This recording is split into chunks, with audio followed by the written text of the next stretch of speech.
Okay. I do believe all the YouTube streams up. We should have I see the horizontals running. Let me check the vertical stream. We'll make sure vertical stream's up, and we should be live on Twitch. Get in here. Yep, we're live on the vertical stream as well. Awesome.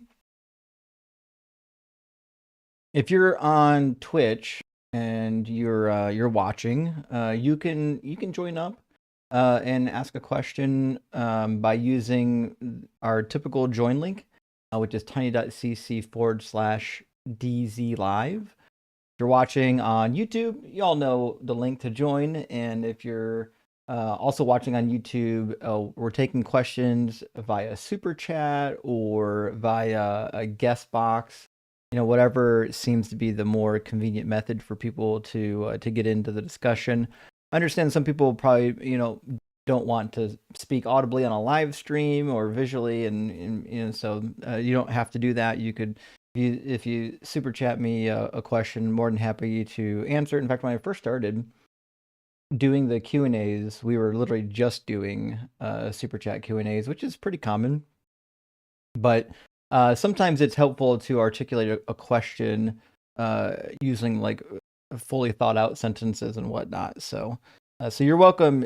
Y'all definitely are welcome to request up for questions. The guest box is open. Let me double check, make sure it is it's the deconstruction zone guest box, not the unapologetic guest box. So yeah, everything should be open. Hope y'all are having a great night. It's Sunday. Well, you're Andy, you're right. Justin never sleeps. I'll sleep plenty when I'm dead. I'm pretty sure of that. I'll get the best rest of my post life. It is interesting though. You guys know anything? You guys see these people that are doing they're doing like the cryogenic freezing. I always wondered myself, like, how sometimes you wake up after you took a nap and you were like sick the entire time, and you wake up and like just everything hurts. I've been thinking about these people that are doing the cryogenic freezing, and say you're frozen, I don't know, a couple decades, couple 100 years, couple 1,000 years or whatever, and you wake up from being cryogenically frozen. What kind of hangover, headache type of ailment do you think is going to be accompanying that nonsense? That sounds horrid. I can only imagine. My understanding too is like the technology isn't far enough that they could bring like literal humans out of it yet. Like they can put people into the frozen state, but they haven't figured out how to bring them out of the frozen state yet without like damaging cells.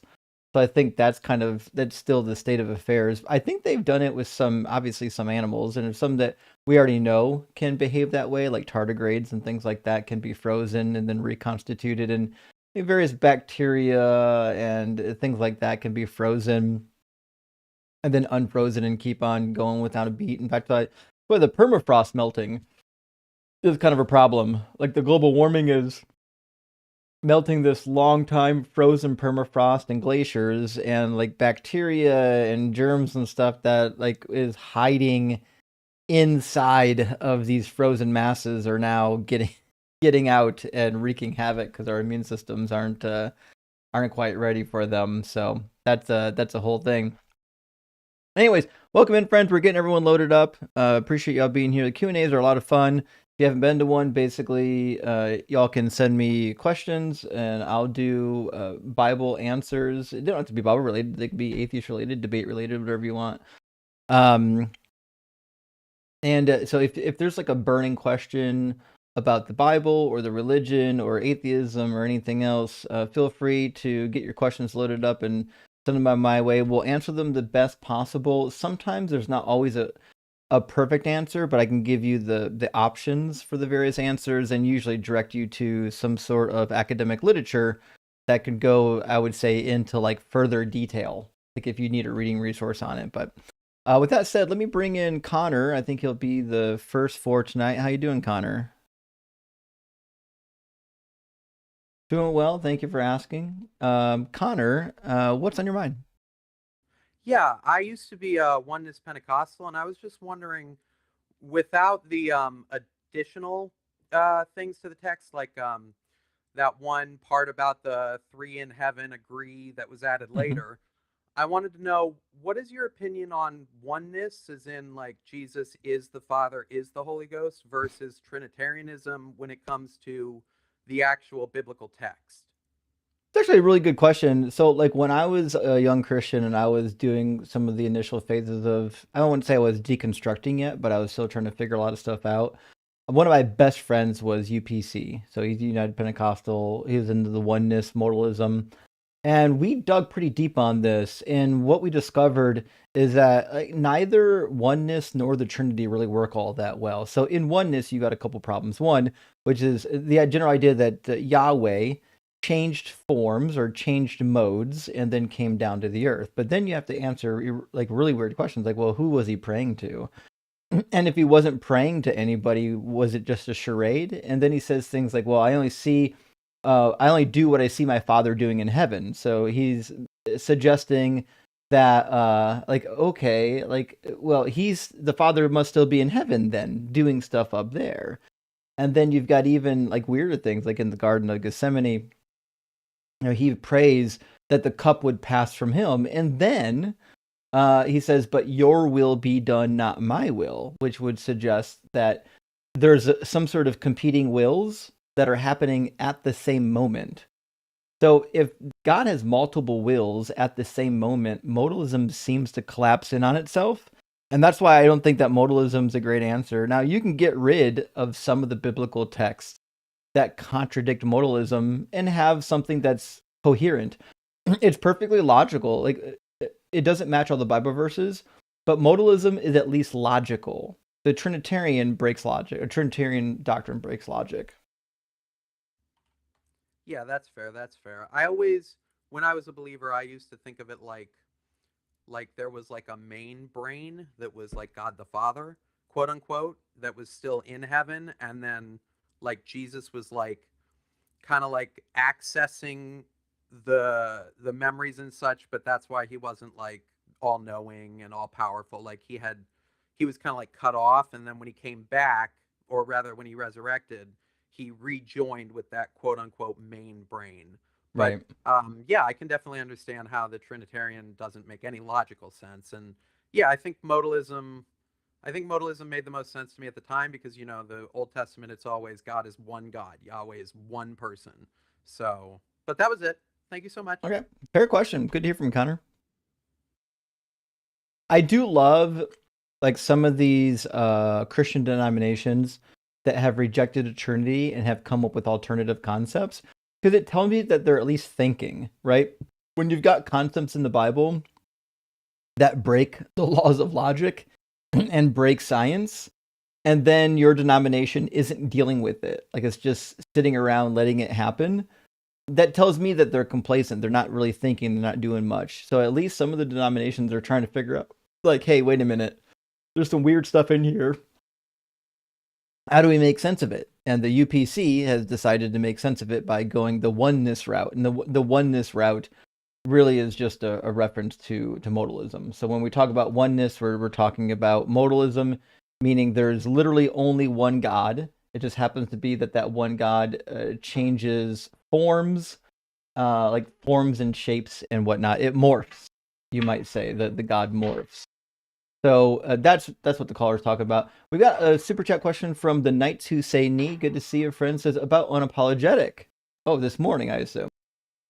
You were joking about a Muslim checking out kids at a playground. Filter wasn't accepting Muslims, so I said Muslims. Oh, instead, is that what you misunderstood as racial? Rock hard for Doug. Actually, I didn't hear Muslims. So when he read that, what it sounded like was that you made it. I heard in the reading the word monkey. Um, so to me, the word monkey being attached to a Muslim seemed to be very problematic. I think, I think that's why all three of us reacted that way. Maybe it was just the way Blitz read it. Maybe he read it wrong. I can go back and check. But when I heard it, it sounded like you were referring, or whoever wrote the chat was referring to Muslims as monkeys, and like that's some super racist stuff. You can't do that. But if that's not what you said, then my apologies. And I didn't see the super chat on the screen because the way when Blitz is hosting the live stream, because I had to dip out early, when Blitz is hosting it, I can't actually see the super chats when they come up on screen. I probably could have set up a system to read them on the side, and I didn't. So it sounds like I just misunderstood or didn't hear correctly what your super chat was. And if that's the case, that's on me. I apologize. I wouldn't intimate that you said anything, racist there. And Misha, thank you for the $50 super chat. I really appreciate that, friend. Question is, why do Christians emphasize the resurrection? Was there a prophecy that said this would happen, or was it just a freebie magic trick for followers? Given how common resurrection was, it seems weird to emphasize it so much as a unique thing Jesus did. Well, I think there's two reasons why Christians are enticed to emphasize the resurrection, like over all of the things. And one of those reasons, I think, to be fair, is simple. It's because Paul says so. So if we go to 1 Corinthians chapter 15, Paul says something really interesting. He says, if Christ was not raised, let me grab you the verse. There we go. Verse 12, it looks like. Now, if Christ proclaimed as raised from the dead, how can some of you say that there is no resurrection of the dead? If there's no resurrection of the dead, then Christ has not been raised. And if Christ has not been raised, then our proclamation is in vain and our faith is in vain. So he's saying if Christ hasn't been raised from the dead, our whole faith is in vain. And he ends on verse 19 with this. For this life only we have hoped in Christ. We, above all, will be most pitied. So he's saying, listen, if we sacrifice our entire lives for Christ, and it turned out that he wasn't raised from the dead, and that we're not going to rise from the dead, we should be pitied among men. Like this is a travesty of sorts, because we're basically running the race in vain. Hold on, my cat trying to get tangled up in my cords again. I don't know why you keep eating those, buddy. So that's the gist with the resurrection. Now, there's another reason why Christians are so adamant about the resurrection as what I would say is like an apologetic for why Christianity is true. And it seems like the reason why is because a lot of people have started to realize that the Old Testament text and even the prophecies from the Old Testament are like super problematic. So if it turns out that the Old Testament is problematic, you do kind of need a fix for that, right? So Mike Lacona talks about this particular problem a little bit. He's not the only one. There's a couple people who talk about this. I think Gary Habermas has mentioned this before as well. And the general idea is this. Listen, all the problems of the Old Testament versus New Testament nonsense, all those problems go away if Jesus was resurrected, right? So the general idea is, listen, we know there's incongruencies here. We know that Jesus doesn't appear to be the Messiah. Like he doesn't appear to match the prophecies.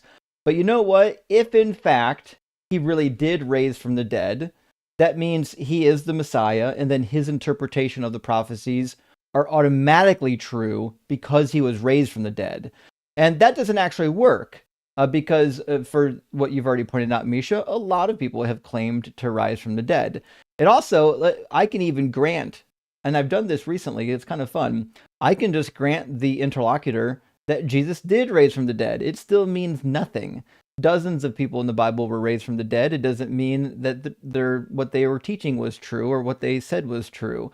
It also happens to be the case that God said he would send false prophets that will deceive his people, that will be able to do signs and wonders. And if raising from the dead is a really powerful sign and wonder, and you would expect it to be, because in this particular time period, one of the greatest indicators that you were a god was either a miraculous birth or a miraculous death of some nature. And that's what you got with Jesus. You got both of those hallmark characteristics in a Greco-Roman false deity.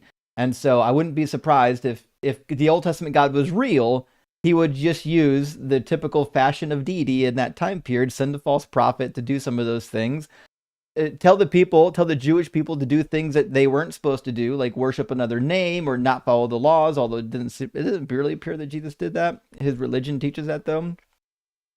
You could see why one would look at this and be like, hey, it doesn't actually look to me like Jesus is the Messiah, whether this guy rose from the dead or not.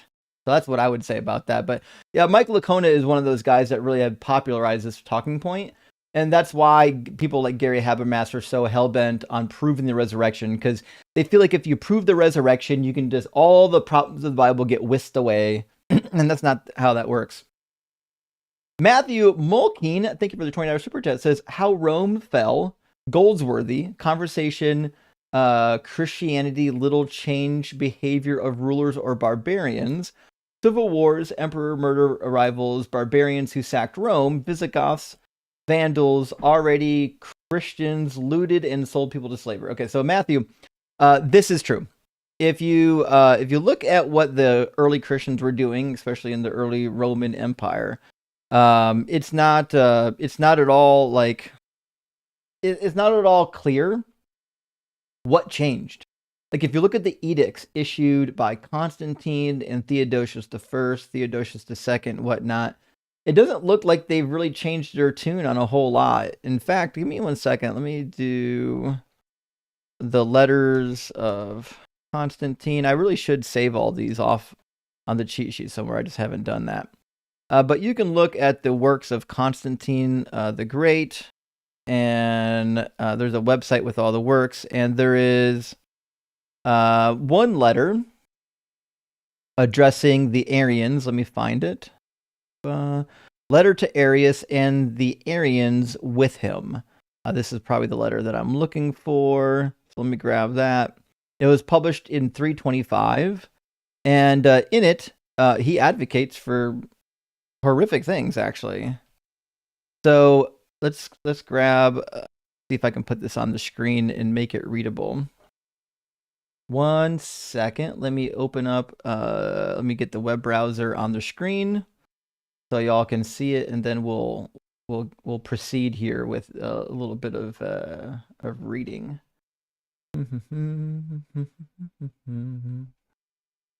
Let's see. Is it here? Here we go. There we go, and we'll put it on the screen. Let me get it into a better shape and size. You should be able to see most of... Oops, I got to grab the wrong interwebs. You should be able to see most of these on the websites too, like topos text and whatnot. They got a bunch of these documents. But in the letter from Constantine... Okay, I don't know if I can even zoom in any further. There we go. I can zoom in a little bit further than I already have. So in the letter from Constantine, the website's not great for zooming in, but we can see we've got this command of what to do with the people with the stuff of Arian. Let's see. It says, therefore, he introduced the belief of unbelief, and never yet any time since men have been born, wherever truly what does not seem at variance from the truth, blah, blah, blah, blah, blah. All right, let me grab the part where he talks about the stuff being confiscated. See.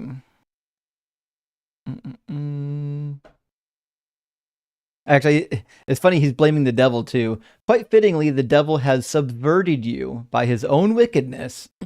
So he's now referring to the Arians as people who just disagree on the nature of Christ as being demonic, and says, lend your ears and listen, a little impious Arius, understand your folly. O God, protector of all men, may you be well disposed to what is being said, so on and so forth. So he's basically praying. Then he talks about the madness of Arius, and then he says, woe to you, Libya, situated in maritime regions, for there shall come to you a time which the people of your daughters must be compelled to undergo a terrible and cruel and very difficult crisis. So he's talking about the judgment, blah, blah, blah, blah, blah. All right, 1 second. Maybe it's toward the end of it. Man, this letter's so long. I apologize. I should have actually documented the part of the letter where he talks about excommunicating and doing stuff to people that are caught with the works of Arius. Let me go from the ending of it backwards. All right, the last part that mentions Arius is down here. Let's see.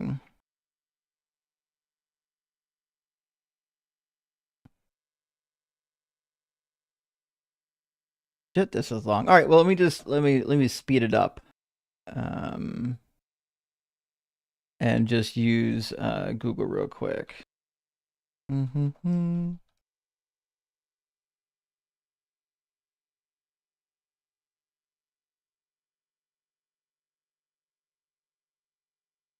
Oh, there was also a decree that was issued after this letter, demanding the confiscation of the works of Arius. And it's called it was right after the Nicene Council in 325. Let's see. Probably the decree of Nicaea against Arius. There's a better name for it, though. Oh,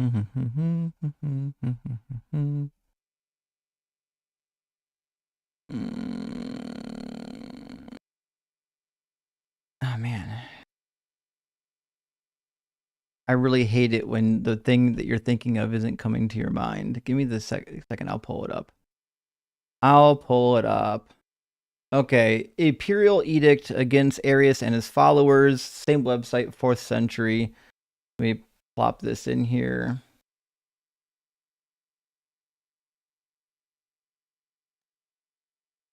There we go.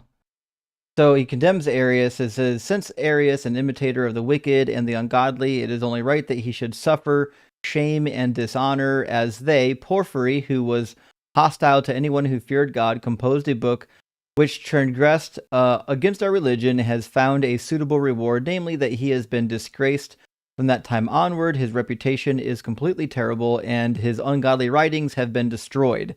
In the same way, it seems appropriate that Arius and those of like mind with Arius should from now be called the Porphyrians. That's hilarious, actually.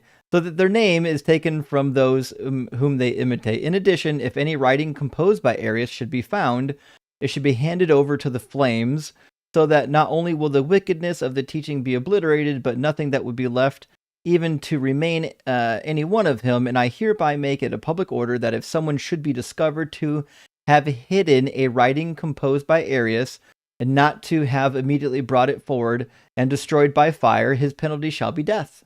That was actually the declaration I was looking for. I think he says something similar at one point in his long-winded letter, but not as crisp as this. So as early as Constantine, the first, Holy Roman Empire, as you might, Holy Roman leader, was already issuing death edicts for heretics. The first fucking one was issuing death edicts. I don't know where you go from that. And Side says, the cognitive dissonance of Christians makes my heart ache. How do you deal with it, and how can I? I ask because I have a sister who I thought might be open-minded and is absolutely not. Call me Cynthia. Well, Cynthia, thank you for letting me know. Now I know what your name means. So, Cynthia, I think in order to deal with the cognitive dissonance of your friends and family that are still in this weird toxic religion, I think the thing that you want to do is remember that it could happen to anybody. Like when I look at my friends and family that are still in religion, I remember I was in it too. And I don't think I was stupid. Now, obviously I didn't experience, as much cognitive dissonance as others, but I certainly went through it, right? And so when we're fighting to bring people into reality, we just have to understand that it takes time and it takes dedication and it does take patience. If you give it enough time, you can change a person's mind. Even when I was in ministry, we had these really weird, like, I don't know, I'm going to call them fictitious numbers, but they were popular, where people would say you need to witness to somebody at least 7 times before they're willing to accept the gospel, different things like that. We have all these ideas, based on this concept, which is probably true, that it does take time to change people's opinions quite often. Not always, but quite often, right? So my only advice to you, Cynthia, is to just be patient. You can't you can't force somebody to think the way you think or to believe the way you think. It usually happens in bits and pieces, but eventually you get the whole pie. So that's all I would say. And again, remember, I don't know, unless your family is toxic, I don't know that you need to make it your goal to deconvert them. I'm not saying you shouldn't if you have the opportunity. I'm just saying if you love your friends and family, try to put your friends and family first. The deconstruction stuff will kind of take care of itself over the course of time. And Con School, my friend, think of it. The Super Chat says, argued with a Christian who said all God's promises are eschatological. Oh. Hooked him on 10 New Testament verses. He just asked when I lost my faith, then ran away. You know what? There's a lot of New Testament passages that you might even classify as eschatological that just won't come true. Like this idea in Revelation that in the end times, like a river has to dry up for the army to cross it, and that people are using horses and swords. Like, what are we talking about? So in these like future like end times battles, it talks about all these things that would only make sense back then. So then you have to go into the text and rework it. Like, well, horses don't mean horses, and swords don't mean swords, and now everything's a metaphor. So to me, like, eschatology is dead in the water because it depicts something that's long gone to history. It's never coming back. Not going to happen. But I'm glad you found some success there, my friend. And Connor says, thanks for taking my call. I got you, Connor.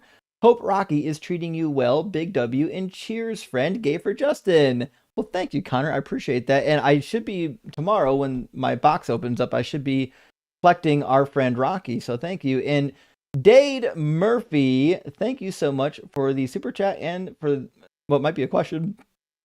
I'm going to add one thing to it. I think it should say, excuse me, Jesus was the progenitor of the first century Branch Davidians. This is actually true. At least spiritually true. The Branch Davidians obviously came from the branch himself, the Netzer, Yehoshua, Jesus, as we call him in English. So, I mean, that certainly seems to be the case. And Hashi, thank you for the super chat and for the question, friends. What do you think about Britt Hartley's theory that atheism and secularism aren't sticky enough? I.e., humans need myth and ritual, but secularism doesn't provide them in a robust way. So I did read when I was in seminary. I had to read a number of books on preaching and storytelling and how and why it's important. And we even went into like the psychology of stories, the psychology of mythology, and how it's important to help shape community. The problem with all these claims is that it's not universally true. Like, it feels true for us because we grew up with those myths. But if you cut off every myth now and everybody in the next generation grew up with zero myths, they'd be fine. These myths only shape our perspectives because we grew up with them and they're ubiquitous. They doesn't do it for anybody else. You can have shared cultural stories and shared cultural experiences without the lies. Or you can do kind of like with Santa. Wait till they get a particular age and be like, actually, Santa's not real. You see what I'm saying? So here's the deal. I've not worked with Britt before. I think Britt is a lovely person. I just disagree with her approach. I don't believe in spiritualism because I don't believe in spirits. And if she wants to repurpose the name spiritual to refer to like mindful practices or meditation, if that's the kind of thing she wants to do, go for it. Love that for you. But to try to suggest that somehow atheism's flawed while trying to steal the concepts of atheism and marry them to things that don't exist, like spirituality, I think you're confused. You don't need fake spirituality for atheism to stick. You can just call it what it is. You can say you're an atheist that does meditation. You're an atheist that does breathing exercises. Remember, Britt is an atheist. He doesn't believe in spirits. So anything spiritual she's selling you, which it seems to be the case, and I'm sorry, Britt, if you're watching this, I've looked at your credentials. All your degrees are fake from a fake school. So Let's not pretend here that you've got a real seminary degree and you've got any real advanced degrees. All of your stuff is in fake woo-woo nonsense from an unaccredited diploma mill, which is why you can say weird things like atheist and spiritualism in the same sentence, because whatever school you went to got you lost in the woo-woo sauce. And I don't think you should be selling courses for hundreds of dollars to teach other people to get lost in the woo-woo sauce when you could just tell them the honest, hard truth, which is that there's no magic man in the sky and maybe you should see a therapist. That's what I would tell them. RMN, thank you for the super chat, says, how can I get a song that I got AI to make about cognitive dissonance to you? I would suggest you just email it to me. It's awesome. I also have one about my deconstruction after buying my second son. Wait, did you adopt? I have to assume buying was a typo. Nevertheless, that's neither here nor there. If you have something for me, you're welcome to email it to me or even upload it to YouTube and then email me a link. I do have a strict policy. I don't play other people's songs on my channel for copyright purposes and any other purposes. Nevertheless, I'm more than happy to listen to it, and I appreciate you putting a song together for me. And another one from Misha. I'm going to grab one more from Misha and then Jeremy, and then we're going to get our next guest in here. Misha, my friend, thank you for the follow-up super chat. It says, not that I make a habit of trying to deconvert anyone in real life, but have you found any talking points that are opposite of thought-terminating cliches for believers that can identify a thread to unravel for belief? Yes. I think some of the best, easy, like well-equipped phrases that you can use to deal with these God believers is something like, how do you know that's true? Or I think the two-word phrase that terrifies all believers is prove it. Whatever you believe, prove it. Show me the demonstration of its truthfulness. I had something a little bit like this happen to me when I was a young Christian and I was still kind of exploring apologetics and things like that. I had an atheist friend that I used to converse with, and we had a great time. We were never like argued with each other, but we were discussing the biblical contradictions, and he was the first one that turned me on to the idea of dealing with the Bible contradictions. And I went through, on the internet they got these lists of like 300 Bible contradictions. I went through all the lists and determined that there weren't that many. Maybe 100 max. Like half of the stuff on the list was just because people can't read. Nevertheless, I did find that some of the stuff was true. And he said to me, he said, Justin, you spent so much time assuming that the Bible's true, and then you make it our job to prove to you that it's not true. He said, start with the other assumption. Assume that it's not true and read it and ask yourself, hey, can I prove this to be true? Because it seems like when you start that particular direction, you get better results, because it turns out you can't prove much of it to be true, but you can prove like there's contradictions, there's scientific inaccuracies and things like that. So I would challenge your friends in real life, if they're really stuck in this cult, just ask them, can you prove any of it to be true? And are those methods unique to this book? Meaning, if the method you're using to prove the God is real in this book, if that method is also be able to use in Islam or in Hinduism or anything else, then it just means that your book isn't true. Like if your method can prove any religion true, then it can't prove any religion true. And Caroline, thank you for the $13 super chat, says, I know the story of Noah's Ark comes from Babylonians, and I was wondering if the story of Genesis came from somewhere too, or if it's original to the Bible. So Genesis chapters 1 through 11 are all riffing on Babylonian narratives. The creation story is very similar to the three different creation stories in the Mesopotamian text. Like you've got the Atrahasis that kind of includes the flood as well. And then you've got the Babylonian creation epic. Then you've got the creation epic by Marduk. And also you might know the creation epic by the Enuma Elish. And in it, we find something very similar where God forms man. They form the earth and they form mankind out of the ground. He breathes in the nostrils, puts the blood of God inside of them, and then you get mankind, and then they're noisy, and they're all speaking the same language. So God has to break up their languages and send a flood. In fact, I'll give you the text for some of this.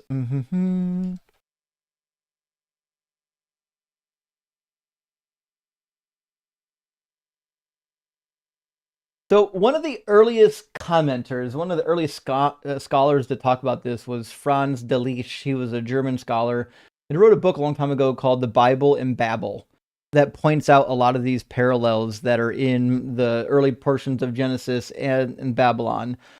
Because these stories were written during the Babylonian exile. In fact, a lot of the Hebrew scribes that was doing the editing on the biblical text got trained in Babylon. That's why the Hebrew alphabet is actually made from Aramaic script. Prior to the Babylonian exile, they used a Paleo-Hebrew script. When they went into exile, their scribes learned the Aramaic block script and used that for the Hebrew language. But there's a text that talks about, it's not a tower, it talks about a mound. Let's see who translated this one. You can find the translation by Chad W. St. Boscawen. It's a wild one. In fact, what's the name of the text? The text is behind a paywall, so you actually can't see it. I apologize. But it is, I have a copy of it somewhere if you guys really need it. Anyways, so in the text, they're building a holy mound, and they're all in one language, and they're trying to come up to the heavens, and the Lord Anu is like, fucking not today, and prevents their work and breaks up their languages. And then we got multiple flood narratives that are common. The brother narrative is riffing on like the farmer versus the shepherd, which profession is more virtuous. And that's a very popular discourse in ancient Babylon and Assyria. There were 7 famous disputations. One of the most famous of the 7 disputations was the farmer versus the shepherd. And so we see a lot of that being echoed in the first couple of chapters of Genesis, as well as sibling rivalry. There's a very popular sibling rivalry text that actually isn't from Babylon. It's actually from Egypt. I think it was the Tale of Sinhu. Give me a second.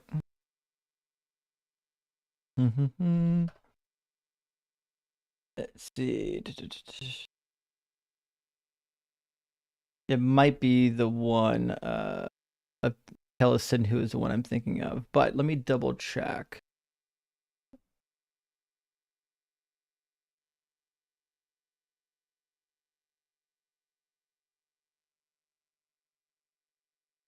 One. It looks like it's in English just being referred to as the Tale of the Two Brothers. But nevertheless, like sibling rivalry is pretty popular in the ancient Near East. And then there's other stories that are in there, but most of them we've already covered. But yeah, all of these have Babylonian counterparts. And the general idea, the reason why this is happening is because they're leaving Babylon, they're going back to their own homeland, and they've got all these legends that are pervasive. Everyone knows them. Even the scribes have learned them. That's how they learned to write the script. And they're saying, no. That's not how it went. Let me tell you how things actually went. So the first 11 chapters are essentially stories trying to act as a polemic against the Babylonian stories. They're giving an argument saying, actually, it didn't actually happen quite that way. It was similar. Let me tell you how it really happened. And then they tell their own version of the story. And so you can definitely go through. I would do the Bible in Babel. It's real short. It's a tiny little booklet by Delitzsch. You can go through that and get a lot of the breadcrumbs of the stuff that I was talking about and be in a good position. But yeah, I hope that helps. I have, by the way, if you need any of these texts, these Babylonian texts, I have them. Send me an email. Make sure you get them. And last one for now from Jeremy says, what's the difference between a picture of Jesus and Jesus himself? Only takes one nail to hang a picture. Oh, fuck. That's pretty good. And we know one thing. Jesus was hung, which is depressing that somebody that was so hung just couldn't come. But what are you going to do? He at least got one in there. All right, let's get LA plus in here, and we'll continue some Q&A. How you doing, LA? Hello. My microphone working all right? Yeah. Okay, great. I want to say first, I'm a big fan of your content. I quite enjoy your show, and I would like to say I appreciate how meticulous you are about your background. You have a lot of fun things back there. Hey, thanks. Yeah. I mean, I don't do animated or the No, green but it's screen always backgrounds changing. anymore, so I have to keep it fresh somehow, Yeah. right?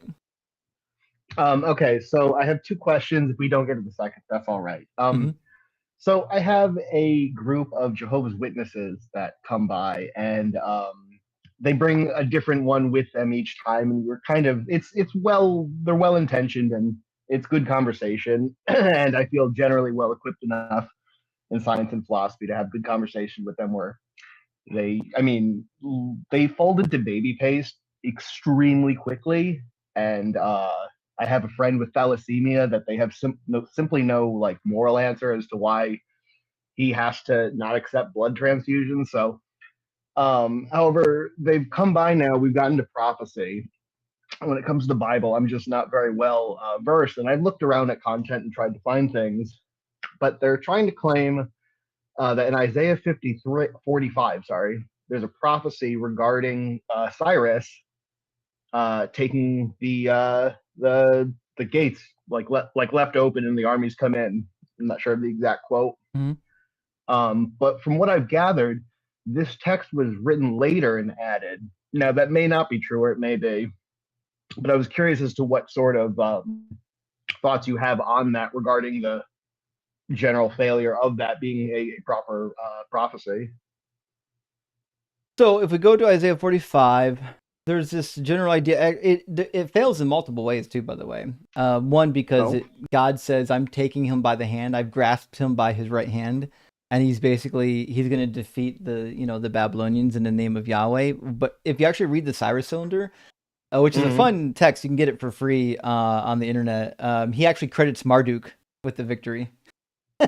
Hmm. So it doesn't even end up that way. So Cyrus is like, "Fuck you, Yahweh." But anyways, the That's passage quite silly. says, "Thus saith the Lord to his anointed, to Cyrus, whose right hand I have grasped, to subdue the nations before him, and to strip kings of the robes, to open doors before him, and the gates shall not be closed. I will go before you and level the mountains." So which part of this was in contention? So there's some language in here that's, I mean, Yeah. obviously hyperbolic, but what's the contention?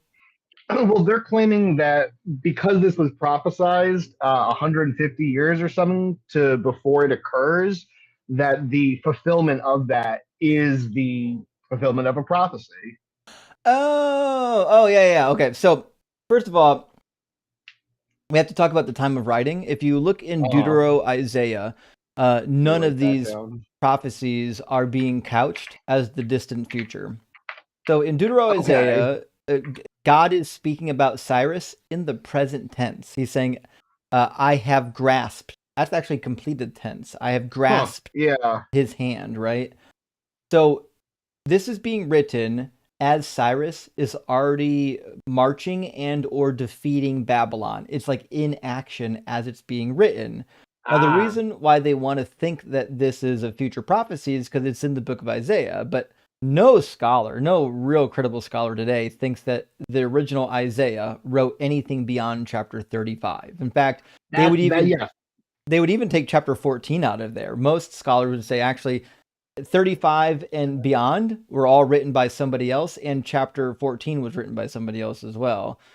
So that's why it's referred to as Deutero Isaiah. That's why even if Oh, you that. Okay. second See, that's Isaiah. the kind of in good faith of the conversation with them. I wanted to come with sources to be able to proclaim that it was not written at the time. That kind of goes in line with what I had come up with. But what kind of like appropriate scholar source? Like I understand searching JSTOR for scientific citation, but when it comes to biblical or theological information, I'm not sure what appropriate sources would be used to cite that scholars agree that this was not written at the time.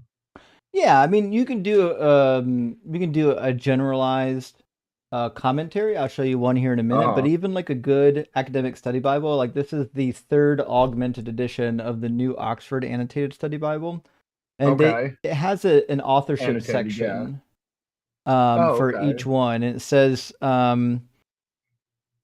there is no record of the editing and compiling process of the book of Isaiah that it went through, but there are explanations for the characteristics of the text as it now stands. The most obvious of these characteristics, and the first to be noticed, is the divisions between chapter 1 through 39, which refer mostly to the events of the 8th century. Chapters 40 to 66 cannot be earlier than the 6th century, since they clearly address a situation reflecting the fall of Jerusalem in 586, and the deportations of large parts of the population of Judah to Babylon.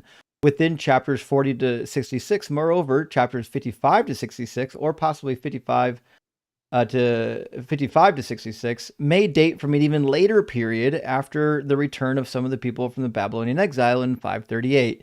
These three divisions of the book are usually labeled 1st, 2nd, and 3rd Isaiah. In addition, chapters 1 through 39 are composed of smaller units dating from a variety of times, and so on and so forth. And now, scholars today, if you read a real in-depth dating analysis, scholars will even suggest that chapter 35 is the cutoff point. And we do have some evidence from this in the Dead Sea Scrolls and elsewhere. We do find that we have copies of Isaiah that only contain chapters 1 through 34. And we have some where 2nd and 3rd Isaiah are broken out. And in the Great Isaiah Scroll, there is a space between chapter 34 and 35, which would not be usual. Those spaces don't happen between chapters. They usually happen between books. And so it looks like somebody had maybe a copy of 1st Isaiah and maybe a copy of 2nd Isaiah and was combining them into the Great Isaiah Scroll. And so the evidence that we have seems to indicate that these were multiple authors that were being attributed to Isaiah. And you got to remember, even the text of Isaiah was assembled after he was already dead. If you look at, go to the most famous passage in Isaiah 7, it's talking about Isaiah in the 3rd person. So it's telling a story about Isaiah that contains Isaiah's words.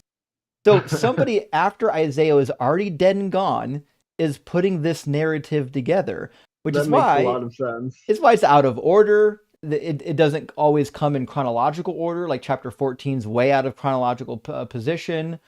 And it also would indicate as well this interesting thing, which is that, listen, inside of 1st Isaiah, it's clearly talking about an immediate disaster that's happening now. God's doing this thing right now. And what he's doing is he's bringing the Assyrians. The Assyrians are going to come and fuck you up.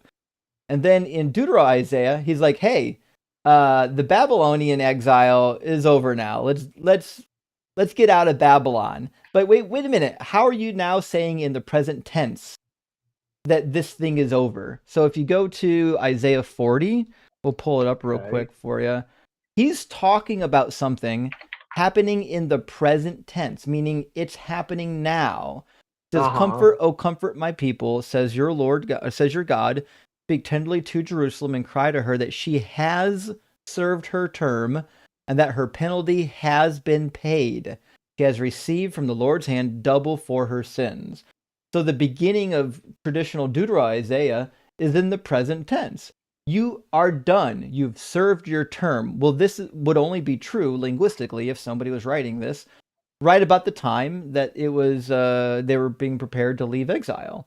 And you said Isaiah 40 is the start of Deutero Isaiah, you said? Traditionally, Deutero Isaiah starts at 40. There are a lot of scholars today, however, since the Dead Sea Scrolls have been discovered, that are pushing it possibly back to chapter 35. Okay, I see. Yeah, okay, like you said, I see. That's very helpful. I'll have to watch this back unless you care to tell me where the page you were quoting before. Yeah. Oh, we have something special.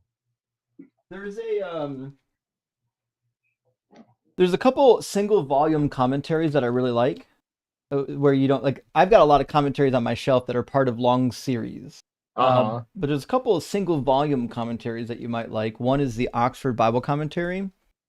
And inside of this commentary, typically there is some kind of entry on the dating and authorship of the text. Ah, that's very useful. So let me grab the one from Isaiah.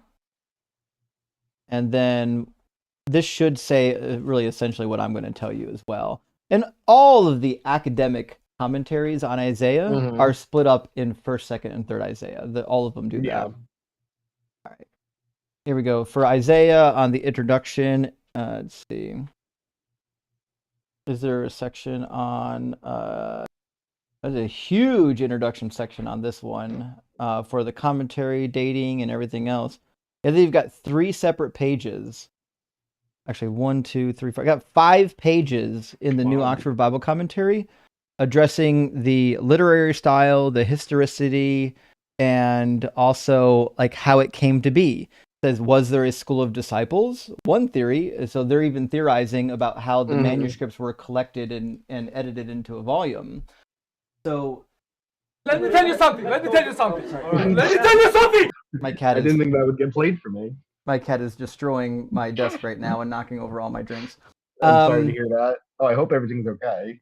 should be okay. I don't think anything got too wet. Okay. Nevertheless, yeah, that's a really good commentary to start with. I'll have to check for that. I'll see what I can find online in relation to that. They'll probably be back pretty soon next week to talk about that. So I appreciate having that. Yeah, it's not terribly expensive either. Yeah. My second question. So this one's a bit different. So my half brother is he's about 15, and he is getting into seminary, and he wants to do this. And the rest of our family, we're generally intelligent, competent people, and he never showed a terrible amount of interest academically, but I think there's a community within this. It's an Orthodox church. I'm not a huge fan of it by any means, and it's allowed him to adopt plenty of terrible views that he just carte blanche gets to feel as though they're appropriate beliefs and like condemnations of other people with no reason. But based on what I've from your content and something, it's like, I mean, I'm generally well versed in having these kinds of conversations, and I try not to get angry, and we have good conversations about them. But there's simply no explaining just how unrealistic and fake these beliefs seem to be. And so I'm kind of left hoping going to seminary school and just like reading this text will kind of help him see. But the issue is, it's an Orthodox church, and they don't actually read it. No, they look at the interpretations. Yeah. They're going to do church history bullshit rather than reading the book. So I've always wondered, with this, what kind of not advice, but like I'm hoping that reading it will help. But if it's that kind of interpretive church father stuff, I'm not sure he'll have a chance to actually look at these contradictions and issues, even when I bring them to him. Sure. So it's going to depend a little bit on what seminary he goes to and what he studies when he gets there. So even at Catholic and Orthodox seminaries, there's usually a baseline of classes you have to take. One of those classes are usually the linguistics. So you're going to take Greek and Hebrew if you're Catholic. You're definitely probably going to take Latin if you took the MDiv track to become a priest. So you're going to learn some basics. You definitely have to learn like your history classes and stuff like that. But obviously, if he's Orthodox, he's going to emphasize a lot of the Orthodox historical nonsense, right? So it'll be better than nothing. He'll at least be reading some of the text, even though he's going to be reading bullshit interpretations of the text. Yeah. My worry is not that they're going to teach him Orthodox answers. My worry is that they're going to teach him philosophy and going to completely rot his brain because he's going to think that he can philosophize God into existence rather than just reading the damn book. And that never works. Yeah, I've tried to mitigate that with, introducing to various kinds of philosophy and thinking already. It doesn't seem to stick. He does go through some of it. If it's an audio book, I can't be sure of how much he's actually retaining, but he is accepting somewhat of that. But yeah, I think I want to say it's Saint Vladimir's. I believe is the Orthodox Seminary. I believe is the name of it. Um, Theological Seminary. Yeah, it's just In New York. unfortunate. Yeah. Interesting. I've never heard of it. The Orthodox aren't known for their great seminaries. Oh, that's good. The Catholics, I'll tell you this though, the Catholics got some damn good seminaries. Sure. But the Orthodox, I've never seen one that seemed really good. Yeah, no, they have like a young community outreach where it's like they're allowing them to spend time within the monastery, with the rituals and the grounds work. I mean, it's kind of child labor.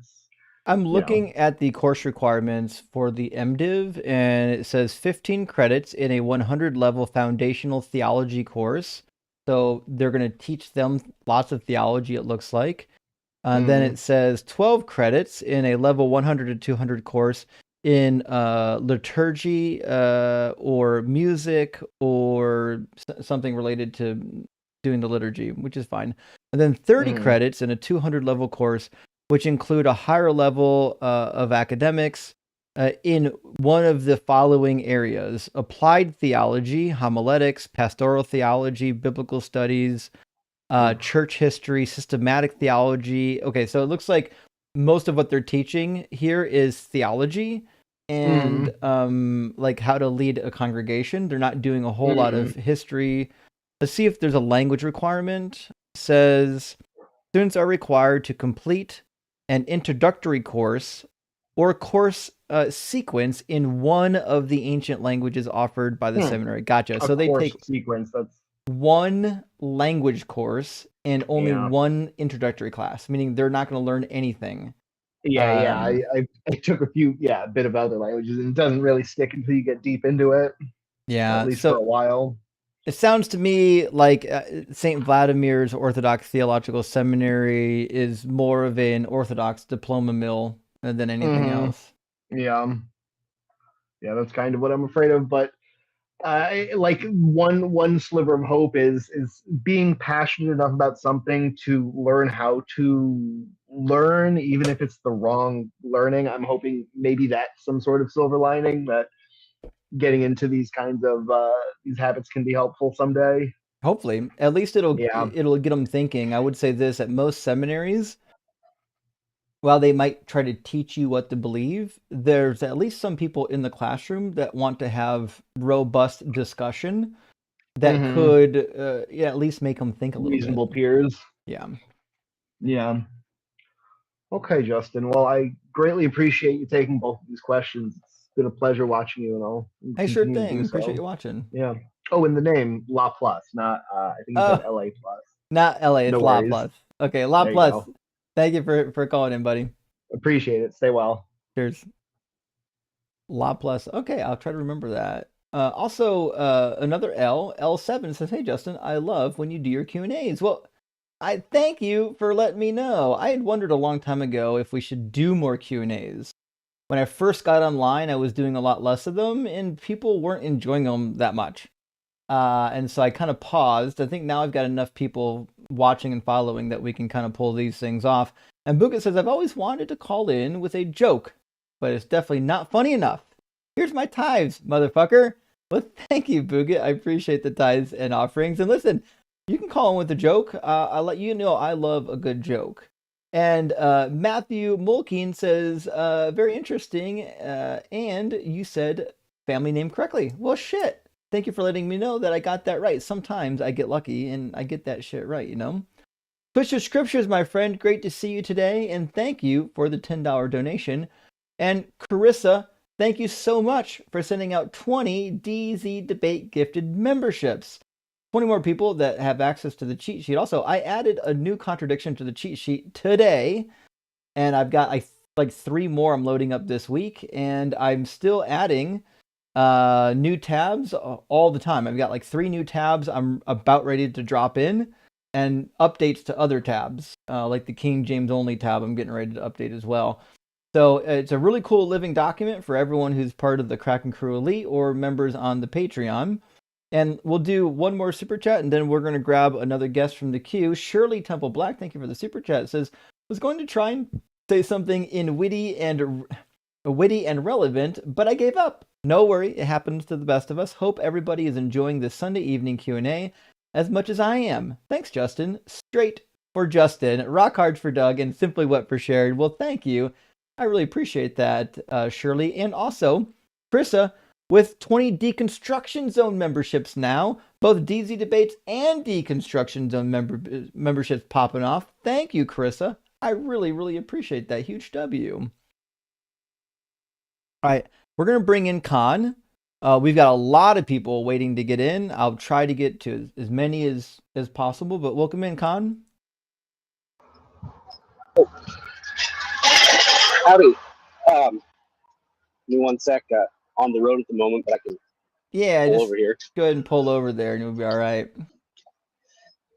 Wasn't sure where I was at in the queue, so figured I'd keep my route going here and get in when I could. I totally understand. I get it. I watch a lot of these live streams while I'm doing work and whatnot. In fact, most people know I previously worked as an engineer, and almost all day while I was doing work, I was watching these live streams. So I totally get it. Yeah, and I do a lot of commuting to get where I need to go, so it's a lifeline for sure. Well, shoot, I appreciate you having me on. I kind of wanted to get your 2 cents on a few passages here. Let me get my camera to hold the hell still really quick.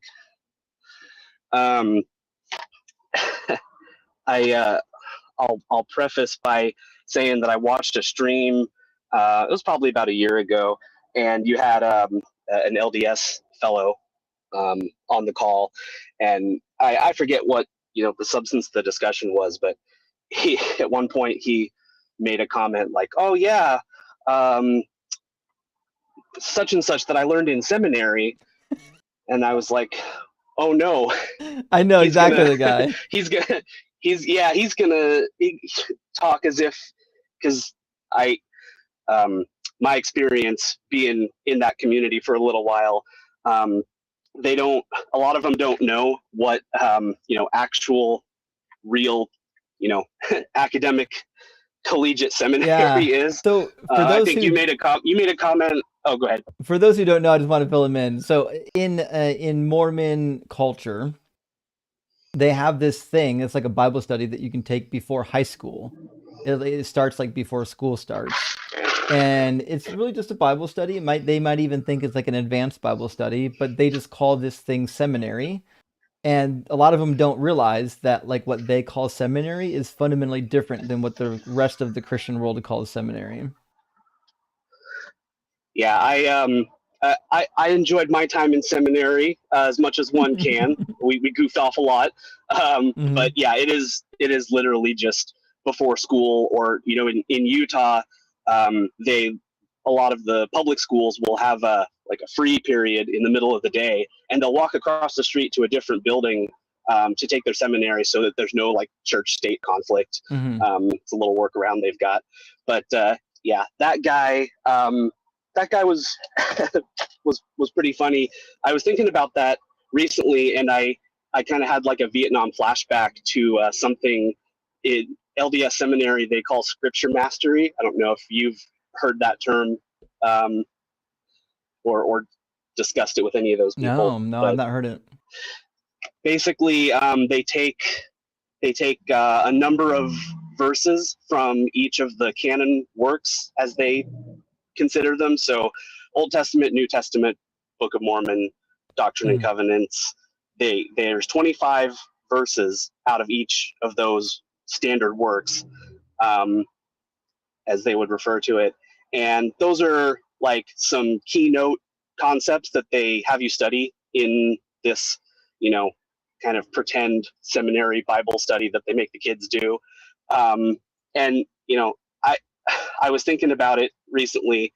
It's funny, they call it scripture mastery, as if you can memorize 100 verses out of this whole body of work, and you've mastered the scriptures, like you're such a scholar. But I kind of wanted to get your take on a few of these that are in their list here, and because I'm a little more familiar with the LDS kind of perception of what these passages are going on about, and I thought you might have some insights into some more scholarly opinions on them that I can just kind of keep in the back of the noodle here. Sure. Let's see. I'll try and go through them in order, but get to my list here.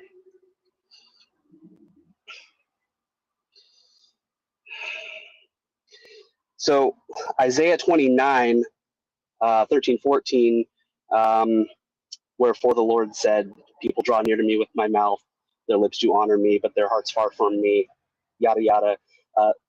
Verse 14 is, therefore, behold, I will proceed to do a marvelous work among this people, even a marvelous work and a wonder, and the wisdom of their wise shall perish, and the understanding of the prudent shall be hid.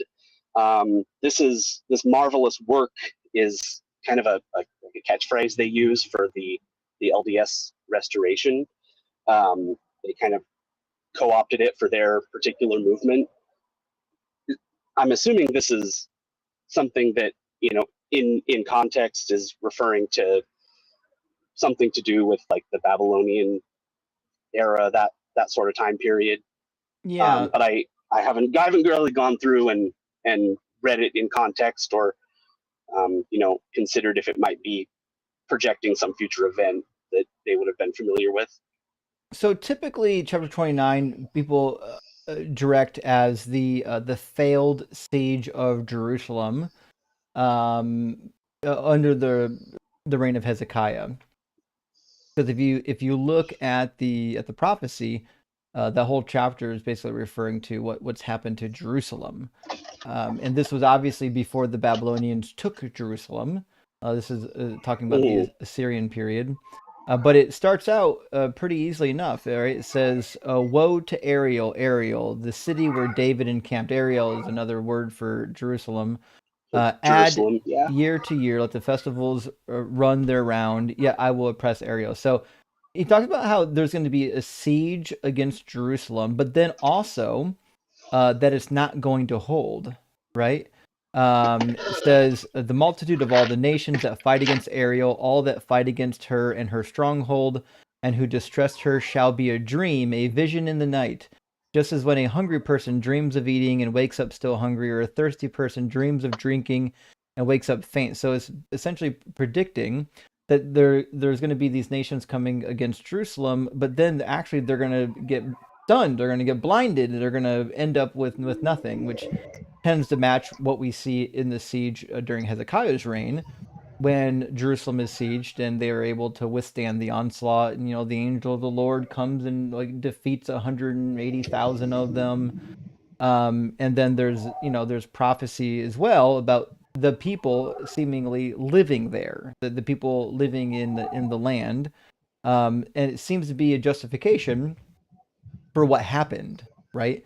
The reason why God is punishing them is because of these people who they don't have ears to hear or eyes to see, and they're not following the words of wisdom, and their hearts are wicked. They're only praising me with their lips.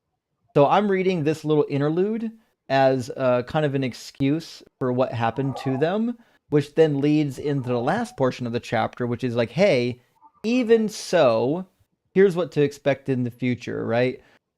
Shall not Lebanon be in a very little while like a fruit field, and the fruitful field be regarded as a forest? So he talks about this period of restoration after the period of destruction that's going to be fantastic, amazing.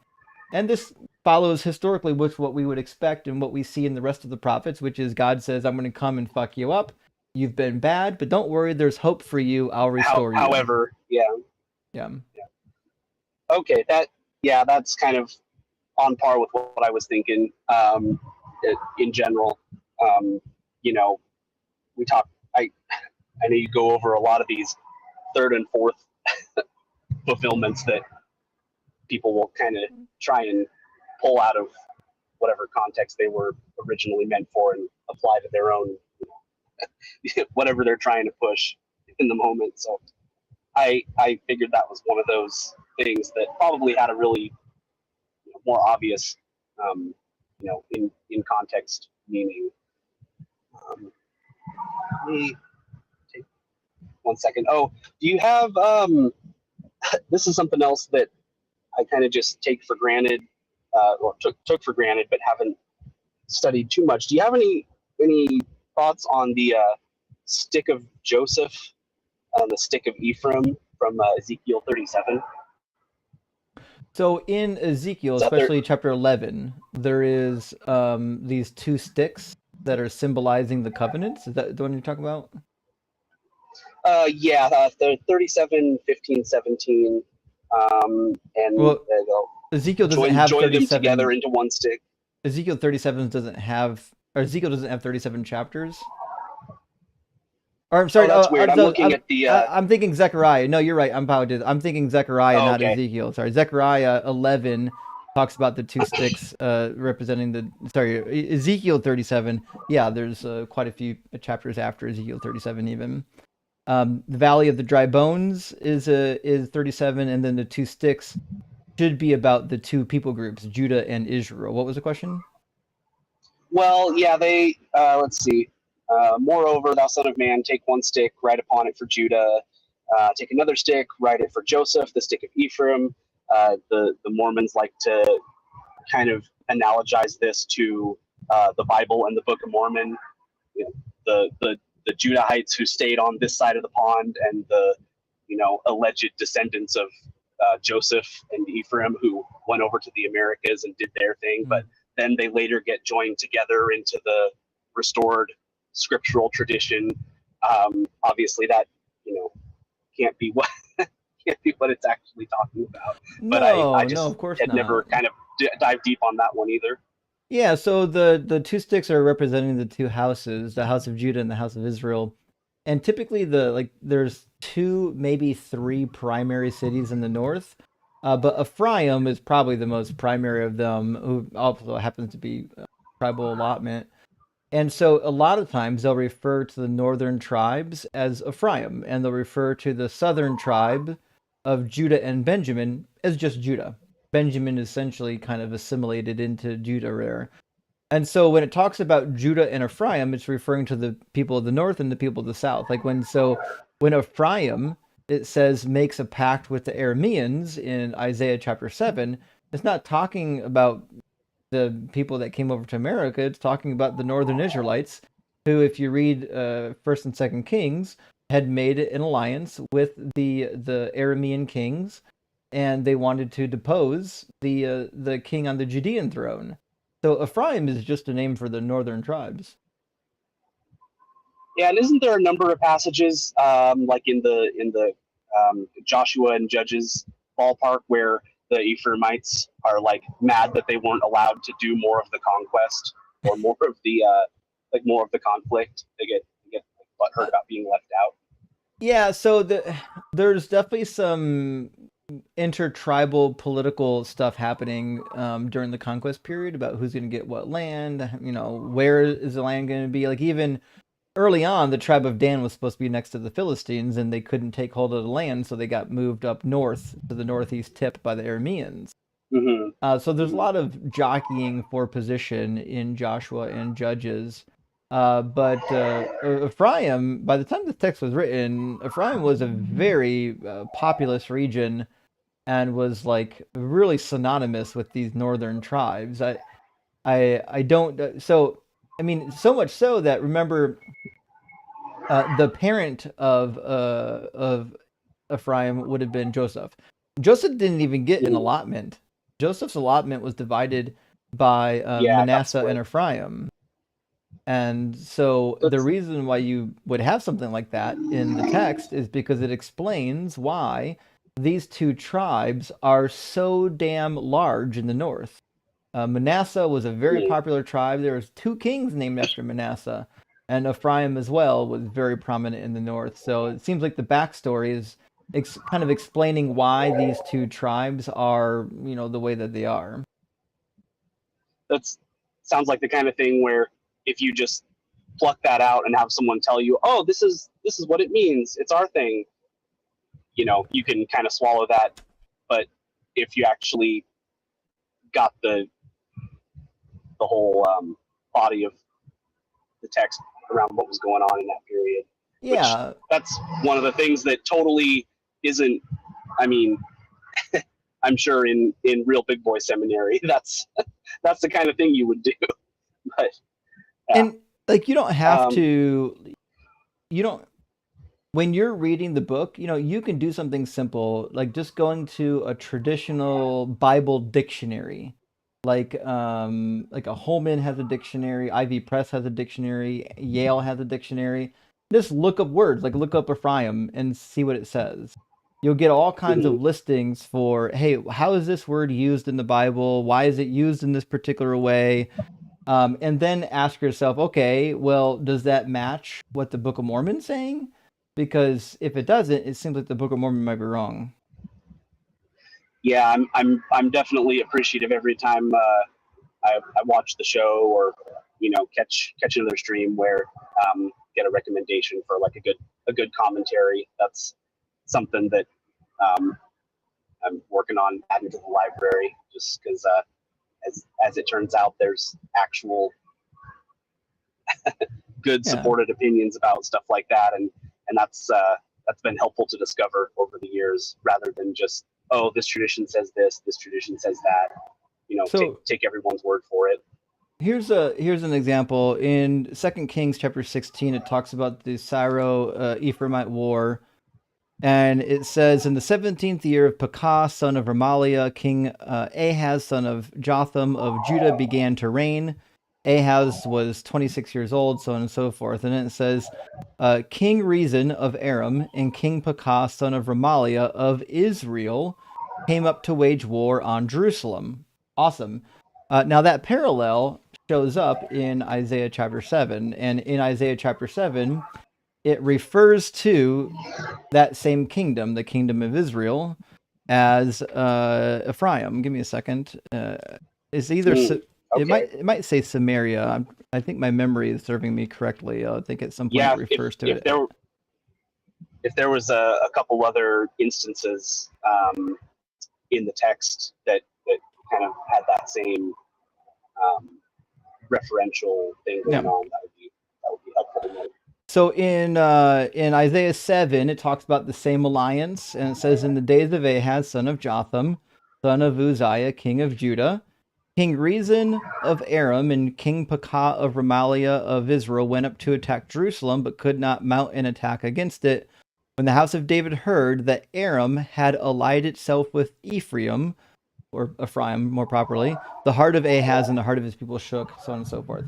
So the alliance was just between the northern tribes, the Sumerians, also known as Ephraim or Ephraim, and the Arameans. Ephraim is just another word for the northern tribes. Okay. Jot that chapter down. Little things like that, you know, easy to gloss over it, or maybe hear it even read out a number of times and not make the connection. So that's great. I appreciate that. Let's see what else I have in my notes here that I was hoping to get some 2 cents on. Oh, well, I don't know that this requires too much explanation. I think I just tagged it here because I thought it was funny. Malachi 4, talking about, behold, I'll send you Elijah the prophet before the great and dreadful day of the Lord. My understanding is that that's the Christian view of that typically is John the Baptist, although I think there's some New Testament verses that would kind of say, yes, it is, no, it isn't. Am I remembering that correctly? Yeah, so in Luke, Matthew, and Mark, we're told that John the Baptist is the Elijah. In fact, Luke does something really interesting because Luke was written super late. Luke tries to say this thing that John the Baptist was the spirit of Elijah, as if that makes it easier. But in Mhm. Matthew 11, Jesus says, if you're willing to accept it, he, being John the Baptist, is the Elijah who is to come. And then elsewhere, he says that he already has come. So, for example, let's see, in Matthew, let's see. Actually, let me grab Mark. I think Mark is a little clearer.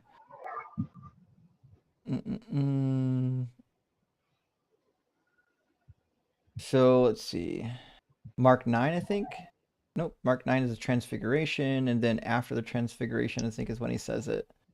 Yeah, after the transfiguration, Jesus addresses it. And they say, why do the scribes say that Elijah must come first? And he said to them, Elijah is indeed coming first to restore all things. How then is it written about the Son of Man that he is to go through many sufferings and be treated with contempt?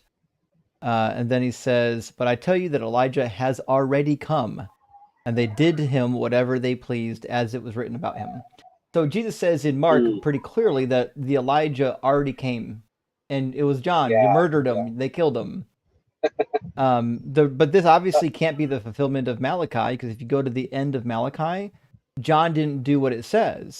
It says, I'm sending the prophet Elijah before the great and terrible day of the Lord comes. That's when God comes down and judges mankind, and says he will turn the hearts of the parents to their children and the hearts of the children to their parents, so that I will not come and strike the land with a curse.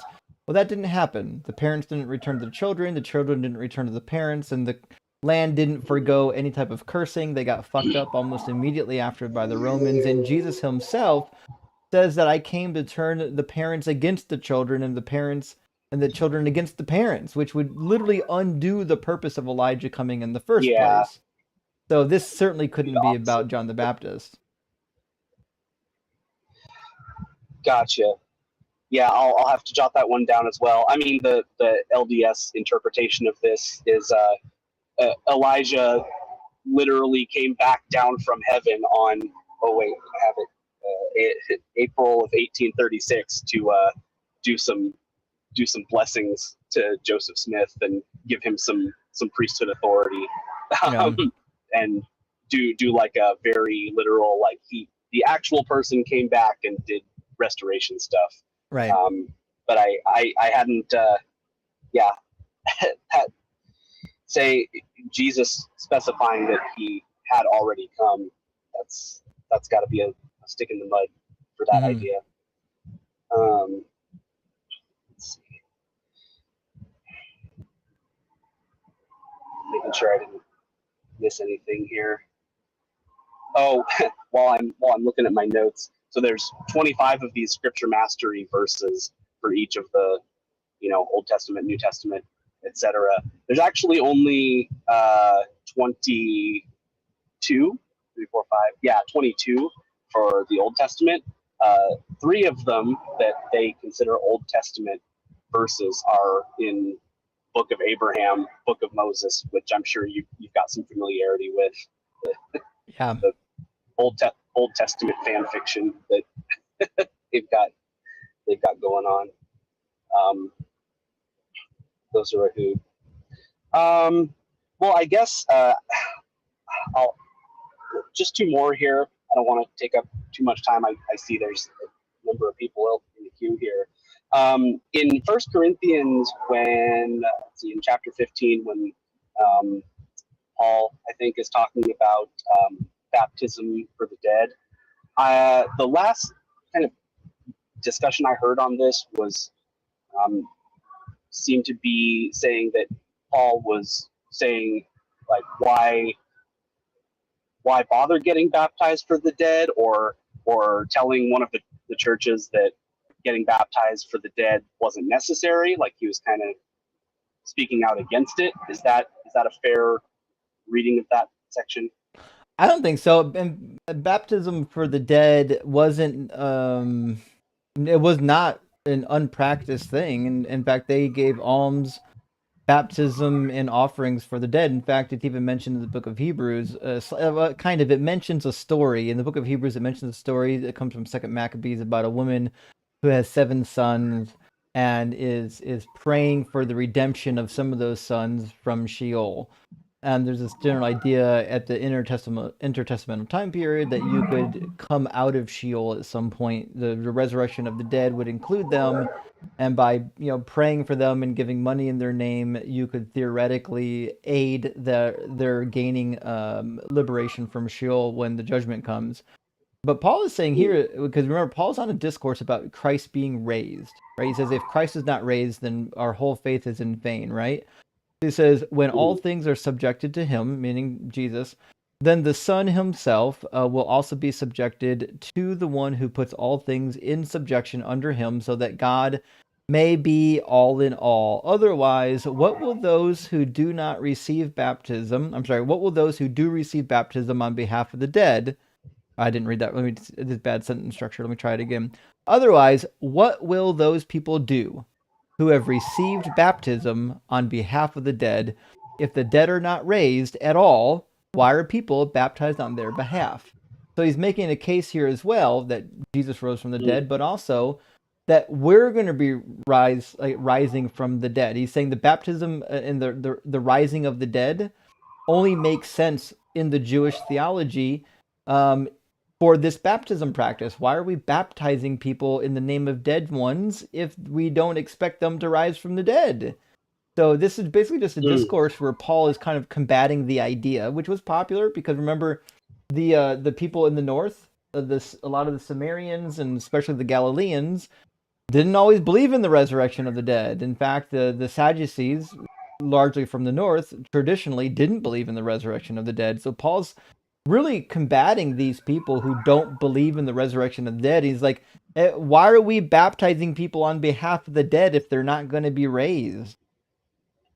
Okay, he's not even really commenting on the necessity or improper, the improper nature of the practice. It's not at all. More just in passing as an example of, hey, if you don't believe in the resurrection, what are you doing? Exactly, because even his next sentence, he says, why are we putting ourselves in danger every hour? I die every day. That is certain, brothers and sisters, as my boasting of you, a boast that I make in Jesus Christ our Lord. I fought with wild animals at Ephesus. So he's like, listen, I put my life in danger every day. Obviously, because I'm going to rise from the dead. Our hope is rising from the dead. So this whole discourse is about rising from the dead, and he's just using this one snippet to say, hey, we do this practice because we expect to rise from the dead. That's all he's saying. Gotcha. Okay, that makes quite a bit more sense. The same chapter is where there's the verse about celestial bodies, terrestrial bodies, and I apologize that I'm reading from KJV just because that's what the references I pulled from the LDS website. So I might be not using the best phrasing here, but it's just right out of the text. Is there like a scriptural tradition or a precedent for there being like different stations within heaven or within Sheol, like different degrees of a better seat up here versus oh, you were only a little bit righteous down here? Is that something that we see elsewhere? Yeah, for sure. Jesus tells time period. Yeah, Jesus tells his disciples that they're going to be ruling and reigning over the 12 tribes, and there's clearly a hierarchy there. And he also says, remember when he goes up to the north to preach, and he condemns the two cities, he said it'll be worse for you than for Sodom and Gomorrah in the judgment, meaning the judgment should have some punishments on different levels, just like heaven's going to have different levels when heaven comes from heaven to earth. And because remember, heaven isn't a place far away. When heaven comes, it's not. We're not going to heaven. Heaven's coming to us. Heaven's going from the sky to the earth, according to the Book of Revelation and the Book of Isaiah. So no one's going to heaven. They're going to be right here on the earth. They're going to be eating food. We're going to be petting animals. And then on top of that, there's going to be structure. There's going to be a hierarchy. There's going to be government. That's why the king, the Messiah, is on that throne forever. Why would we suggest that there's going to be a king on the throne during the new heaven, new earth period when there's no hierarchy? There has to be hierarchy. That's why you need a king. And so, like everything in the Bible has this idea that in the afterlife there's some kind of hierarchy. It's not just floating around in eternal bliss. Well, and people will still be dying potentially. Yeah, Isaiah 65 right? says so. And I think I forget where I've read this, but there's a passage somewhere about how during that time period when the city of God is all set up the way they say it's going to be, it's like no wicked person shall enter it, or no, I forget, thief or bandit or something shall come through its gates, which kind of makes it sound like in heaven there's still going to be like ruffians and ne'er-do-wells running around doing their thing. Yeah, I mean that is the case. Yeah. Well, okay, that's all. That's awesome. I appreciate all the insights there. Yeah, best of luck to you, bud. I really appreciate the questions. We'll do another Q&A soon if you get more questions coming back, and we'll do a little bit more. Yeah, that was the meat and potatoes of it. Oh yeah, for sure. I'll tune into the rest of the show here and see what everyone else has got going on. Thanks, man. Appreciate it. Cheers. Yeah, thank you. I am always intrigued by how the Mormons are trying to interpret this book. It's weird to me. They're doing the same shit with the Bibles that the Christians were doing, which is, hey, can we just quote this out of context and make it about us? Is that okay? The Christians are doing it. Why can't we do it? I really got to start my own religion. Actually, I need to build up the religion of Doug a little bit more on this concept. And RMN, thank you for the super chat, says, I didn't buy my second son. Buried him. Oh, buried it, not bought. Oh, fuck. I'm sorry to hear that you buried your son. Shit, that's terrible. The worst thing I could imagine. I goofed and didn't proofread. You know, it happens to me all the time. Fuck, I've had prompts on my screen that were mistyped because I don't check well enough or at all. Call me Ben Bamboozled. Not a problem, Bamboozled. I was a Christian for 40 plus years. You helped me deconstruct. Thank you. Well, RMN, beautiful puppies. Sorry that you had to lose a son. That's horrific. But you know what? You don't have to worry about going to hell because this guy carcass doesn't exist and Jesus is dead. In fact, if Jesus did exist and hell did exist, I assume he's in hell. The God of the Hebrew Bible, if that dude created hell, he's not going to like Jesus. That Jesus character had a lot of problematic stuff going on. And Captain Hammer Corporate Tool says, you've been a big help in my life. Thanks, Justin. Well, thank you, Captain, for letting me know and for the thanks. I really appreciate that. And my goal when I started this channel was to help people. I didn't start this channel just to debate assholes on the internet. That's what I do a lot of now. But my goal was actually to help people understand this nonsense. And Deep Blue says, my family is having me meet with my priest. Oof, okay. To discuss my questions about the faith. Any advice?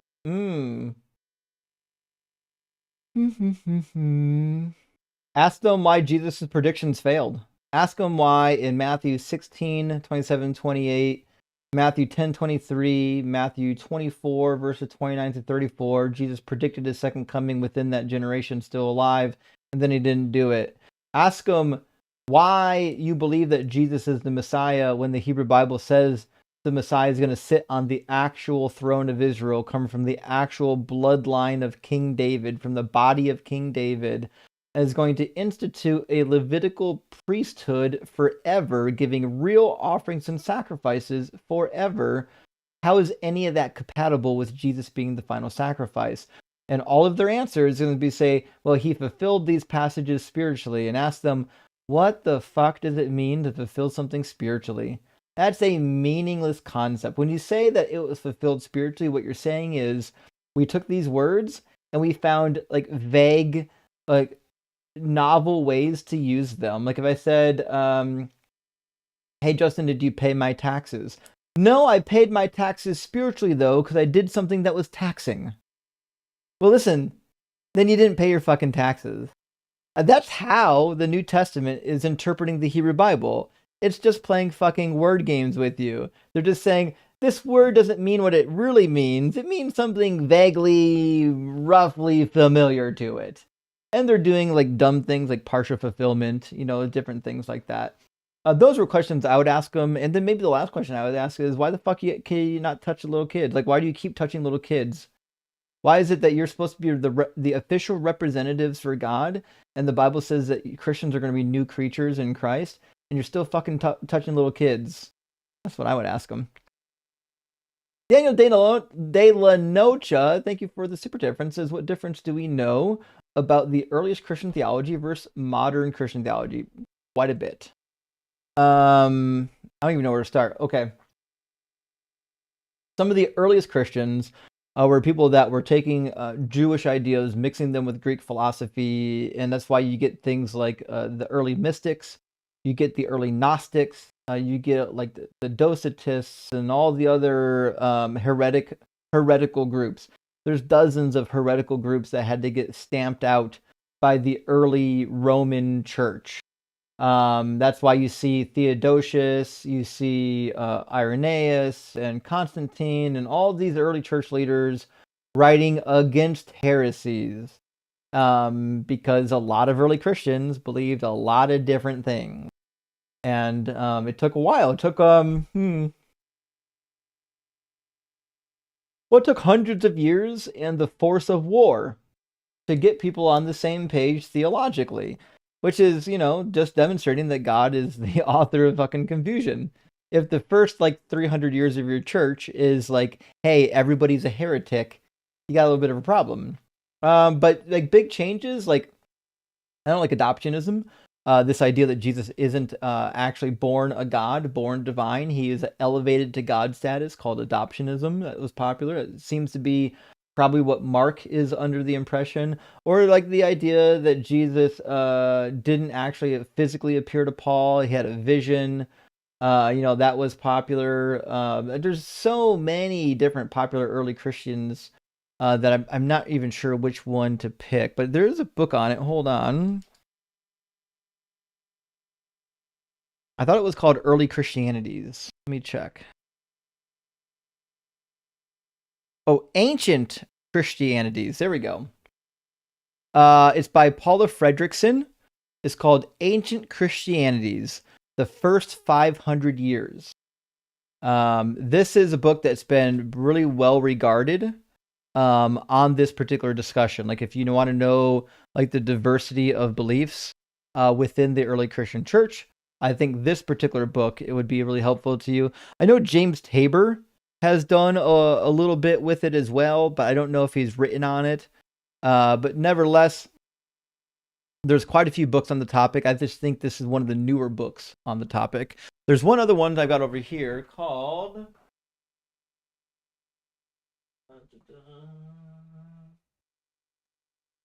I take it back. I don't have it over here anymore. Sorry, I can't tell you what it is. Nevertheless, I mean, I would start there. Start with Ancient Christianities, the first 500 years, and let me know what you think. Caroline, thank you for the additional super chat. Francis, in your opinion, what is the most well-written, fun to read, interesting book of the Bible, if any? I love reading ancient texts, and I just don't want to waste my time going through all of it. I get that. One of my favorites.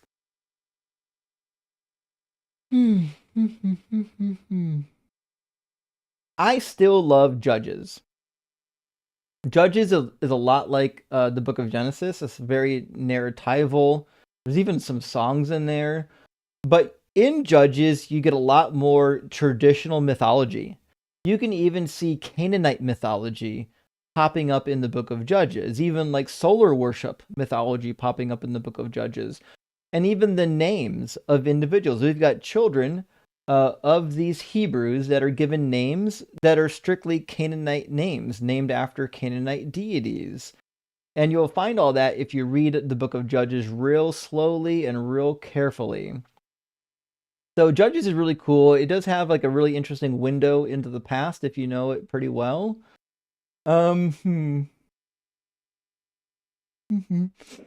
For a long time, I loved Ecclesiastes because whoever was writing Ecclesiastes obviously was not a believer in the afterlife. I just love the fact that somebody took the time to write a book expressing that kind of anguish of mortality in a way that I think everybody can understand. Like humans for all of history have been wrestling with this idea of life and does it have meaning? What the fuck are we doing here? What should I do with myself? And I think Ecclesiastes does a pretty good job of working through some of the base issues. Warship says, I prefer the Book of Hezekiah, which, if you know, you know. The Book of Hezekiah is a real winner. I want to grab just 2 chats, and then we're going to get our next guest in here. I'm going to get Not a Robot. We've never talked to Not a Robot yet. Gordon loves science. Good to see you. Thank you for the super chat. Says, hi, Justin. I'm a new member of your channel. I think that supporting this type of content is very important. Well, thank you, Gordon. I'm glad you love science, and I'm glad that you're supporting the channel.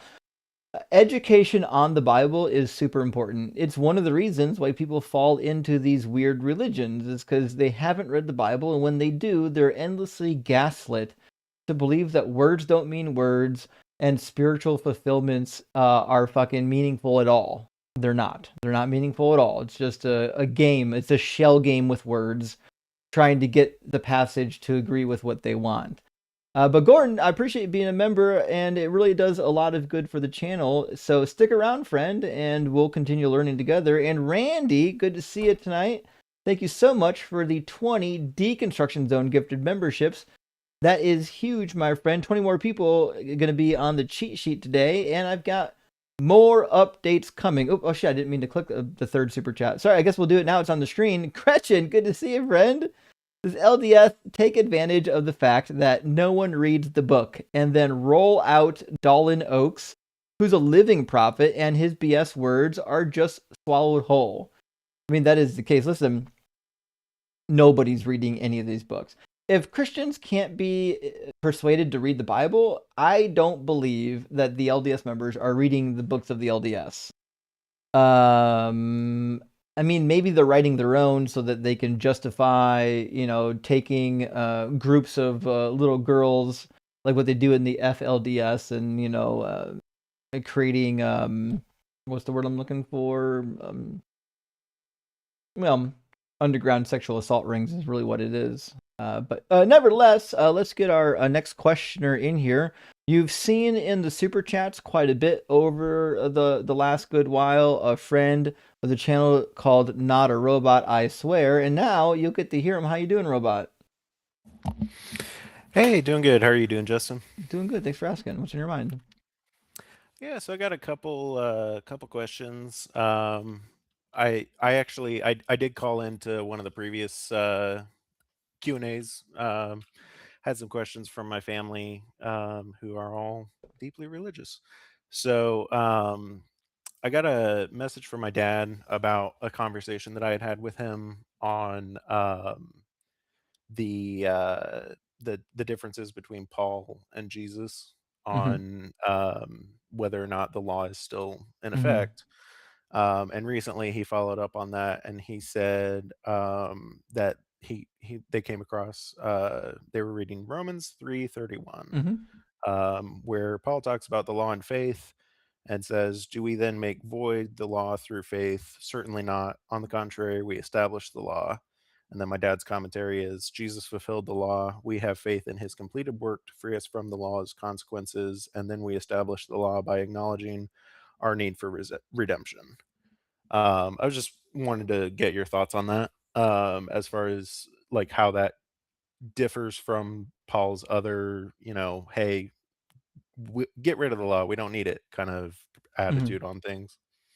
Okay, so this is a pretty common apologetic, and to be fair to your family, this is probably one of the better apologetics. It's not a good one, to be sure. It's not a good apologetic. It's just not as bad as the others. Nevertheless, there's a couple reasons why it fails. The general idea is something along the lines of, hey, listen, you do have to follow the law. You do have to be obedient to the law. But the trick that we're going to pull is we're going to say following and doing the law doesn't really mean following and doing the law. We're going to say believing in Jesus is the equivalent of doing the law because he fulfilled the law, whatever the fuck that's supposed to mean. So basically what you're trying to say is Jesus was right. You don't have to abolish the law, because believing in Jesus accomplishes doing the law. But that's not how that works. There's not a single law ever in all of history that you could do by not actually obeying it. And that's what it means to do a law. It means to be obedient to the precepts of the law, which is why, like in Deuteronomy 30, when it talks about the end times, it says, the Lord your God will circumcise your heart and the heart of your descendants, so that you will love the Lord your God with all your heart, with all your soul, in order that you may live. Then it says in verse 8, then you shall again obey the Lord, observing all of his commandments that I'm commanding you today. So it's not good enough just to say Jesus did it for me.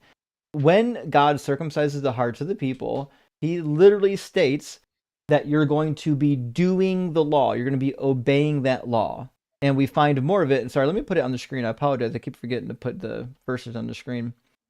When we go to Ezekiel, I mean, we see more of the same. But even in, like, when he talks to his people in Deuteronomy 29, he says, the secret things belong to the Lord our God, but the revealed things belong to us and to our children forever, to observe all the words of the law, which basically means to, adhere to it. And you can go further. If you go to Ezekiel, listen, we've got lots of stuff in Ezekiel about following the law. And when God circumcises the hearts of the people, like we saw in Deuteronomy 30, they're going to be doing the law. So if you go to chapter 44, this is like the new Jerusalem, the new heaven, new earth type of situation that has already began, that gets declared essentially chapter 40. And he talks about what's going to happen at this new temple. And in verse 8 and 9, it says, let's grab verse 8. It says, you have not kept charge of my sacred offerings, but you have appointed foreigners to act for you in keeping my charge in my sanctuary. So he's saying in the past, you've even allowed foreigners to defile my temple. Then he says, thus saith the Lord God, no foreigner uncircumcised in the heart, or mine says flesh, but it's or. In Hebrew, the vav could be and or. I think proper English would be or. But and is fine. No foreigner circumcised in heart and flesh of all the foreigners who are among the people of Israel shall enter my sanctuary. But the Levites who went far from me, going astray from me after their idols, when Israel went astray, shall bear their punishment. They shall be ministers in my sanctuary, having oversight at the gates of the temple and serving in the temple. They shall slaughter the burnt offerings and the sacrifice for the people. They shall attend on them and serve them. So right here, this period when God is circumcising people's hearts, because he's saying that foreigners that aren't circumcised in the heart or the flesh, they're not going to be able to enter my sanctuary and give offerings and sacrifices. So that's what this is referring to. And again, if the foreigners have to be circumcised in the flesh to be able to worship in this new heaven, new earth, new Jerusalem, that means Paul's completely wrong. Paul says in Galatians that if you take the marks of circumcision, Christ is of no use for you. But literally, God of the Old Testament says that when we have this new era where there's a Messiah on the throne, we're going to be having Levites do offerings and sacrifices. And if you're not circumcised, you can get the flock out of here. You got nothing to do with me. And he even goes on to talk about this Messiah. The prince, the Messiah prince, is described in chapter 37. And then we have the final war. And then we look at what that Messiah, what that prince does when the temple's built, when the new Jerusalem is established. And one of the things that this person is going to be doing is doing like actual sacrifices. We find in verse 46 what the prince is going to do. And it says, when the prince provides a free will offering, either a burnt offering or offerings of well-being, as a free will offering to the Lord, the gate facing the east, so on and so forth. And then it even goes on to describe what's going to be sacrificed, right? It says, you shall provide a lamb, a yearling without blemish, for a burnt offering to the Lord daily, morning by morning you shall provide it. So listen, God is demanding burnt offerings and sacrifices, even in the Messianic age, which we would expect as it shows up again in Zechariah 14 after the final battle again. Both Ezekiel and Zechariah describe this final battle in some great array of detail. And at the end of Zechariah, after the battle has already been waged, listen to what it says about all the nations that are not Israelite, what's going to happen. Says, all who survive of the nations that have come against Jerusalem shall go up year after year to worship the King, the Lord of hosts, and to keep the festival of booths. Oh, that's interesting. After the final battle, when God's restored the entire earth, the nations that are left over have to practice the festival of booths. Then it says, on that day there shall be inscribed on the bells of the horses, holy to the Lord, and the cooking pots in the house of the Lord shall be as holy as the bowls in front of the altar, and every cooking pot in Jerusalem and Judah shall be holy to the Lord of hosts, so that all who sacrifice may come and use them to boil the flesh of the sacrifice. So even after Armageddon, when God restores all things, there's going to be sacrificial flesh happening, which is what we would expect. Even in Isaiah 56, it talks about the foreigners after the Babylonian exile that joined themselves to the Lord. What are they going to do? It says, the foreigners who join themselves to the Lord to minister to him, to love the name of the Lord, and to be his servants, all who keep the Sabbath and do not profane it and hold fast to my covenant. These I will bring to my holy mountain, and I will make them joyful in my house of prayer. Their burnt offerings and their sacrifices will be accepted on my altar, because my house will be called a house of prayer for all people. So the vision laid out in the Hebrew Bible of this end time period where the Gentiles come to know Yahweh, they hold fast to the covenant that Yahweh made. Even if it's a new or a slightly different covenant, it still includes the laws of Moses, which is why they're giving offerings and sacrifices and following the festivals and obeying the Sabbath, because the God of the Hebrew Bible never envisioned a time where the people would just become lawless and fulfill the law by merely believing in some sky carcass. Makes sense. Yeah. And something you said in there reminded me. What are your thoughts on the practice of a lot of Christians of circumcising infants? Especially considering Paul's, direct, hey, it's Jesus is of no use to you if you do that. Yeah, so Paul was very serious about the law being over, and he was very serious about combating the people who thought that the Gentiles needed to be circumcised, which is why we have the brawl in Acts chapter 15 essentially about that particular topic. And so I think here's the issue that we have. You already know that Christians are not reading this Bible. So the reason why a lot of Americans were being circumcised for so long was essentially because they thought it was for sanitary purposes. Maybe they thought it looked better too. There's a lot of Christians that have read Genesis and then nothing beyond Genesis.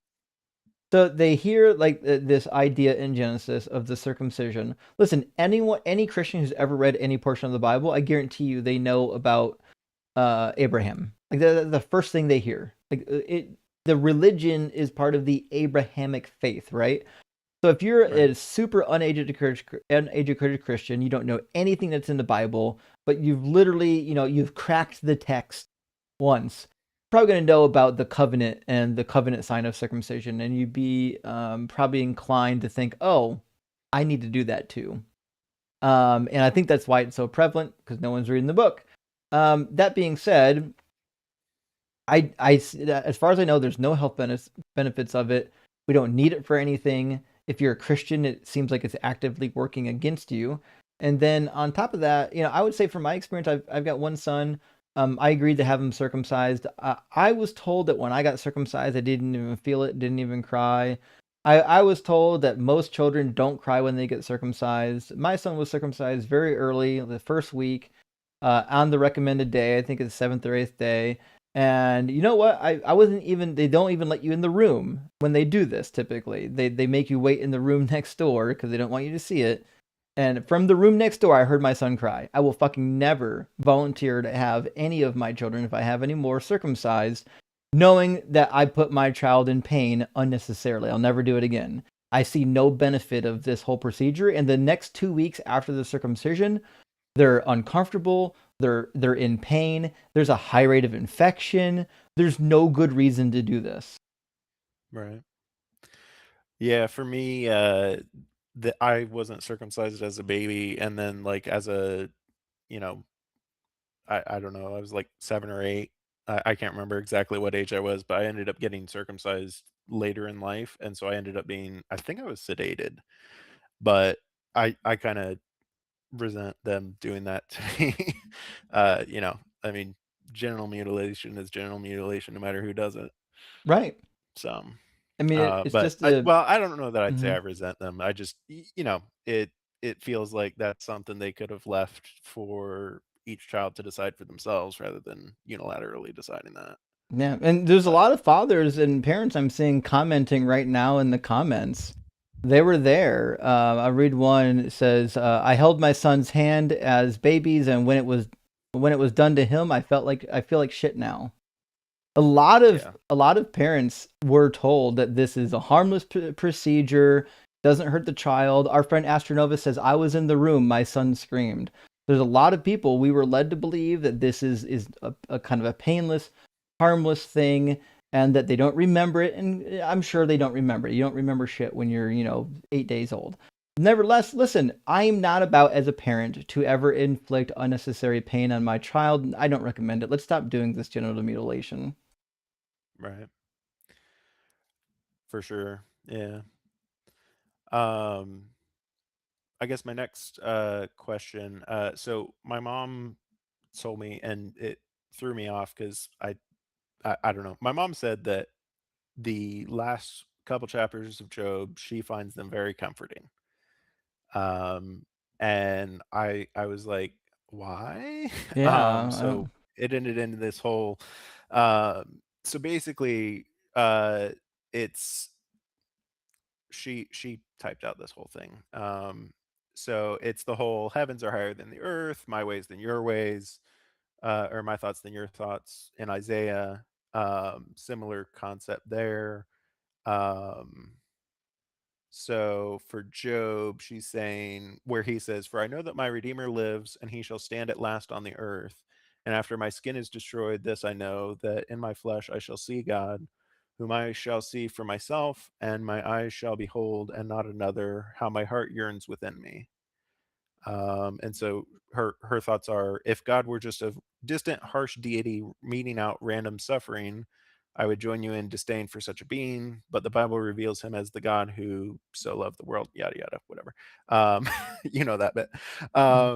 He did not send Jesus into the world to condemn the world, but that the world through him might be saved. Verse 18 goes on to explain that we are already condemned, and that's why Jesus came to save us. So she's just going into all that.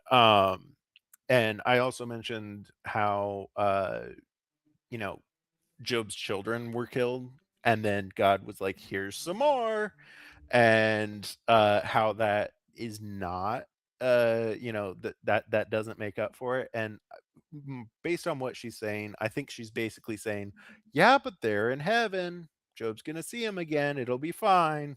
We don't And know they're in heaven. Why would we assume that? right, yeah. Um, So, like, is she pro-abortion? Because if it's okay to kill babies because they go to heaven, it seems like you should be pro-abortion. You'll send all the babies to heaven. Right. Yeah, very much not so. No, so she just said, well, yeah, so she says, indeed, the Lord gave Job twice as many as he had before. This includes twice as many children because Job's first 10 children still existed, though just not with him for a time. This is a comforting truth to those of us who have lost a child, a truth I had never thought of until they shared that something else that they were talking about. Job was So not given yeah, I his mean, original that was children basically back. what she was saying. Well, so I think what she was saying was she thought that Job would see them again in heaven. Well, let me ask you a question. Like, if somebody murders your children, does it make it better that you get double the amount back? I would not think so. No. No, you still have that trauma, and the children didn't deserve any of that nonsense, right? So, if we're going Right. to talk about justice, and remember, God blames this on Satan, even though God started it. God said, "Hey, have you considered my servant Job?" And then after he fucks him up, God's like, "Hey, you incited me against him without cause." How does an all-powerful God get incited against anybody? Like, how do you coax an all-knowing God into doing something that he didn't want to do, right? Such a nonsense book. Right. But so God literally fucks this guy up under the guise that the devil made me do it, which is crazy. And then the end of the book, God's like, "Hey, don't fucking question me. Don't question me. One day you'll be dead, and you can ask me questions then, right?" But that's not really an answer. That's more like remember when you were a kid, you might have asked one of your parents, like, hey, can I go do a thing? And your parent was probably busy and didn't really want to deal with you and said, no, you can't do the thing. And you're like, well, why not? And you're like, because I said so. That's really what God's doing here. God's like, whoever wrote Job knows that there's no answer to this question. The question is, why are we, God's righteous people, getting their shit kicked out of us when we're supposed to be your people? And that's kind of that's what Job is addressing. Job is not a real story, by the way. I don't know why Christians think this is a real story. It's an allegory for what's happening to the nation of Israel during the Babylonian exile. But nevertheless, the point of the story is like, why is God fucking us up? We're the good guys. And God, his only answer is, you can't question me. Well, that's not a real answer. A real God could have said, here's why I'm doing this to you. Here's why this is happening. You don't have to hide it and be all coy. A non-answer just means that you don't have an answer. Right. Yeah, and I mean, I even couch this in terms. As per my usual, I apologized for being so graphic with it. When I said this to my mom, I was like, if this was a girl in an abusive relationship, and she was saying these things that Job says about her boyfriend, would we just take her word for it and say, well, she loves him, she says that he is, doing what's best for her, so she must know what's going on, she's happy with where she's at. And I think she kind of ignored that. I don't know that she really addressed that in her responses, but that was kind of my thought of like, because her initial statement was that, in the midst of that, Job was able to say, I know that my Redeemer lives, yada yada. And I was like, well, yeah, but he's got Stockholm syndrome. Yeah, what do we need a Redeemer for? Right. Yeah, especially in his case, like, he's the one guy that doesn't need a Redeemer. Like, imagine you're a kid and your parent comes and locks you in your room for no reason and then just beats you up every day. Like, why? Like, well, you're not perfect. You sinned. Like, oh, okay, but what are we doing this for? And then your parents like, oh, it's okay. In a little while, I'm gonna come and beat the shit out of myself and then let you go free.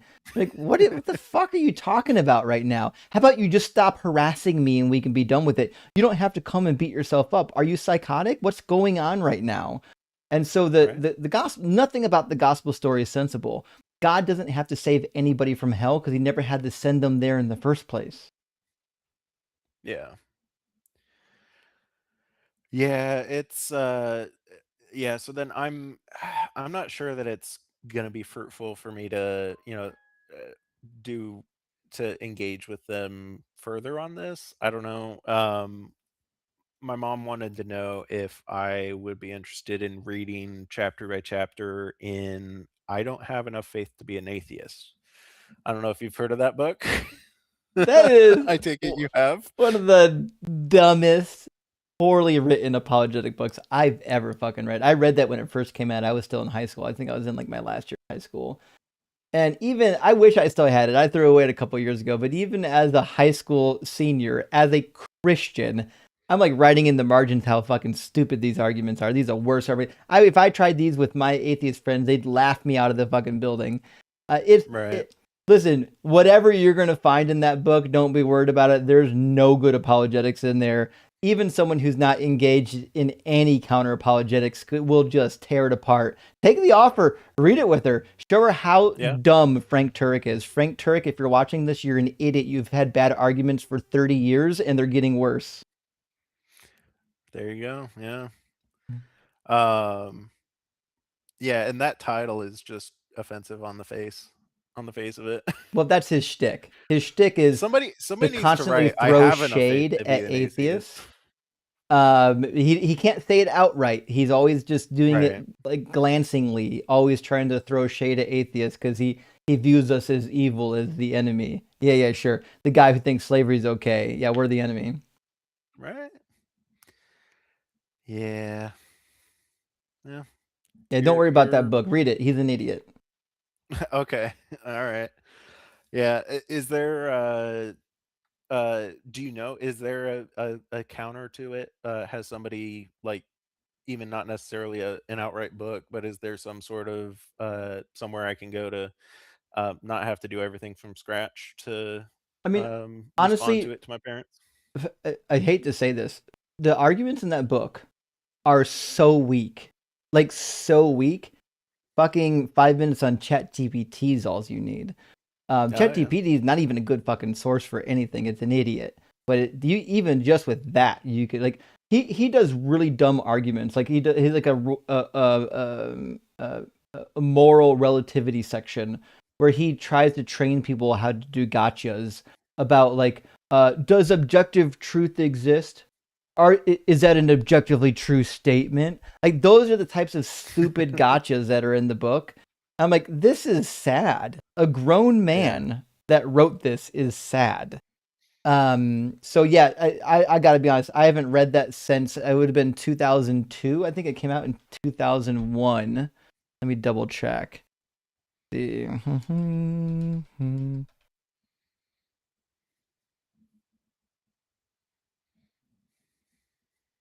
Yeah, it is on Amazon. Does it have a year of publishing? I'm sure it does. Oh, this is the audio version. Let me go to the hardcover or the paperback. 2000. It says 2004. I'm pretty sure that must be a second edition. I think it came out the same year I was graduating, or just before I graduated. Nevertheless, this book is just not good. It's got a lot of reviews. 5,000 people have reviewed it. And it does have like there's some tidbits in there from Norman Geisler. Don't worry, he's an educated buffoon as well. But like none of these arguments in here are good. I would say some of the arguments that he's going to give is akin to like reading Mere Christianity, those types of arguments. But probably with less sophistication than C.S. Lewis. C.S. Lewis was at least a better communicator. Right. So. Okay. Yeah, so I might take him up on that. I don't really want to read it. It sounds boring. It is boring. And how many pages are in this one? 448 pages. I think there's really only about 350 pages of actual shit in there, but right. It's a poorly written book. It's not good. There's no good arguments in it. Don't be afraid of it. Just go through it. Do like a chapter a week, and every week just spend a couple minutes on ChatGPT collecting some sources, and you'll be able to, because they're bad arguments. Like a lot of them, like he'll do a moral argument without considering the fact that just not liking subjective morals isn't an argument in favor of objective morals. Right. Sorry, you don't have to like it. Give me the argument why objective morals exist. And he's never going to do it. Yeah.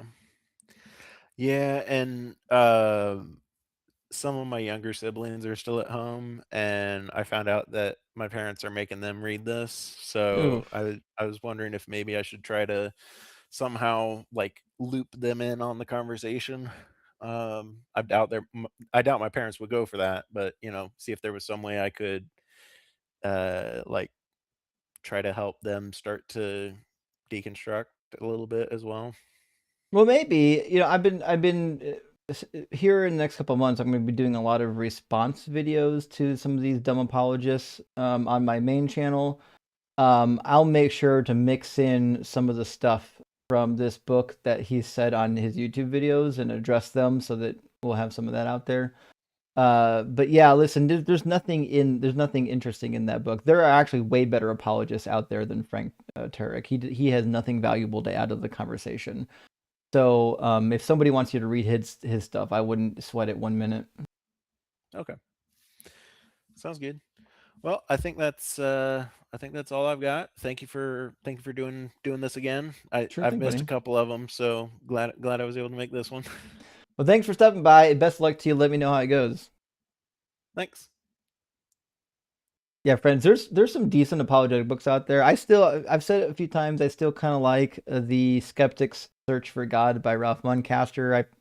I find his arguments weren't great either. He's some of the same bad arguments. Like his argument in his initial book on evolution is that classic, a tornado going through a junkyard and assembling a Boeing 747. That's the worst argument you could ever make about evolution. But other than that argument, he made a couple compelling arguments. Most of the arguments that these apologists are going to trot around is like, look at all the manuscripts. Hey, there were eyewitnesses. Only if you believe church history. The manuscripts all agree with each other as long as you don't actually compare the manuscripts. Remember, if you have an apologist making claims about the manuscripts and they didn't go and learn the original languages, you have nothing to listen to them for. You're done. Just be gone. I don't give a fuck what you have to say. If you didn't learn Greek and Hebrew, I don't care what you have to say about the accuracy of the Greek and Hebrew manuscripts. Like, I didn't learn Latin in school. I will never tell you how accurate the Latin manuscripts are. I can't fucking read them. So if you have an apologist telling you anything about manuscripts and they can't read them, disregard them entirely. And Dragon Sword, thank you for the super chat, friend. It says, I view Judges 9 as an allegorical tale about the great schism in the Canaanite pantheon. Do you concur? I don't know if I would concur. I assume by the Great Schism, you're probably referring to the divide between Mot and Baal? Or the one between, like, Athtar and... Okay, there's a couple schisms in the Canaanite pantheon. When Baal goes into the underworld to defeat Mot, who was previously the favored son, the favored child of El, he dies. They try to put Athtar the Terrible on the throne. He gets cast down in a laughingstock. It says he's not even tall enough to reach the footstool. They cast him down, and eventually Anat goes into the underworld, rescues Baal.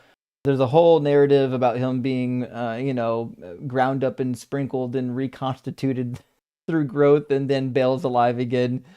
So there's definitely maybe that schism between Mot, the god of death, and Baal, the storm god. And maybe the one that happened while he was gone. So I don't know which one you're referring to. That being said, in Judges 9, am I correct in assuming that you're referring to the parable of the trees in Judges 9? The parable of the trees says this. When it was told to Jotham, he went and stood on the top of Mount Gerizim, and he cried aloud and said, listen to me, you lords of Shechem, so that God may listen to you. And then he gives this parable. It says, the trees once went out to anoint a king over themselves, and they said to the olive tree. So this is indeed talking about kings and talking about a schism. However, this schism seems to be referring to what's happening contextually inside of the book of Judges between Shechem and some of the others. And if you keep reading, remember, there's a schism even among some of these tribes, actually multiple schisms among some of these tribes in the book of Shechem. But it is interesting. It does mention a couple things that would make you feel like it might be, I don't know, vaguely connected to Canaanite mythology. Like in verse 15, it says, the bramble said to the trees, if in good faith you are anointing me king over you, then come and take refuge in my shade. But if not, let fire come out of the bramble and devour the cedars of Lebanon. And of course, the cedars of Lebanon are like super popular in the Canaanite mythology. But to be fair, they're popular in the Hebrew mythology as well, because the cedars of Lebanon were used all over the Levant and Near East, as they were widely regarded as some of the best trees for building, and they also used them for making incense and resins and even body smells and whatnot. So I don't really see anything in here that would lead me to believe that this is related to Ugarit. Not that it couldn't be. I think in Judges there are some echoes of some ancient Ugaritic mythology, but I don't think that necessarily speaking this would be about Ugarit. It is interesting though that Abimelech gets mentioned, and he's also mentioned as the king of Gerar in Genesis. It's genuinely understood that it's a different Abimelech, but certainly there's something to be said there. But Abimelech was never part of the Canaanite religion or even territories. He would have been part of the Philistine religious system, and the Philistine religious system was altogether different than the Canaanite system, to be sure. So the sea people and the Canaanites weren't the same people. Roy William, thank you for the $1.99 super thanks. I appreciate that. Also to Dragon Sword, if there's a reason why you think this is about the Canaanite pantheon, let me know. Like, maybe I missed it, right? But personally, I don't see anything there that would, for me, thinking it'd be about the Canaanites. Frosty Glass says, when you finally began to shift senses to the possibility there's no God such as described in the Bible, did you have a what do I do now moment? Oh, that's fair. Yeah. So a little bit, although I would say my moment was very short lived. Like most of y'all people already know that my deconstruction process took a long time to get from point A to point B. So all along the way, as I came upon new revelations and new understandings, I was constantly asking myself, okay, how does that change my future? How does that change my path, right? At the very end, when I finally realized that, there's just no path forward for me as a Christian, I did have a moment where I was like, okay, what now? Because my goal was to plant a church. I had opportunities to work for other churches, and I did work for other churches, but my ultimate goal was just to plant a church. When I left Christianity, that was a huge, like, what the fuck now? So yeah, I think it's pretty normal, and everyone takes their own amount of time to regroup. Some people sit down like, oh, well, I just do whatever the fuck I want now. And some people are like, well, I don't know. I was lucky I had a background in engineering, so I just continued working in electrical engineering. And for some people, like I have friends of mine that no longer believe, and they're kind of stuck in the ministry, like they're full-time in ministry. And like, what the fuck do I do now? I don't have anything to fall back on, right? For some people, that's a real problem. I'm just really lucky I didn't have that problem. But yeah, it might take you a couple years to figure that out, and it might take you a couple years to get through some of the emotional trauma and get through maybe what we would call like the existential crises, the existential dread. Those are all things that you'll have to work through eventually. But yeah, I think, the first thing I realized, I'll end on this. The first thing I realized after I understood that I couldn't be a Christian anymore and I wasn't going to be a pastor, I was like, well, what now? I thought, oh, well, if God's not real and Christianity is not true, I can just do what I want, right? And at that time, I've always been really into athletics and sports and whatnot. At the time, I was really into golf. I was like, fuck, what if I just work and play golf and enjoy my fucking family? Like, what's wrong with that? What's wrong with literally just going to work, making a living, loving your family, and having a little bit of golf on the side? I was like, I could live that fucking life. It doesn't bother me at all.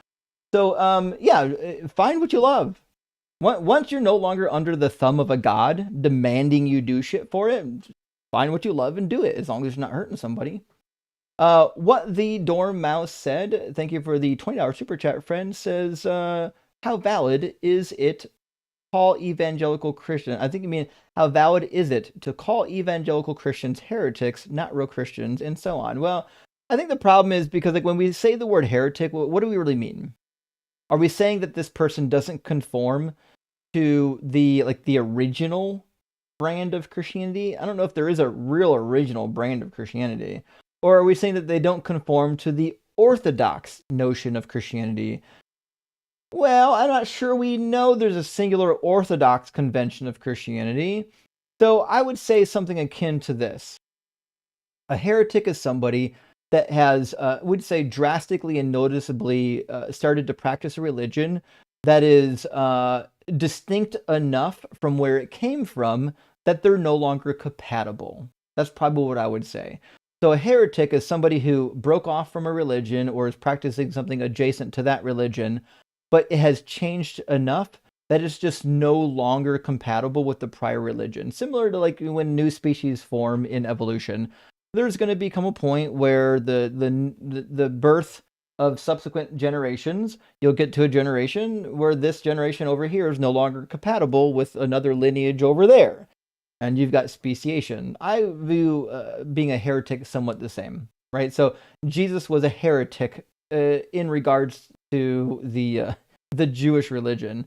Mormons are heretics in regard to the Christian religion. Although, to be fair, they did a couple things right, you know, like getting rid of the Trinity. So nevertheless, like that's how I would say.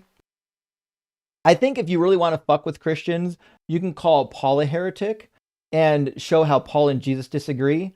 You can even call Jesus heretic and see how Jesus disagrees with his own dad in the Hebrew Bible. Those are routes forward.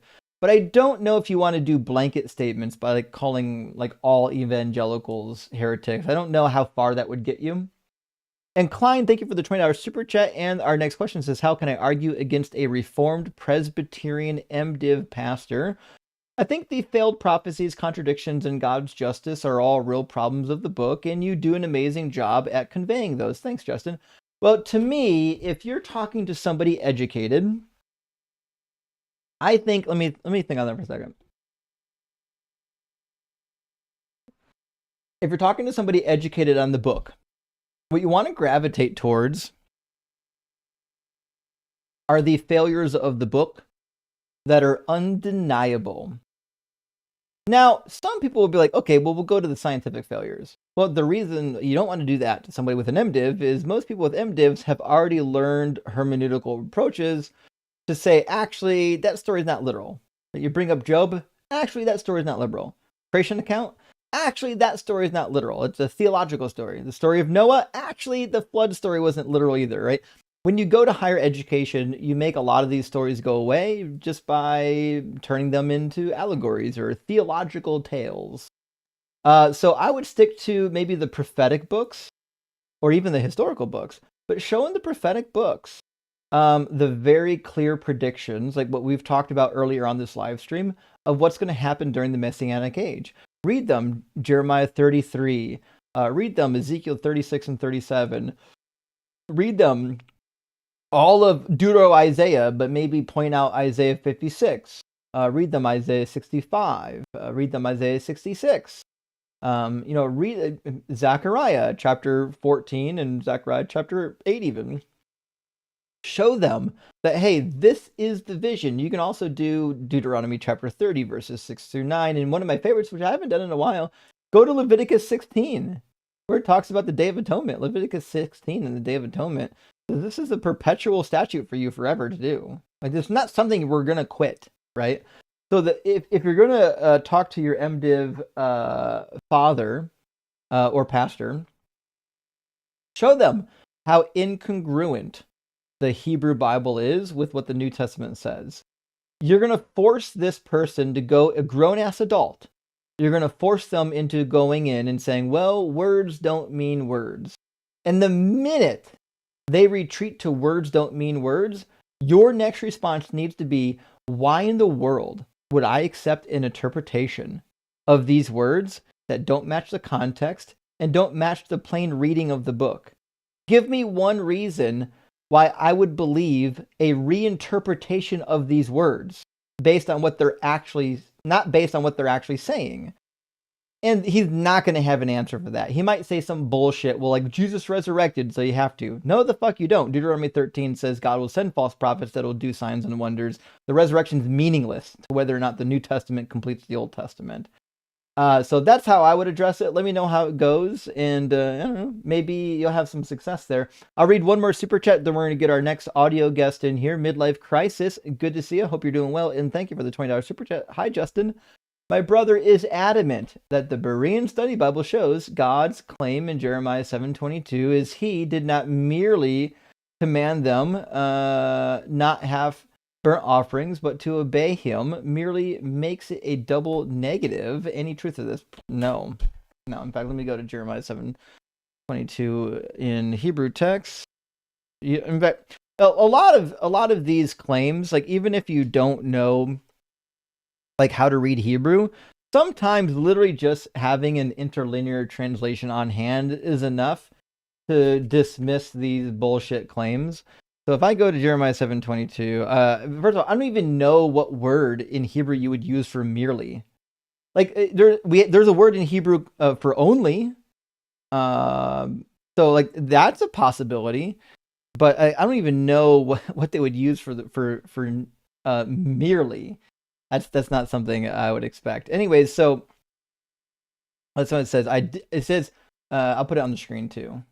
So here's the interlinear translation. You're not going to find any word in here that corresponds to merely. That's for sure.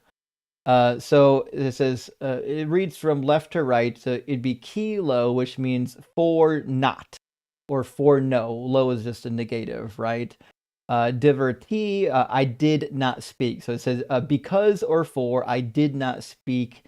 Et avotichem, I did not speak to your fathers. And then he says, or, this could be and or, but it's or in this particular context. Or command them in the day that I brought them out of the land of Egypt. So what we're going to find here is, and this is just a variant right here. You see these two words in parentheses. It's not saying that there's like an untranslated word here. It's saying that there's a variant. And the spelling appears to be the variant. So there's not a word in here that would indicate anything of like only or merely or anything like that. If the Berean Study Bible says merely, they're just straight up lying to you. There's just nothing in there. He literally just says that he did not command them on the day that I brought them out. So I don't know what else to say. It says what it says, right? So, that's what I would tell him. And say, okay, if the word merely needs to be in there, show me in the Hebrew text where merely shows up. I'm trying to think, what word would they even use? Hold on.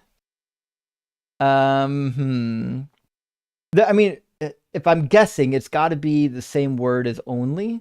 So let me see if I can find a word that would even match.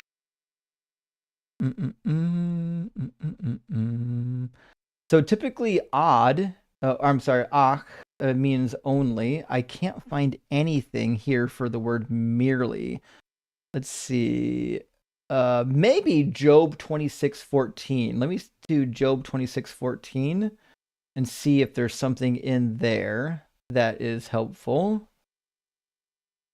In the English translation, the King James at least, there is the word merely that shows up. Let me see what's in the underlying text.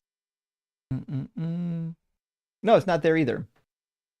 It literally is in parentheses, even in the King James, showing that it's added in the English, not in the Hebrew. So, listen, I don't know where the merely came from. It's clearly whoever wrote that translation or the Apologetic is lying to you. They can't be honest.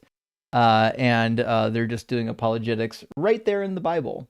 Let's grab our next guest. Luke had been in line for a while. I think Luke's connection popped in and popped out. So Luke, I think, had been next in line for some time. Let me grab Luke and we'll get our next question rolling. How you doing, Luke? Hello. Oops.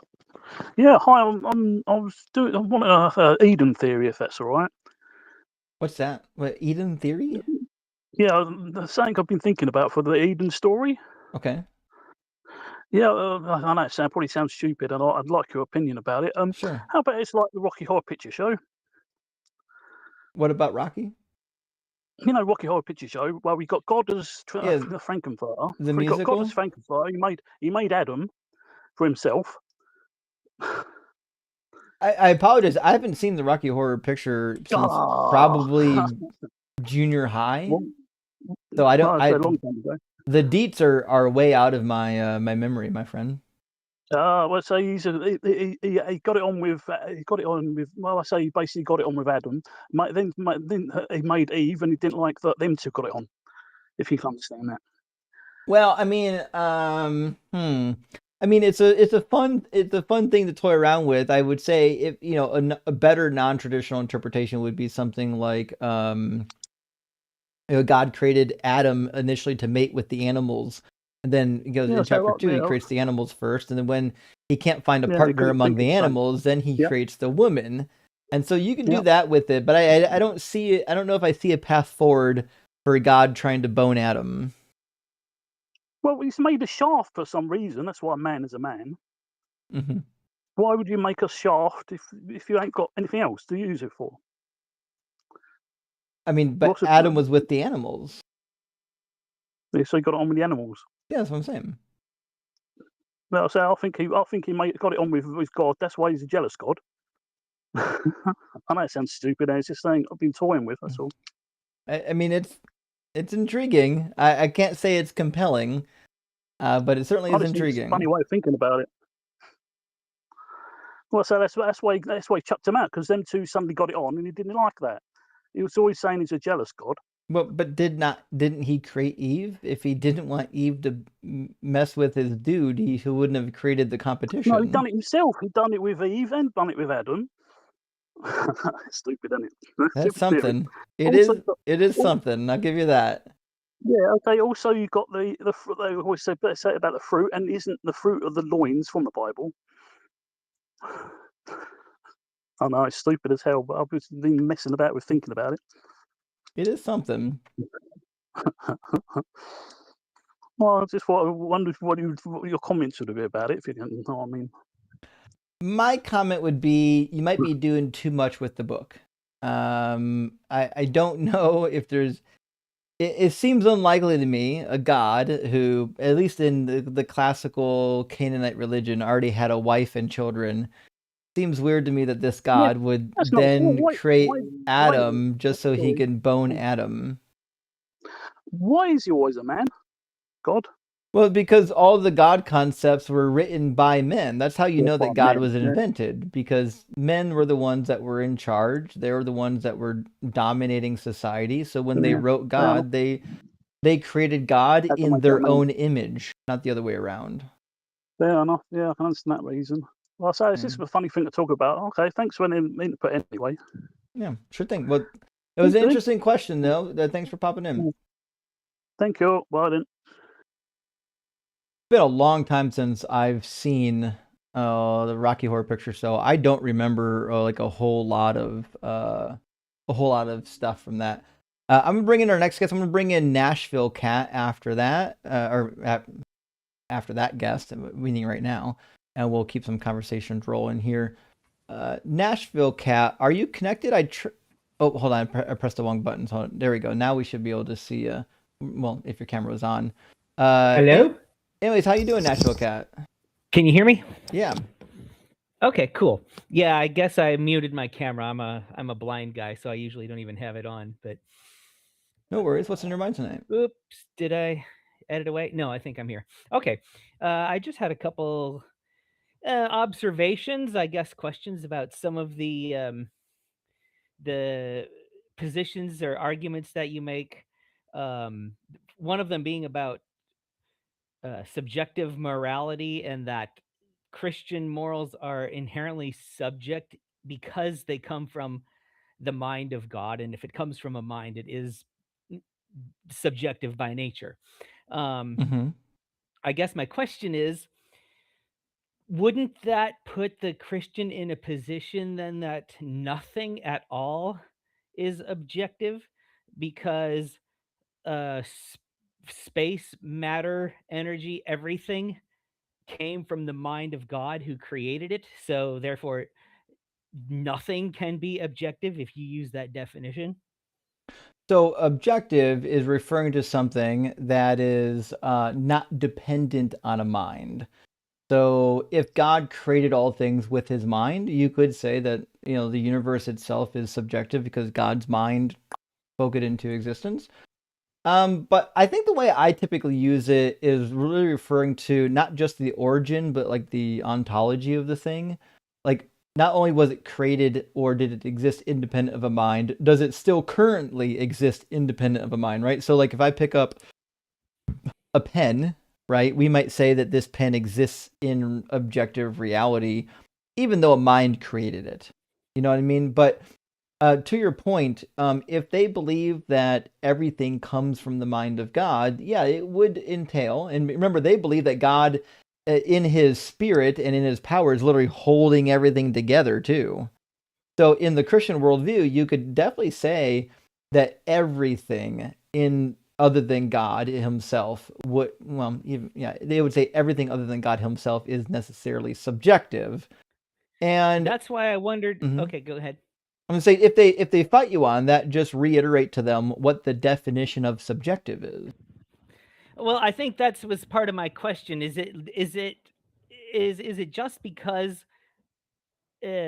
Merriam-Webster did not have the foresight to put with the exclusion of the mind of God when he wrote the definition of subjective, because I don't think I just don't know how effective it is, because I think most Christians are going to believe that there are objective things, and because everything comes from the mind of God, then morality is just another one of those objective things that came from the mind of God, much as space and matter is, even though you could argue that matter and space itself isn't necessarily objective if God can make the sun stand still. But I don't think most Christians would argue that, the laws of physics are subjective. But it almost seems like Well, they if you're are. going to make the argument that morality is subjective, then you have to make the argument that everything is subjective because it all came from the mind of God, and he can change any of it whenever he wants. Well, yeah, it is. It's all subjective. But I mean, even in my worldview, the laws of logic, the laws of physics, they're all subjective. We invented those things. Do they describe an objective reality? Perhaps, right? But the law itself, we created those laws, just like we created language and mathematics. But if you just go to there's a wiki page on subjectivity and objectivity in philosophy. And it gives you some basic definitions as something is objective if it can be confirmed or assumed independent of any minds. Any mind. It doesn't say human minds, it says any mind. And then well, how can anything be confirmed or assumed without an agent that can do the confirming or assuming, which would be a mind? Well, it's not talking about the confirmation. We're saying it exists independent of a mind. Right? So when we're talking about the objectiveness of something, we're talking about its existence. How does it exist? Does it exist in a way that it's dependent on a mind, or does it exist in a way that's not dependent on a mind? And the existence of morals, if they're objective, would exist independent of any mind, meaning if all minds in the universe disappeared tomorrow, morals would still exist, even if God's mind disappeared. The best introductory into this topic is the ever so classic Euthyphro dilemma that Plato talks about. Are things good because God did them, or did God do them because they're good, kind of thing? Because if they're already good, whether or not they're from God, if God is doing them because they're good, meaning they exist independent of God, then they would be objective. Yeah, I mean, I just kind of keep going back to, and I won't circle this too long because I don't want to circle the drain too long. But if God's mind disappeared, if even God's mind disappeared, then theoretically the entire universe and everything in it would disappear because he made everything. So it's just kind of I don't know. It kind of feels like the only argument then is absolutely everything is subjective. I mean, yeah, again, I don't disagree. If in fact there is a God, the God actually does exist, and if in fact it is the mind of God that caused all things to come into existence and is sustaining the existence, then certainly, yeah, everything theoretically would be subjective. I think, though, I guess my concern is I don't know what this gets you.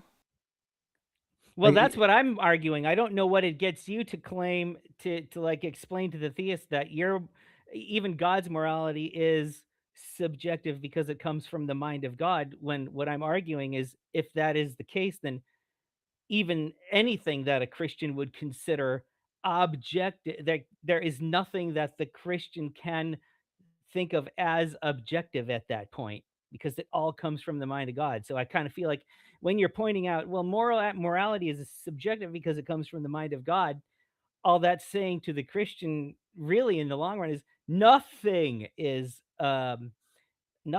objective to the Christian. Nothing can be objective for a Christian. And I don't know that you could find many Christians who would go down that line with you. Mm-hmm. Yeah, I mean, listen, it's going to be a hard sell to a Christian that everything other than God is subjective. But I mean, obviously, just from a definitional point of view, it does seem to be the case.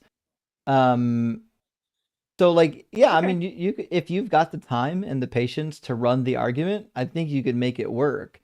So I think if you're having the moral argument, if somebody's bringing up objective morals, it might take more time to run your argument than it does to do the objective morals argument. But it certainly is a possibility. Like you take them to the wiki page where you get the actual definitions with sources for the definitions, and then just Well, I think it demonstrate just comes them. down to special pleading. The Christian is going to specially plead that whatever God does is just objective by definition. And because Merriam-Webster didn't think to put, with the exclusion of the mind of God, all things that come from a mind are subjective, that doesn't necessarily, I just don't know. But anyhow, that was my thought on that. Yeah, listen, I don't disagree with you. I mean, it seems to work, like what you're suggesting. So, like, if you can pull it off, I'd say go for it. My second point of, I don't know, contention and maybe just confusion or a clarification would be good. When you're making the Trinity argument and you say that in order for something to be 100% something, it must contain all the necessary characteristics of that thing.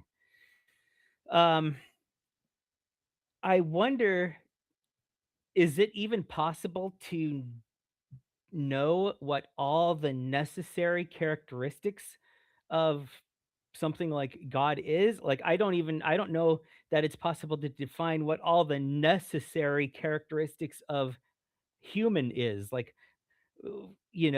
as we evolved, we didn't, scientists afterwards decided which species count as human and which don't. There was never like, okay, this one is human, but this thing's dad definitely was not. So how could you even say what are the characteristics that make something 100% even human, much less God? Well, the good news is, while there's no official list, you don't need any of that. All you need is to come to an agreement with your interlocutor about what you think those are. So if your opponent thinks that one of the essential ingredients of being a god is omniscience, boom, you're done. Let's do it. Let's go. So you kind of get to play with your opposition on that particular point. But like, if you're talking to someone who believes in the classical Greek pantheon, they didn't believe that all the gods were omnipotent and omniscient. Those aren't things they would probably concede. So you just kind of have to feel around with your opponent where they draw those lines between godness. And once you figure out where those lines are, then you can say, okay, here are the essential attributes that you and I agree on, and then you can work from there. Now, when you're talking to a Christian, most Christians have been trained to believe that God is all-knowing, because it says so in 1 John. They're trained to believe that God is omnipresent, because it kind of says something similar to that, I believe, in Jeremiah 23, if I remember. Hold on, let me double check. And there's this in Amos chapter 9, there's another famous verse that sounds very similar to being omnipresent. Is it 23:24 or is it 24:24? Oh, 23:24. God says, "Who can hide in secret places so that I cannot see them, says the Lord? Do I not fill heaven and earth?" So there's a couple passages you can pull out to try to get those omni properties out there. I would say this though, and Nashville, you've been around long enough. There's some arguments that as they're leaving my mouth. If somebody said those to me, I would argue against it. But the reason why I use the omni properties to fight the Trinity is just because Christians believe in them, and it's a good way to dispense of the Trinity. But in Yeah, I reality, just if wondered you read the because Hebrew Bible, it's not clear that God is omni. In fact, in the earlier chapters of the Bible, he's obviously not omni. I guess I just thought because you frame it as almost a former syllogism, premise one, in order for something to be 100% something, it must contain all of its necessary characteristics. Mhm. Just framing it as like a formal syllogism almost makes it like, I mean, on one hand, it's saying like this is a good enough argument to make it a former syllogism, but then when you're talking to me and you say, if somebody used this on me, I wouldn't.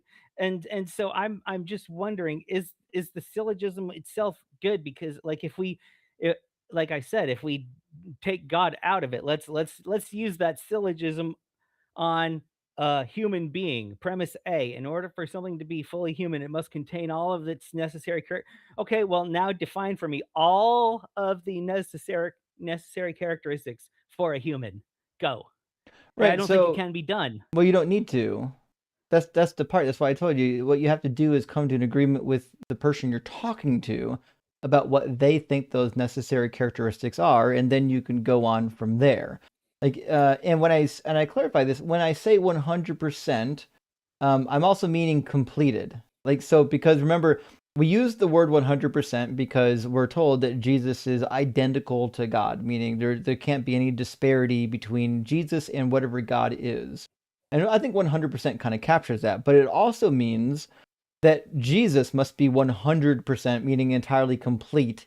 He can't be lacking anything that would make God complete, right? So, for example, a complete human being would typically have 2 arms. Now, can you be a human being with 1 arm? Of course. But you're not 100% human being at that point. You're like, I don't know, 95% human being, who knows, right? So while I don't know. Well, hold on. If you were referring to just a classification of entities, meaning you can be 100% human being while still missing an arm, and you're saying, well, 100% doesn't mean complete. Well, now you've changed my definition, right? My definition of being 100% of something means that you have all of its attributes and not one attribute is missing. Now, if it turns out that one attribute is missing and you can still be that thing, you can still be in the category of that thing and not be 100% complete in that thing. So you can still be in the category. Like, I'm 100% in the category of being human, but you can't be 100% of a complete human because a complete human has necessary characteristics.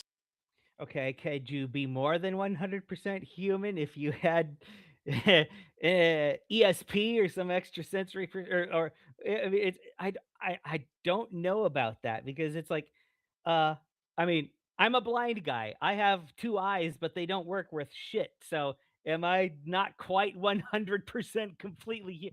I mean, I guess you could argue that because my eyes don't work, I don't have the 100% complete characteristics of what a 100% complete human does. But what about the person with 2200 vision instead of 2020? Like, I think it just becomes very murky when you use things like 100% of the necessary characteristics, what those actually are. Well, again, that's why you can have your interlocutor define what those necessary characteristics are. Like, if you happen to believe that you don't need an arm, let's say, for example, like we're just using something simple like a pen. I use this example a lot. If I take the ink out of this pen, like, it's still in the category of a pen. Like, we all agree that, right? It's in the category of a pen. But do I have 100% of a pen here? Yeah, I Like, see. if I just take the ink out of it, yeah, we grant that it's still in the same category. But do we have 100% of a pen with us? Well, no, we need ink to be a pen. I think that's probably a little bit easier to It's easier because when you when we do make human obvious, like the ink. identifications, the problem is when we do human identifications, we tend to generalize somebody's identity based on classifications, not based on completeness. When we do anything that's inanimate, anything that's not a human or like an animal, we're less concerned about like the identity, like the spiritual, mental makeup of the thing, and more concerned about its constituent parts. If we treat God and humans the same way we treat inanimate objects, we can make the same comparison. I think the problem is we've been trained or conditioned through evolution to think of human beings like as individual identities because they've got like a mind and whatnot. And so we're like, well, a human is like anything with a human mind that's vaguely human that has an identifiable mark. That's a Justin over there, right? but we wouldn't do that with a pen, right? And if God is something, it's a something we can classify at all, then I don't see why we would treat God like a human. God is indispensably not a human. So it seems like we would just say, like, if anything is 100% God, it does at least need all the minimal characteristics of a God. Like, it might not even need to be omniscient, but whatever makes a God, you have to have those characters to be a God, characteristics. Yeah. I just wonder if it would be okay if God in aggregate is omniscient, even if one part of it isn't. I don't know. You can't have an aggregate because God can't have parts. Well, the whole Trinity is 3 in 1, so if God the Father is omniscient, but God the Son isn't, but when they're working in consort as God unit, it is omniscient. Like, I don't know. But you can't do that in Trinitarian doctrine because God can't have parts. So the Holy Spirit is 100% God, Jesus is 100% God, and the Father is 100% God. And they have to share all of those characteristics, and they can't have any parts or even deviations that are different.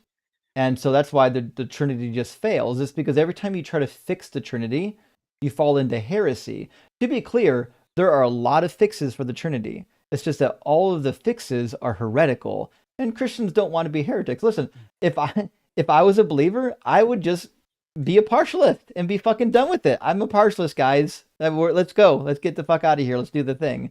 But Christians don't want to concede. They don't want to be a partialist. They don't want to be a modalist. They don't want to believe in multiple gods. And so it forces them into this weird logical thinking, like this illogical thinking where you can have a 3 in 1, but it doesn't have parts. One of the members has powers that another member doesn't have, but they're identical to each other still somehow. The Trinity is just logically incoherent unless you want to be a heretic, and you can be a heretic. That's fine. You can be a heretic. Mhm. Yeah. Okay. Well, I just wondered because I was thinking maybe if we can't even quantify what maybe omniscience isn't a necessary characteristic. It is just a characteristic that God happens to have. Mhm. And so his omniscience isn't one of the necessary ones. Therefore, Jesus doesn't have to have that part. But God in aggregate does have, and that just happens to be one of God's characteristics, but not one of the necessary ones. I guess I'm just kind of not sure if we But can't define what 100% of necessary But that's is. what your interlocutor is there for. Like when Yeah. I run the Trinity argument, I always ask them ahead of time if they're a Trinitarian. I don't just assume it, right? If they're a Trinitarian and they're a traditional Christian, it's generally safe to assume they believe in God's omniproperties. If they believe in God's omniproperties, then the Trinitarian doctrine is kind of dead in the water because Jesus just doesn't happen to have the omniproperties. But there's a lot of other ways to attack the Trinity other than that one particular syllogism. I've got like 8 of them on my I know, on my and cheat but sheet. Yeah. this was the one I had a question about, and I was just wondering how you defend it. Mhm. And anyway, I guess the last topic, and this one may not take very long either. When we're thinking about the discrepancies in the Bible and whatnot, especially like discrepancies in the Gospels about what exactly happened when, like during the resurrection and stuff like that. Is it what is a better argument? The disagreements between them make them more believable because humans are perceiving creatures and humans don't perceive anything the same. So, of course, there's going to be things that don't line up, or these all should align with each other. If it's something this important, then they should be exactly the same. But if they were exactly the same, then wouldn't we just say, well, obviously one's just copying from the other because everything lines up so perfectly that that's just unnatural to how things actually would line up.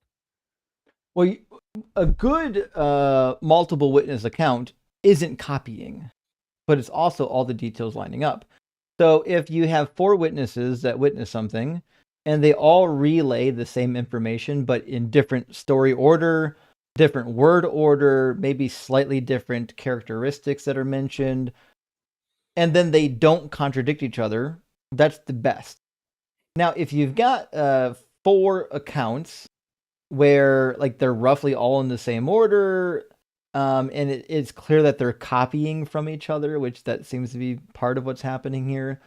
Now you're like, hey, wait a minute, somebody's copying somebody's homework, like especially in Greek. So in Greek, the sentence word order is nearly irrelevant. That was my greatest frustration when I learned Greek in seminary, was you really have to look at like the case endings and the conjugations and how the nouns are declined and whatnot to actually figure out what word goes where when you put it together in English.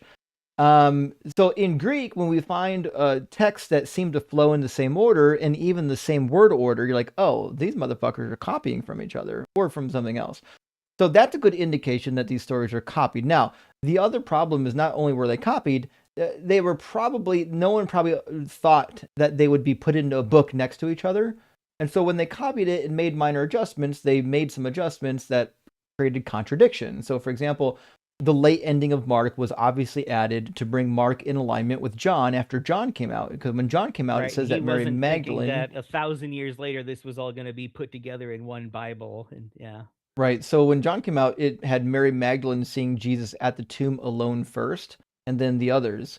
So the late ending of Mark was like, oops, let's fix this, and we're going to put Mary Magdalene at the tomb. But the problem with that is if you go backwards in Mark, what we discover is that while the women were on the way to the tomb, including Mary Magdalene, they're like, hey, who's going to roll away the stone for us? I'm like, wait, what the fuck are you talking about? There ain't no stone. Mary Magdalene was already there. She knows the stones roll away. Like, so that's the kind of stuff that I'm kind of talking about here, because like it's just nonsense to me that if these people were writing eyewitnesses, like, or they were eyewitnesses, while their stories might not be identical to each other, they shouldn't directly contradict each other. The details, even though they won't be identical, they should still mesh. They shouldn't negate each other. Good enough. I think that that covers all the things I had rolling around in my gray matter today. So sure thing. Well, hey, thanks for coming up and asking some questions, Nashville. I hope you're doing well, and see you in the future. Okie dokie. Take care. Cheers. I think it was either Mark or Luke. Let me say, yeah, in the beginning of Mark, says they had been saying to one another, who will roll away the stone for us from the entrance of the tomb? That's included Mary Magdalene, Mark chapter 16. Mary Magdalene should have never been in that group asking that question if the late ending of Mark is true, namely that she was already at the tomb and Jesus already appeared to Mary Magdalene. Peace, love, and cake, my friend. Thank you for the super chat. Says, I've learned so much from you that I don't actually have a question right now. Just wanted to put a little something in the offering plate. Rock hard for Doug. Well, thank you, Peace, love, and cake. I appreciate that. And my goal here is to make sure everybody is equipped with knowledge to combat these nonsensical religions. They're not useful for society. We don't need these things. And Miss Megs, thank you for the super chat and also for being a member now for over 12 months. Have you watched the Brick Bible? I apologize. I've just recently got turned on to it. Hip Davis was the one who turned me on to it, and I just haven't done it yet. So I'm going to get around to it eventually. I need to buy the actual print books too. It's animated Legos, and they recreate the Bible. Hilarious and suitably horrific. So I read some of the reviews. I haven't watched it yet, but I read some of the reviews, and this won't surprise you. In the reviews, a lot of angry Christians, a lot of very upset Christians that the stories weren't told the way they learned it in Sunday school. So yeah, I have to get on top of that. And Tariq, thank you for the super chat. It says Judges 1:19, God couldn't defeat iron chariots. Judges 4:3-16, God defeats 900 iron chariots. Contradiction or underlying theological reason? So I don't think it's a theological contradiction or any underlying theological stuff. To me, I think this is just an oversight. Now, I'll tell you why. I'm going to give you the apologetic for this, by the way, and then I'm going to explain why the apologetic fails. So it's obviously just a contradiction.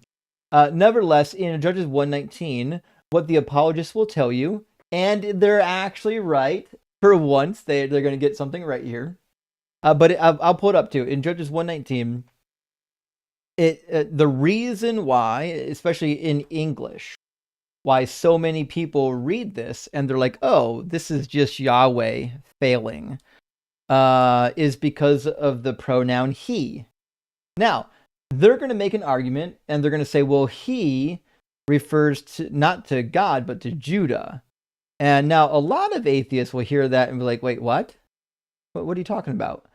That's actually true. The he here probably does refer to Judah. I'll show you in a second. So it says, Judah took Gaza with its territory, Ashkelon with its territory, Ekron with its territory.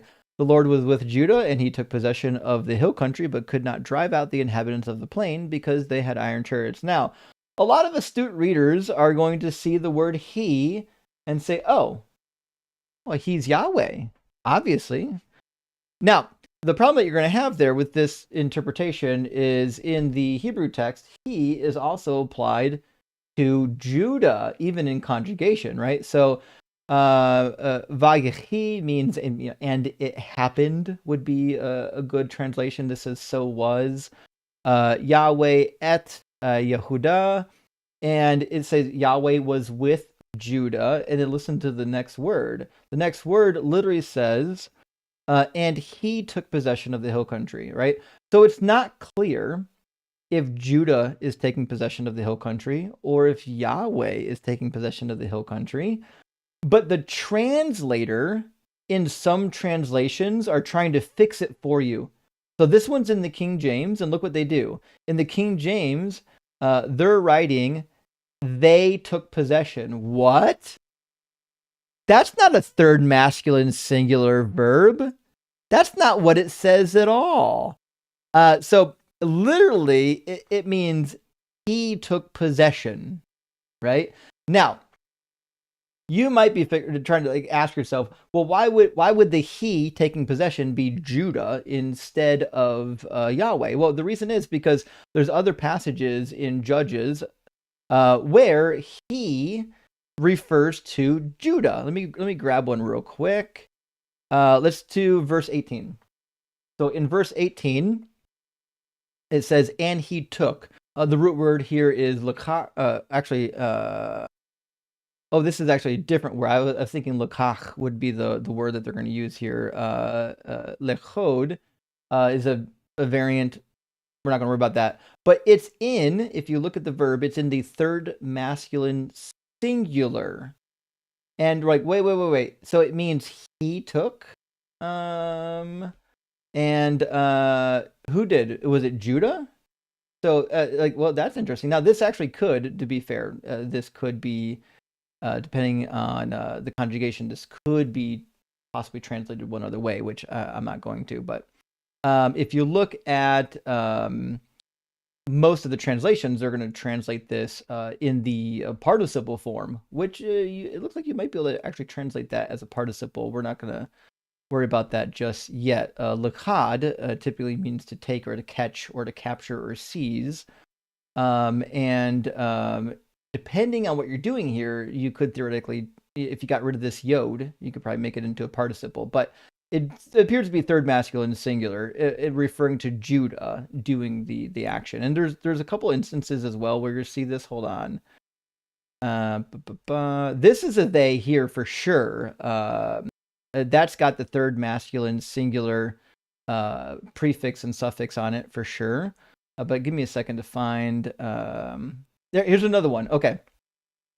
So here we've got the verb to go or went right here. Oh, sorry, it won't let me highlight it for some reason. So this word here, the root word is lakach,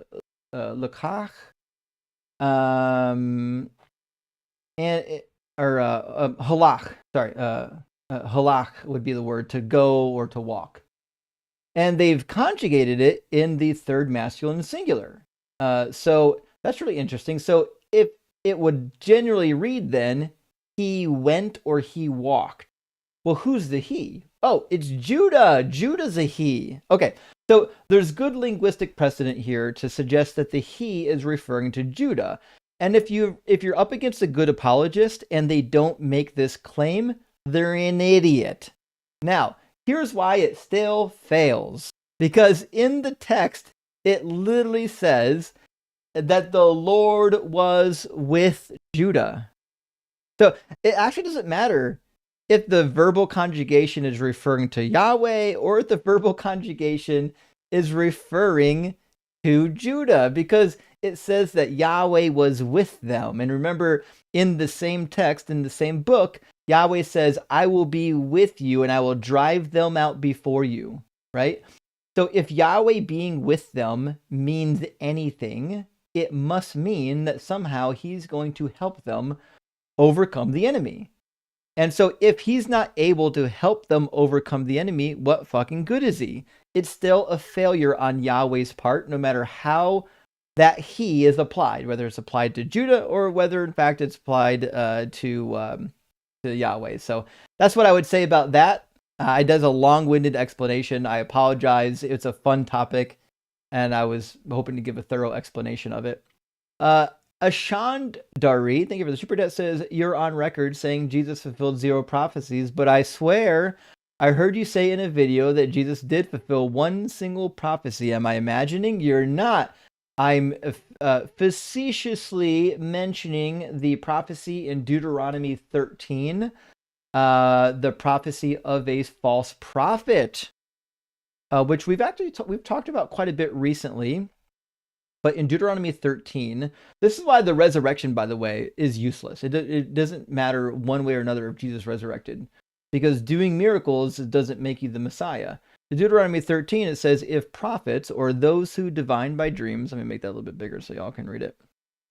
If prophets or those who divine by dreams appear among you and show you omens or portents, and the omens or portents declared by them take place, and they say, let us follow other gods whom you have not known, and let us serve them, you must not heed the words of those prophets or those who divine by dreams, for the Lord your God is testing you to know whether indeed you love the Lord your God with all your heart and soul. The Lord your God you shall follow, him alone you shall fear, his commandments you shall keep, his voice you shall obey, him you shall serve, and to him you shall hold fast. But those prophets and those who divine by dreams shall be put to death for having spoken treason against the Lord your God. And that's exactly what happened. This Jesus fella came along, was doing theoretically signs and wonders, and got his ass capped. And that's that. That's the end of the road for him. Wasn't the Messiah, was just a liar and a fraud that got caught up in his own game. Post-Apocalyptica, thank you for the $10 super chat. Says, greetings from one godless heathen to another. Greetings to you. Do you recommend an English translation and apps resources for understanding the Bible? Much love from the UK. Remember, it doesn't say pierced. Fucking no, it doesn't say pierced. Yes, so I traditionally will recommend the NRSVU. It's not that it's like perfect. So every now and then I'll run up in something in the NRSVU and I'll think to myself, I don't know, they could have done better, but I see what they did. Not a problem. I mean, listen, translation's hard. We don't always agree. You know, it is what it is. Nevertheless, it's very good. And the reason why it's good is because the people who translate this particular translation, they're here trying to give you a good academic translation without doing apologetics. Whereas the other translations, almost all of them, their goal is to not just give you a translation, but to do apologetics in it. They don't want you to lose your faith. The NRSV doesn't worry about that. The NRSV is just like, we're going to translate that shit the best we can, and we don't, like, we don't give a fuck what happens after that. We don't care, like, if it messes up somebody's theology. We're just doing the translation, dog. And so that's why the NRSV, if you look at almost all the academic study Bibles on the shelf, like the SBL, the Catholic, the Westminster, you know, so on and so forth, almost all of them are using the NRSV updated edition, or like the NABRE, the New American Bible Revised Edition, that does the same stuff as this one. So that's what I would say about that. Get yourself a good NRSV. My personal favorite study Bible is the New Oxford Annotated Study Bible. If all you ever did was read that Bible with the New Oxford Annotated Study Bible notes in it, you would know 1,000 times more than any Christian on the planet, just about. No one's reading this book, and they're certainly not reading the academic study notes on this book.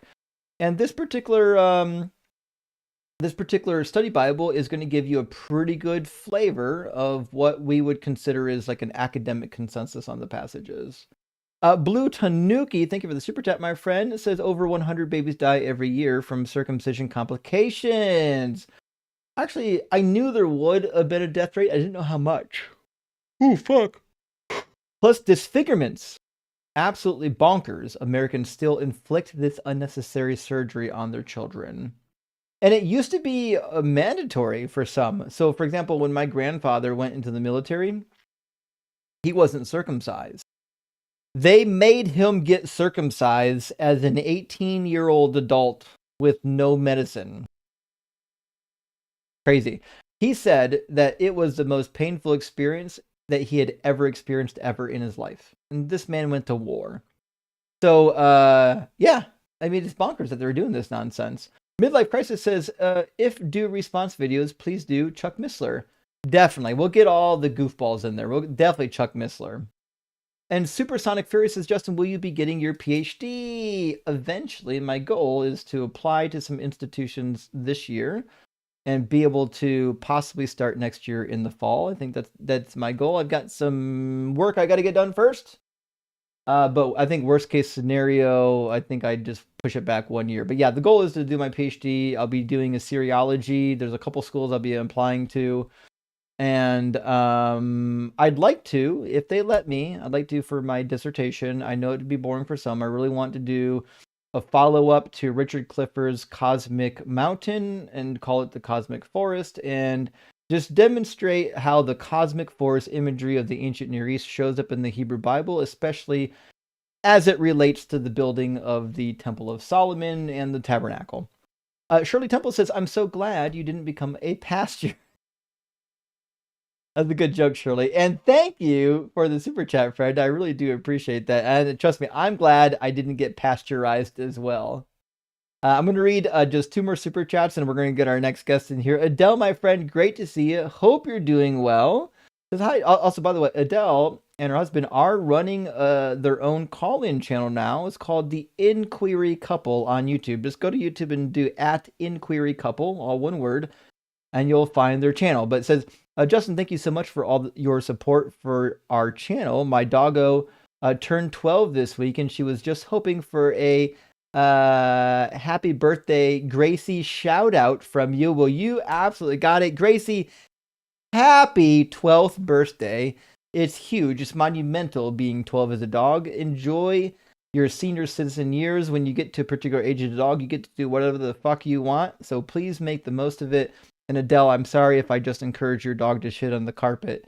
But what are you gonna do? They're a senior citizen now. You know, so you gotta take care of them. Maybe put them in a diaper eventually. And Dragon Sword will do our... Okay, there's some clarification for your last one. Thank you for the clarification. Abimelech killed 69 sons of Gideon, and Jotham, Yahweh, is perfectly... Oh, you're saying the name Jotham means Yahweh is perfect, I think? Was the sole survivor. The Canaanite pantheon whittled the 70 sons of El down to one. Well, actually, Dragon, I'm not sure that's the case. The Canaanite pantheon did remain robust with all 70 sons. That seems to be clear. It gets referenced in Deuteronomy 32:8. It gets referenced in Sirach 17:17. It gets referenced in all of the Ugaritic literature. Now, it's true that Baal rises to the top of the Ugaritic pantheon. That certainly seems to be the case, but I'm not aware that he's like a lone survivor of anything. And people in the Bible keep naming their kids after Canaanite deities, like the town that named after Anath, like Bet Anath. There's a number of people in the Bible named after the goddess Anath. I'm not convinced that anything in the Canaanite background was anything to do with anything being whittled down to one. The Canaanite pantheon seemed pantheonistic as long as, up until the Bible essentially being co-opted, or was co-opting the religion. But nevertheless, I see what you're saying. Although, the meaning of the name Jotham, I'm trying to figure out how you get Yahweh is perfect out of that. Unless maybe it's spelled differently in Hebrew. Give me a second to look up the spelling of Jotham. Maybe it's Yod, like Yod Hey, Yod Aleph. We'll see. Let me see what's in the name. All right, hold on. Oh yeah, it is spelled differently. So it's Yod Holem Tav Mem. So it'd be Yotam. Yeah, that does work. I'm not sure. I'm not entirely sure where we get Yahweh out of that, because Yo, it would be a very loose reference to Yahweh. The name Yahweh was often shortened to Yah. Not as much shortened to Yo, but that's fine. This could be definitely an archaic shortening of the name Yah to Yo. But the second portion, Tam, absolutely would mean perfect. So Tam and Tamim, these are the same words that are referring to Noah being just and upright and perfect, Job being perfect, and even the sacrifices that you have to bring to the temple are referred to as Tamim, without blemish. So what you're saying is, in the story of Gideon, Abimelech kills 69 sons of Gideon, and he had 70 sons, and Jotham, which means Yahweh is complete, or Yahweh is perfect, essentially, is the sole survivor. So I think what you're asking is this a commentary on what the Hebrew Bible did to the Canaanite religion? That might be better with what you're working with. So maybe they're saying, like, listen, in the Hebrew religion, all these other gods were defeated and killed, and the only one left happened to be Yahweh. I mean, it is possible, and there's a lot of there's some people that see a lot of like solar deity imagery inside of the Book of Judges as well. Daniel Sorlow has written on this. I think even Chet has mentioned it. And even I would say the birth narrative of Samson seems to be setting up Samson as like a solar deity as well. His name obviously comes or is related to the word Shemesh for the sun in the cognate languages. So I don't know. It is perfect. It is possible that the Book of Judges is riffing on the fall of the Canaanite mythology being replaced with Yahwism. That certainly could be the case. I'd have to look a little bit more into it to see how far I would go with that. But now that you've kind of illustrated what you're talking about, I can see the plausibility of it. But I would definitely need to look deeper into it. That's something that I think it's very intriguing. But you want to walk into these things being very cautious, because it's kind of a bold claim, and you want to be able to build a really good case for it. But yeah, that's a very intriguing thought. All right, let's get a Treadmill in here. I'm trying to get guests that I haven't talked to before. I know there's some people that they kind of come up during a lot of the Q&As, but I'm trying to make sure that everybody gets a turn. So I'm going to keep bringing in guests that I haven't talked to before, so that we, everyone gets a chance to ask some questions. But welcome in, Treadmill. Hi, how you doing? Not too bad. How you doing? All right. I had a quick question. I was raised in a Mormon church and quickly became atheist because it falls apart. But over the years, my parents, I suspect, are responsible for many missionaries showing up on my door over the years, and often I just kind of brush it off. But more recently, I feel some level of obligation to try to talk to these young kids about what is happening to them, or what I perceive is happening to them. And I'm just curious if you have any sort of like shorthand or cheat sheet level kind of conversational topics to have, because it's often just quick understanding on my porch or something. You know what I mean? Well, so all the Kraken crew and Patreon members of my channel have access to my cheat sheet. There's a link when you sign up, so that's a really good resource. But if you just want something quick, and you just want to get rid of them, I would ask them basic questions about the Bible, because if even if you don't know much about the Book of Mormon, or their doctrines and covenants and Pearl of Great Price and all that stuff, the reality is their religion isn't true if the Bible's not true. If the Bible's not true, the religion's meaningless. So I would ask them like one basic question. If there was one, and everyone's gonna groan audibly when I say it, if there's one topic that I think just annihilates Christianity altogether, meaning it's just done, it's over with, is just ask them, why should I believe that Jesus was the Messiah predicted in the Old Testament? And if they can't give you a credible answer for that, it's done. And they'll never be able to do it. They'll never be able to take Jesus in the New Testament and connect it to the predictions in the Old Testament. Every time they show you a prophecy, literally all you have to do is spend 2 minutes reading it, and you're like, oh, he didn't do any of that shit. So I think that'd be a good, quick way to get rid of them. Yeah, I guess I'm not so much worried about.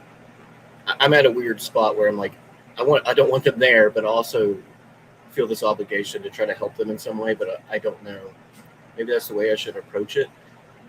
Is actually invite them in to have the conversation. But yeah, it's really. I'm trying to think of the right words.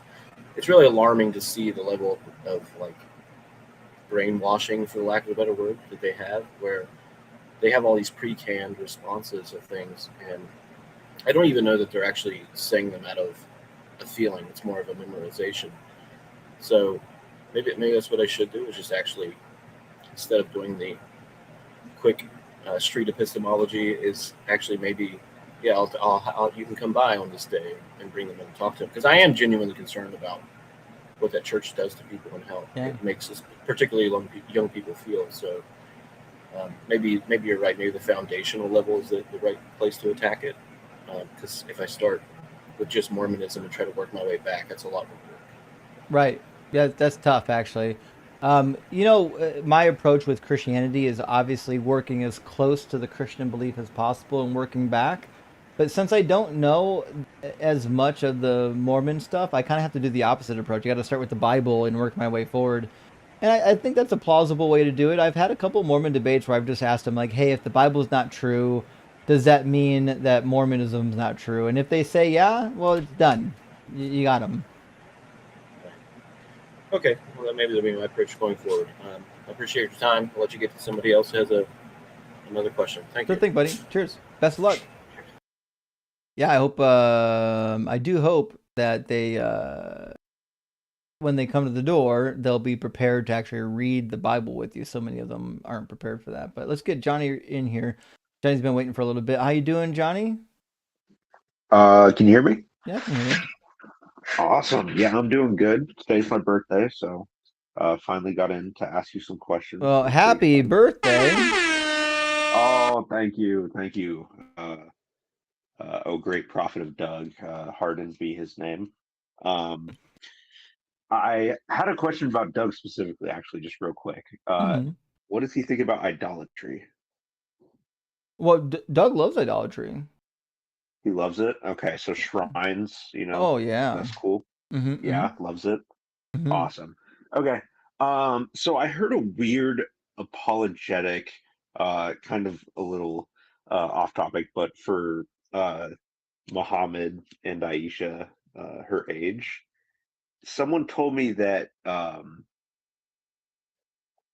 the Arabs back like in that time didn't start counting age until a certain age. Have you heard something similar to this before? I have, and it's just patently not true.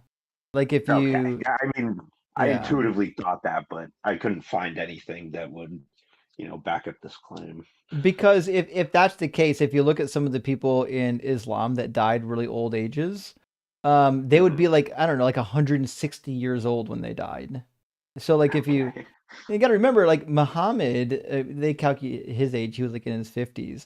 So are we to believe that when he married Aisha, that he was like in his 70s?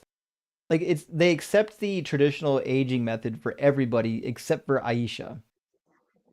Right. Yeah. And I mean, a lot of them will just like say that all the hadiths are lies except for the Quran, and Right. that kind of like circumvents it. But um, still, I didn't think it was that strong, but it's just been eating at my mind because I didn't know where it came from. But yeah, I, they don't have a good source for that one.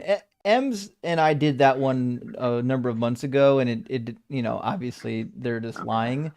That's definitely one of those things though where while you could challenge them and say, hey, show me the documentation where these calculations are taking place the way that you say. I do know also from Ems that there are documentations, hadiths and whatnot that directly contradict it. I'd have to get with him to see which ones directly contradict it because it's been a while. But yeah, my guess is whoever you're talking to, they are not going to be able to produce a document demonstrating this counting strategy. yeah, this was like a month or two ago, and they didn't. But I did ask, and they kind of just went silent. But I do like watching you and Ems debate. Ems is a very entertaining person to listen to. So Yeah, he's I the kept boss. asking in comments when he's getting his own YouTube channel, but I assume being a doctor is pretty busy. So It's pretty busy, and if I remember correctly, I think he's also doing rotations, and so and also got to remember, I can't reveal information about his whereabouts, but I can tell you that he can't show his face on the screen while doing these types of things. Now, the goal, my hope is to get him here in America. And so when that is ready to happen, and obviously I think being a doctor in America is probably advantageous as well. The goal is to actually get him over here, and so hopefully in the future we'll be able to pull that off. But we'll see. We'll see. Totally. I was arguing with a Catholic, and they were getting super pedantic about the Bible translation we were using for the argument. Okay. And like, I bought an NRSV 5th edition, like, ecumenical study version because I started watching your stream, and I'm like, oh, I should look at this. And it's been pretty interesting reading all the essays in it about, you know, the context of the different stuff, because I grew up evangelical and all that stuff. So how different is the Hebrew Bible translation in the NRSV UE compared to like the Primo translation for the regular Hebrew Bible in Judaism? Not drastically different. I would say it depends on which one. So the traditional Jewish translation, if we would call it that, is from the JPS, the Jewish Publication Society. The JPS is a little more flowery and a little more fluffy and a little more interpretive than the NRSV.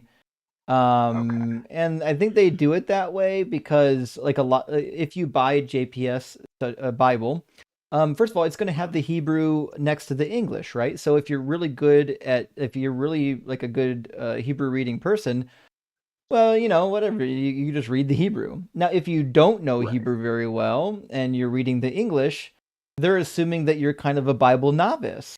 So the English parallel is pretty novice. I personally wouldn't use that English translation to be like a good study translation, but I enjoy it because sometimes when they're translating stuff, they'll interpret it for you. So some of the stuff that's hard to interpret into English, they'll just go the extra mile and do the full interpretation for you and not leave you doing guesswork.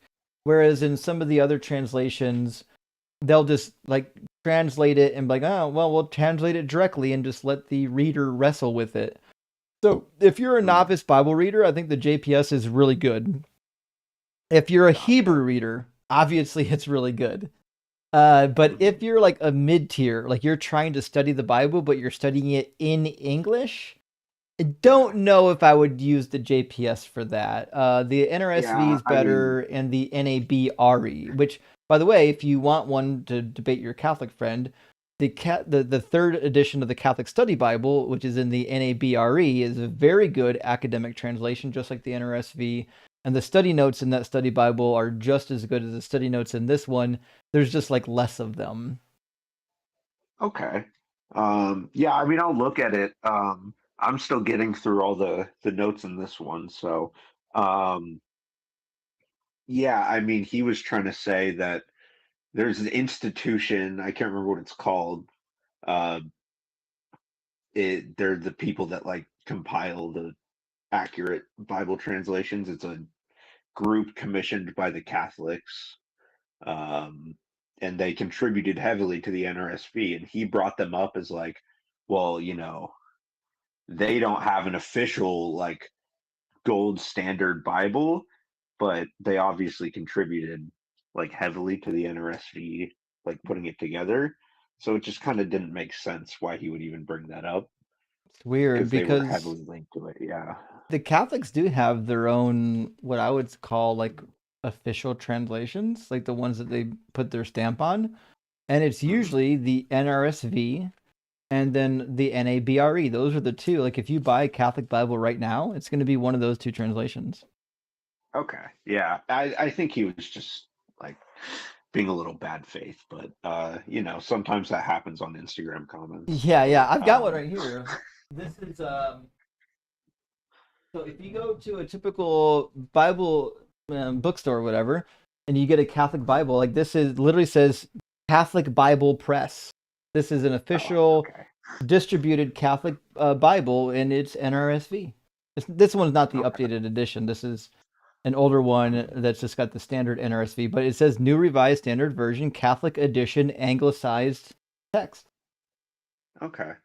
So they're so the Catholics like generally accept the NRSV and the UE as like, you know, pretty up to snuff with the correct translation. Yeah, and they have for a long time. They've been using the NRSV for a while. Gotcha.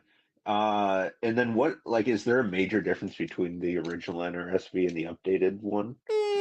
Nothing major. You'll find some stuff that gets fixed up a little bit, like weird, archaic verbiage kind of gets cleaned up. So like the beginning of Genesis where it says like in the beginning. Well, like scholars have known for a long time, it doesn't really say in the beginning. It's more complicated than that. And the newer translations are starting to fix that up a little bit. So it was like when God began to create. So that's like one notable change, is they're taking some of these difficult phrases that people have known for a long time that have been like problematic, and they're like, let's just fucking fix it already. So they're doing a little bit of that, and you'll also find other like problematic stuff, like in some of the older translations, like in Isaiah like 34-ish. There's these like desert demons that get listed as part of a punishment, and for a long time, a lot of like translators were like, "What are these things? I don't know what they are." We got a lot of good data now to let us know what they were actually referring to. And so the newer translation, like the NRSV updated edition, whatnot, will have better rendering for some of those like obscure, animal deity references. Whereas in previous generations, while the translation was good, I don't know, they were still figuring some stuff out. And so that's the benefit of getting a newer translation, is between every translation, might have a couple decades. Well, in those couple decades, we got to learn stuff. There's new information that is available to us that aids us in our translation of these texts. Yeah, I mean, even like I'm only 22, but even over my lifetime, the amount of like science that's been done in regards to researching these texts is, I mean, insane to say the least for, fictional story, but that's the world we're in. Yeah, if you look at the early English translations, like they still have satyrs, like half man, half goat type of. They're still in some of the old Bible translations. Yeah. Oh, awesome. They didn't know. Like, what the fuck does this word mean? I don't know. I think it's a satyr. What are those translated as now? The satyrs. Let me see real quick what they're translating. I think they translate that now as goat demon. Like a desert goat demon, but let me grab it real quick. So I'm in the updated edition. It should be Isaiah 34. Oh, I had Isaiah 56 bookmarked for a verse I was going to read later. So that's nice. If you go to Isaiah 34 in verse 14, in some of the listings, it says, "Wildcats will meet with hyenas, goat demons shall call to each other. There also Lilith shall repose," which you won't find that in the other translations either. They don't say Lilith. They usually say screech owl. But now we Yeah, that's know. actually yeah, that's interesting. I watched an Esoterica video about Lilith, and she's they don't like talking about Lilith nowadays.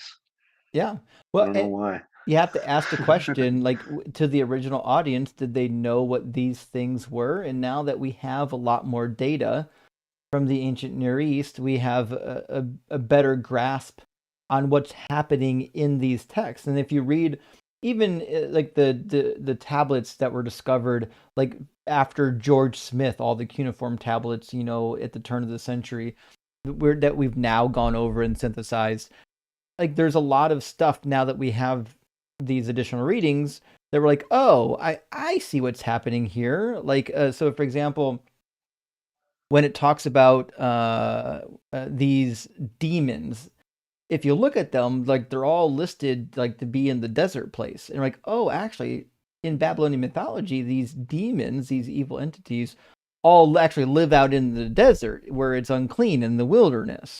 And that's why in Leviticus 16, when you take the sins and you cast them upon the people, you send them out to the desert, where you send them back where they came from. All that uncleanliness goes right back to the unclean spirits.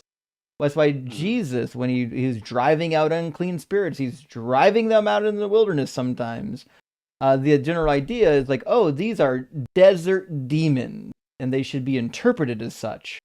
It's not just an owl. It's Lilith. The literal word Lilith it's in the text. It means Lilith, right? So, you know, we've learned a lot just in the last 100 years by reading and analyzing cuneiform tablets from the ancient Near East. And I would say of the prophets, Isaiah was really good about tapping into imagery from the ancient Near Eastern religions. So that's why our newer translations, I would always recommend, because they've taken that new data and they've created a new translation that incorporates all that new data, and they've done a really good job at it. Yeah, I mean, as far as I can tell, I mean, I can't speak another language other than English, so my English brain says, yeah, this all, you know, this checks out. I grew up in a KJV church, but they weren't super like anal about it, like I know some churches are. I did have like one more verse that, I mean, I think it's kind of funny because my humor is immature. So Isaiah or Deuteronomy 23:1. I'm sure you're familiar. Let's see. Oh yeah. Yeah, with So, the smashing of the nards. Yeah. Yeah. Did they let eunuchs in the church or did they not? Because Isaiah says they did, and Deuteronomy says they can't. So what were the Jews doing about eunuchs? So it's kind of mixed, because even in the latter parts of the Hebrew Bible, God talks about eunuchs being allowed to be in the kingdom. So I'm thinking like Isaiah 54 maybe. Let me double check. I have it written down. It's 56:3-5. Yeah. So Isaiah 56 talks about how eunuchs are going to be allowed into the assembly of the Lord, but this seems to be kind of I don't know, like close to like an end time vision. So if you're trying to use all the data, you're going to do is say like, well, for now, this is the rule, but later, you know, eunuchs are going to be allowed in. And the reason why you would do this is because it matches, like you can make it work with the New Testament, where Jesus says that you should, like Matthew 19, he says you should be a eunuch for the sake of the gospel. And so it seems to be like there might be a progression from the beginning of the Bible towards Jesus of like eunuchs bad, actually eunuchs okay, actually, you know what, just fucking everyone be a eunuch. But that being said, it does for sure create a contradiction. Like, no doubt about that. It is absolutely just a straight up contradiction in God changing his mind. Okay. Like, it seems like that. But I'm sure there's a cope out there that says, well, it's talking about, the new covenant, as they like to say. Yeah, that's what it is. Yeah. The first covenant, you got to snip the tip. The second covenant, you got to crush the balls. It just gets worse every time. I see. Yeah, that's the What's price next, we pay for getting to dominate women, apparently. Unfortunately, it is. Yeah, I mean, that's kind of all I wanted to talk about. I wrote down some questions, and you kind of answered all of them. How influential was the church in like England's expansionist like ideology in like the 1300s to present day? But that's a hard thing to answer because some of the English kings were like they were mad, really. That's why they started their own church. But they were mad at the power and the authority of the Catholic Church to judge them for certain things, like divorcing their wives and whatnot. So they definitely seemed to they went on this route to create their own church, to create their own official Bible translation, to set up like their own version of the Catholic Church, really to compete with them. Like, even when they did the King James version, it was a revision of the Bishop's Bible, but they even had they had notes for the translator that kind of tell you what they were up to. So, for example, one of the notes is to not have any footnotes unless it pertains to the translation, which is interesting. Well, why would he say something like that? Well, if you read the Bible that was getting popular back then, that was non-Catholic, was the Geneva Bible. And if you read the Geneva Bible, there's a bunch of footnotes that are like against the king. Like, they don't like kings. They don't think there should be kings. And so he's like, you know what? No fucking footnotes in my Bible, right? So it definitely seems like, the King James and those that came after him, they're using both the Bible and the new church as a means to keep the people united, but also as a means to keep their power in place. You know what I mean? Yeah, I mean, that seems like it's a pretty common function of religion everywhere. Yeah. I was just wondering, like, if there was any ideas that were, prevalent in society that would cause, their political aims to be conquering every island on the planet Oh, I see what you're saying. and like, subjugating everyone and, that kind of stuff. Like the French and the Spanish did it too. Yeah. On that think there was regard, some sorry. Christian Yeah. ties. On that regard, Yeah. that happened as well. Yeah, there's a lot of what we would call Christian folk in the kingdom that thought that spreading the religion by force was a valid means of spreading the religion. I mean, even in the Americas, remember when they were questioned about slavery, a number of slavery proponents, I'm thinking like not Thomas Jefferson, but Jefferson Davis and others, like, literally said that like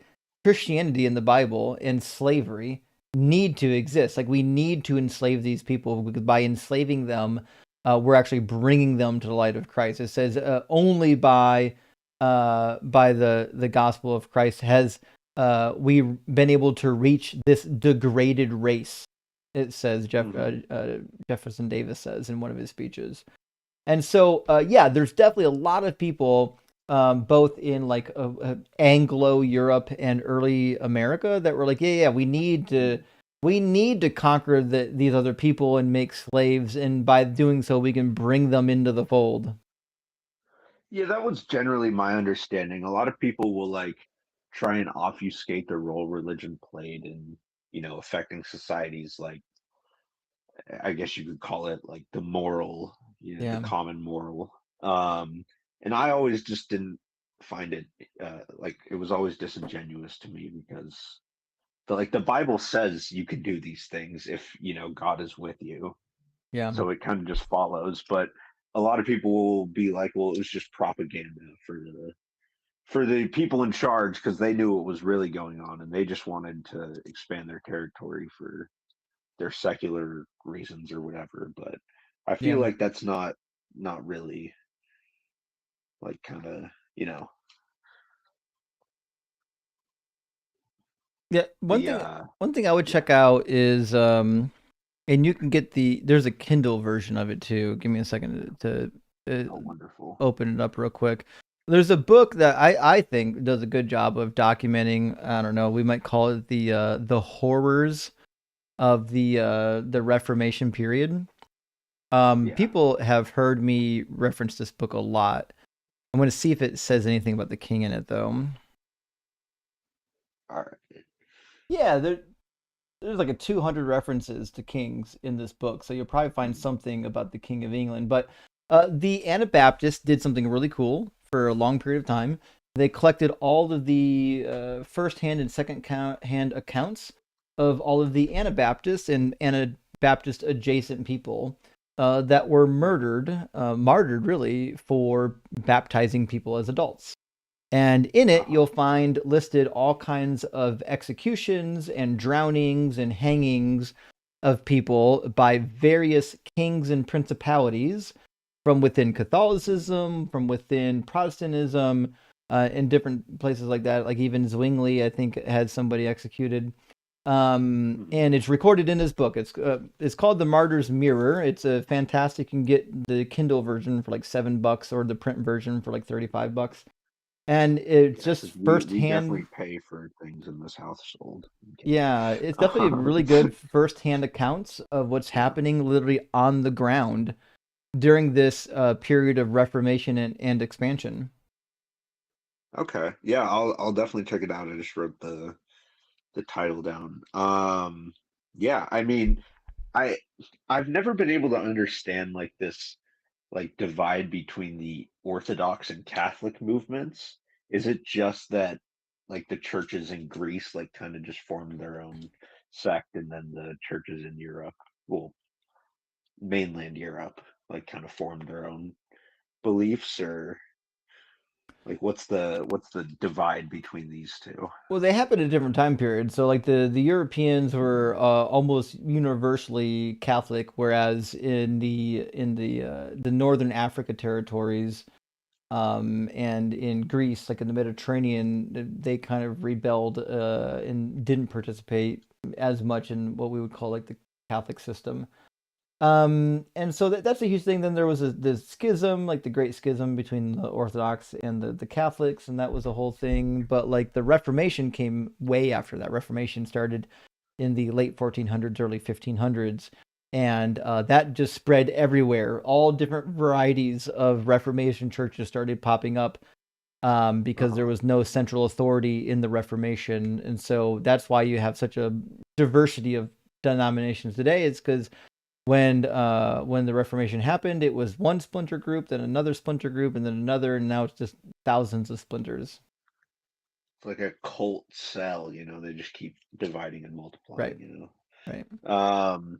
Yeah, I mean, I had a friend that like converted to Eastern Orthodox, and he's kind of, and we're not really friends anymore because he's kind of a white supremacist.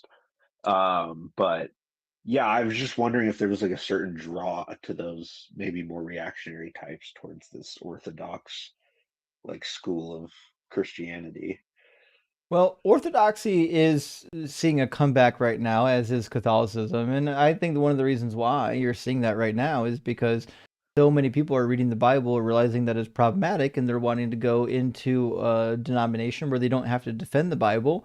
They're going to say, hey, the church fathers over here already had it figured out. Like even like if you watch like some of the precept goofs like Jay Dyer, they'll do the same thing. Like, well, we don't need to read the Bible. The church fathers already fixed all that. They already got all that figured out. I don't have to worry about it, right? And so I think that's a very alluring position to somebody in the modern age where like science has left God behind. Information about the Bible is leaving God behind. You can definitely get yourself into a position where like actually all I need to do is to define God into existence using my brain, and then all these problems just go away. I don't have to worry about any of these problems. Oh, the church fathers said that this is true. Well, it must be true because they, because they've got authority from Jesus, and Jesus must be true because of this weird philosophical syllogism that I thought up. So to me, I think the reason why like these types of religions are getting popular is because they kind of fix the problem that atheists are complaining about, namely that your book is stupid.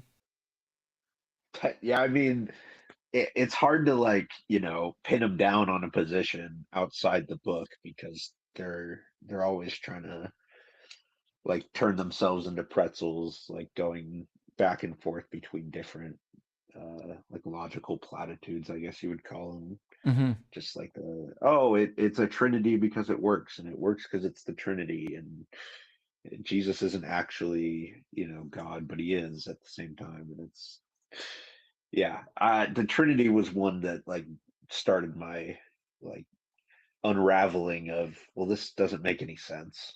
Yeah, the Trinity is absolute hogwash. There's no way to save it. Yeah. It's pretty terrible. Yeah, I mean, I think you answered all my questions. I was like curious. You don't have to answer. Do you partake in the green at all? Sure fucking do. Okay, hell yeah. I wasn't sure, but like your God is a stone, so we are the stoners after all. 100%. Yeah. Okay. Yeah, April 20th is a national holiday for sure. Yeah, is it in the Doug canon? It should be if it's not. Okay. We need to start, pinning that down before it gets too out of hand. We don't need different sects of Doug. True. No Doug splinters. In fact, that's why Doug's made of rock, because there's actually no splinters in Doug. That's a good point. Yeah. Awesome. Well, thank you so much for answering my questions. It was good talk. Sure thing, Johnny. Thanks for coming by, friend. Yeah, for sure. Cheers. Yeah, there's no good reason not to partake, Jeff Peanut Butter, good to see you tonight, my friend. Thank you. The super chat says, if someone wanted to go back to school for biblical studies, which universities would you recommend looking into? It kind of depends on where you go to, but here's my opinion. I highly recommend state institutions, even something like Chicago University, London, Toronto, even like OSU or Madison, Wisconsin, or I don't know, you can even do UCLA. Like there's so many public institutions that do legit biblical studies rather than biblical apologetics that you definitely could go there. If you want to go to a traditional seminary, maybe what I would suggest is definitely get to a seminary that's big enough and has a good enough faculty that they're going to teach you things that are good. Like I'm thinking of like maybe Fuller Theological Seminary, maybe Asbury Seminary. I don't know who's teaching anymore at my old seminary at Ashland. When I was at Ashland, we had some really good profs. David De Silva, teaching New Testament, obviously is a fucking legend. My Old Testament professor, David Baker, retired, so I don't know who's filling in for him now. But they used to have some really dynamite people there. I don't know who's there anymore. That's the other thing is, one of the things you'll realize with going into biblical studies is, depending on what you want to study, you definitely want to find a school that has a really well-known professor in that field. So one of the reasons why I picked Ashland Seminary was because of David Baker. So I was doing Old Testament with Eugene Carpenter at Bethel University, and he was a real strong Old Testament scholar. He's in all of you'll find him referenced in all of the academic commentaries. And I was talking about potential seminaries, and I asked him about Ashland because I knew they had some people on staff like David that were really good. And he's like, "Oh yeah, he's amazing." And I was already familiar with David Baker's works, and I was like, "Okay, let's do that." And he did that too. So for example, Eugene Carpenter, he went to seminary specifically, chose his seminary so that he can study under F.F. Bruce. F.F. Bruce is a fucking legend, right? So there's no harm if there's a very specific thing you want to study. There's no harm in picking an institution with a person that is really good at that one thing and trying to take as many classes as you can with that person. They're perfectly fine. Now, you can't always do that. You know, it used to be that Denver Seminary had some really amazing staff. Like when William Halo was at Denver, fuck, I would have went to Denver Seminary just to study with Halo. So it just kind of depends. I mean, he's retired now, right? Or like James Vanderkam and Josephine Ford at Notre Dame. If you told me, hey, listen, I went to Notre Dame just so I can study under James Vanderkam, I'm like, fucking good move. That's what I'm talking about, right? So it's hard to tell exactly where you should go. If you don't know what you want to study, and what you might want to look into are public institutions that are generally well-rounded. Do you really want to study the ancient Near East? Get your ass over to Chicago University. Go there. You're never in America. You're not going to learn anything more about the ancient Near East and how it relates to the Bible than going to either Chicago or going over to like UC Berkeley. Amazing schools, but there's so many good schools. Yeah, Harvard's good, Stanford's okay. Well, it's all right. UPenn used to be amazing. John Hopkins is amazing. Cornell is amazing. There's so many good schools doing this that you don't actually have to go to a seminary. You just don't. There's a lot of good stuff happening in some of the European places like Edinburgh and Oxford and whatnot. But, you know, I mean, if you're in America, you know, that's kind of what you're stuck with.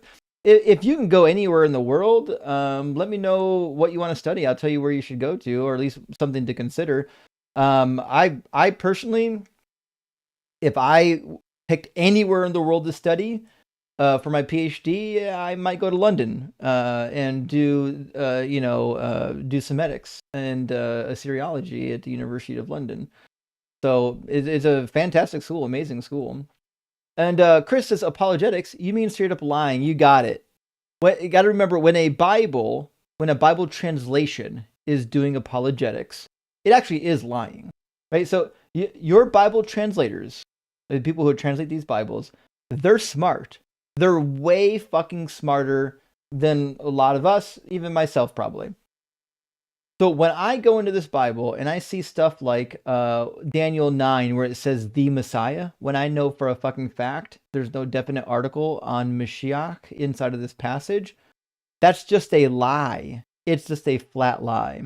Evan's saying maybe you could study with Irving Finkel, Justin. I would fucking love studying with Irving Finkel. Nobody would take more notes studying with Irving Finkel than me, and we'd have a blast. I'd even learn the Mesopotamian board games with him. Dave, thank you for the super chat. It seems clear religions were created by people to control people, but were gods invented to control people? I don't think so.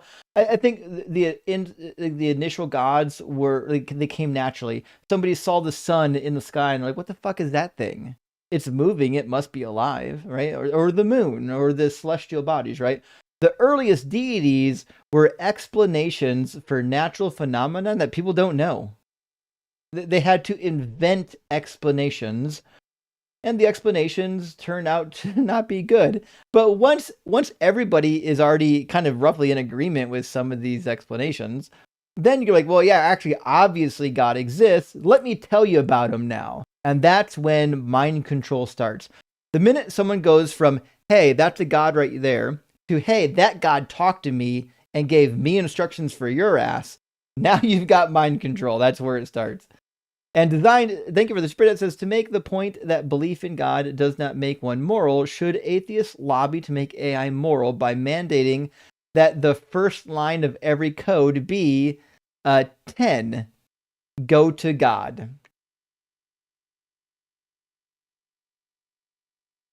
Wait, what? Give me a second. I feel like this is an inside reference that I don't know. 1 second.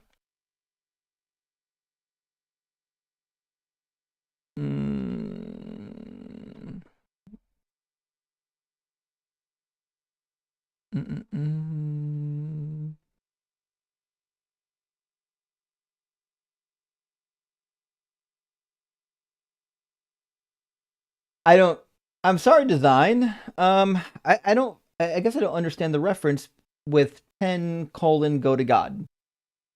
That's on me. I apologize. I guess it's eluding me right now. But could AI become moral? That's actually a really good question. I think not. Only because personally, I think moral comes from. I think moral comes from the ability to have preferences or to be an agent. I guess theoretically, if we're just meat computers, then AI could have preferences in the same way that we have preferences, and if they develop preferences, they could develop moral systems. So actually, now I'm actually it might be convincing me of this. Oh, gotcha. They're saying it's a program. Yeah, basic. I used to program BASIC when I was in high school, and then obviously everyone graduated to Visual Basic.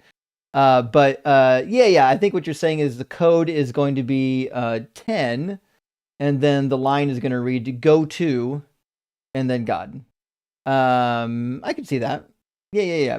I mean, I'm shocked that anyone here knows a little bit of BASIC. But you got to put the "go to" together. I thought in BASIC it has to be a "go to," not a "go space to." I could be wrong. I think if I remember BASIC correctly, I think that's the case. But to your point, though, it kind of does. It kind of does strike me that if preferences is the root of morality, and it kind of seems to be the case, it kind of seems like, yeah, AI could become moral. I did adjust the type here to be "go to," and that works out better. Yeah, "go to" does pull up some really good stuff here. Also, apparently, if you type 10, go to 10, you can create an infinite loop, which is a good time in BASIC. I don't think I've ever tried that. Now I'm gonna have to try it sometime. Infinite loops. I wonder if when we talk about instantiating infinites, if we could count an infinite programming loop, or even an electrical race condition, if we could count that as an infinity. I don't know. I have to think about that one. But yeah, I think it could become moral. And Siphus Ignitus, thank you for the super chat, says, "Hey, Justin, was watching Gnosis vids. Apparently, the word ribgen is Greek mistranslation. I mean, the word rib in Genesis is a mistranslation. This is a whole thing. I know what you're talking about. The Hebrew word tselah, describing structural sides in other places, if so, makes the creation myth different." Okay, so the reason why it is translated as ribs is because while it does sometimes refer to structural ribbing, like in a boat, it does also refer to just lateral pieces that are in an array, like ribs, right? So there's no reason why we wouldn't use this word to refer to the ribs, and also it shows up in the plural. Give me a second to show you what I'm talking about. So I wrote an article on this, and it's got to be 10 years ago now, because back in, like, I don't know, 2012 maybe, I think 13 or 14, somewhere in there, the Biblical Archaeology Review wrote an article. Somebody wrote an article on this saying that, no, actually, I think this could be translated as referring to the baculum, like the bone of the penile member. And they actually retracted it, by the way. They had so much backlash. They retracted the article for a while. It's back up there now. It's back on there now. But nevertheless, that's where this whole discussion came in at. But let me grab Genesis, because what we'll find, and this is because when I first read the article, I was like, oh, that's really interesting. But I think this is where it falls apart. So let's go to Genesis 2:21.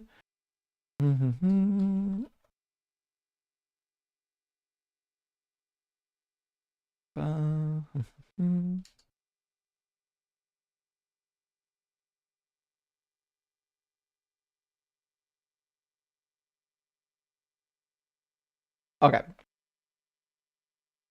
going to put this on the screen. I think the wording and the conjugation in this sentence makes it impossible to be referring to something other than a rib, like the baculum. So what we've got here is a really cool conjugation in the plural. So the first letter just means from. There's a dot inside of the second letter. That is an assimilated noon from the word min. So the noon, the N sound, assimilates, and it leaves a dot on the inside of this letter. So this this first letter, the mem with the I class vowel, it just means from or from out of. So the next part of the word, it would be zalot, which means ribs or side flanks, or lateral pieces. It's in the plural, right? The last portion here, the yod vav, is just the third masculine singular, like his, right? So it would be translated literally as from his ribs. And we even have the number here, a chat, meaning one of his ribs. So whatever it was in fact multiples. Well, what type of a thing matches the description of like a lateral piece or a ribbing of some nature that they have multiples of that God could take? A rib, right? So it's a really fun argument. I did enjoy that article from the Biblical Archaeology Review a long time ago that it might not really mean rib, but I don't think it's a strong argument. I think it's a fun argument, but I don't think it's a sound argument. And Alan, thank you for the super chat, says, "Hey Justin, love from Elgin in Scotland." Well, thank you. I really appreciate that, friend, and I hope you're having a good time here tonight. Fan Sensibility, thank you for the $10 super chat, says, "How can I purchase the super cool art behind you? Also, happy May 4th. What color would your lightsaber be?" Green all the way. I don't wear much green, but green is my favorite color. And while it may not be objectively true that it's the best color, I think it's the best color. Now, as to the artwork. So I wanted artwork that matched my office. When I first started streaming, I used to do green screens, and I was like, I want something on the wall other than green screen. And so I made two pieces of art myself. One is the Babylonian map of the world. If you've never seen it, you can Google it, and you'll find where I got my pattern from. It's not really a pattern. I just drew it with my hand and a paint marker, one of those gold leaf like paint markers, so it's shiny. And then I did the same thing over here. And what I did was I took the typical 22 letter alphabet, and I did the various translation chart from from Phoenician into Paleo Hebrew into modern Hebrew and Egyptian. I did a whole not conjugation chart, but a whole transliteration chart. Now, as to whether or not you can buy them, I've no plans to sell them for gain, but there is a plan in the future to auction them for charity. When I do, I will sign them both. And I will sign and date them both, so people have that. But yes, there will come a time in probably the near future when we do a fundraiser where I'll be auctioning them off and shipping them to somebody who wants a literal homemade piece of artwork. And I'll warn whoever gets them has to pay shipping, and it'll be expensive because they're actually big. I don't know if you can't tell because you only see the bottom of them, but they're like, I don't know, probably 42 inches tall. I'd say 42 by 30, somewhere in there. So anyways, they're big, they're large, and they're cool. Nevertheless, I'll when we do it, you'll know in advance. So don't worry if anyone wants a copy of these. You'll have your chance to get the only originals. To be clear, these don't exist anywhere else. I didn't copy somebody else's design. I didn't have somebody else's design printed. I literally found some cool shit on the internet, made my own copy by hand. So I mean, but yeah, you can get yourself at the right place, right time. Get yourself what's on behind me on the wall. Godless, thank you for $10 super chat. Says, start every caller on screen. 200 IQ. Ask 1. Do you believe in evolution? No. Minus 50. 2. The Earth is 6,000 years old. Yes equals minus 50. Question number 3. Did you vote for Donald Trump? Yes equals minus 50. Yeah, that'd be like minus 150. Do you worship God? Yes equals negative 25. Listen, I think we know that the types of callers that are calling in on my show, not the brightest bulbs in the box of bulbs for sure. Definitely not the sharpest tool in the shed, and usually didn't bring boots for the hike. But yeah, godless, I mean, we all know what would happen. Jeff Gordon says, what was the trigger for you to leave Christianity/religion? My personal motivators were complex, though mostly personal, and many decades ago. Well, first of all, adorable puppy, and my motivators actually weren't personal at all. It was just purely academic for me. I studied the Bible in Bible college and seminary, and every challenge I put it through, it lost. Couldn't win a single challenge. Couldn't win the consistency challenge. It contradicted itself everywhere. Couldn't win the theology challenge. There's theological contradictions everywhere. Couldn't win the history challenge. It fucks up history every way possible. Couldn't win the science and biology challenge. It fucks up science every way possible. And then at the end of it, I realized that Jesus didn't fulfill any messianic prophecies whatsoever. I was like, oh, I guess we're just fucking done here. Pack it up and get out of here, y'all. And that's basically how it went. Korosinak, thank you for the super chat and letting me know that it's a reference to DOS.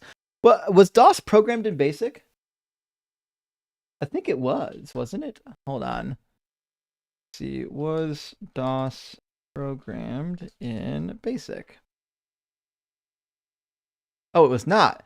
Says MS-DOS was not programmed in BASIC. The core operating system included the kernel and utilities, and it was written. Oh, it was written in assembly. That makes sense. Obviously, okay. While MS-DOS included a basic interpreter like GW Basic or QBasic for programming, the operating system itself needed. Okay, gotcha. So it's still operating on assembly language, but they did have an interpreter for abstracted languages like BASIC. That makes sense. Yeah, okay. And Jeff Gordon with another super chat, thank you, my friend, says, hey, my PhD is in computational science, and I worked at OpenAI. Well, fuck. Welcome as an L6 engineer, huh? Okay. I'm also older and definitely use BASIC. Yeah, that is obviously the case. If you've done computational science and that's your PhD, then yeah, obviously, DOS and BASIC are like, what's the word I'm looking for?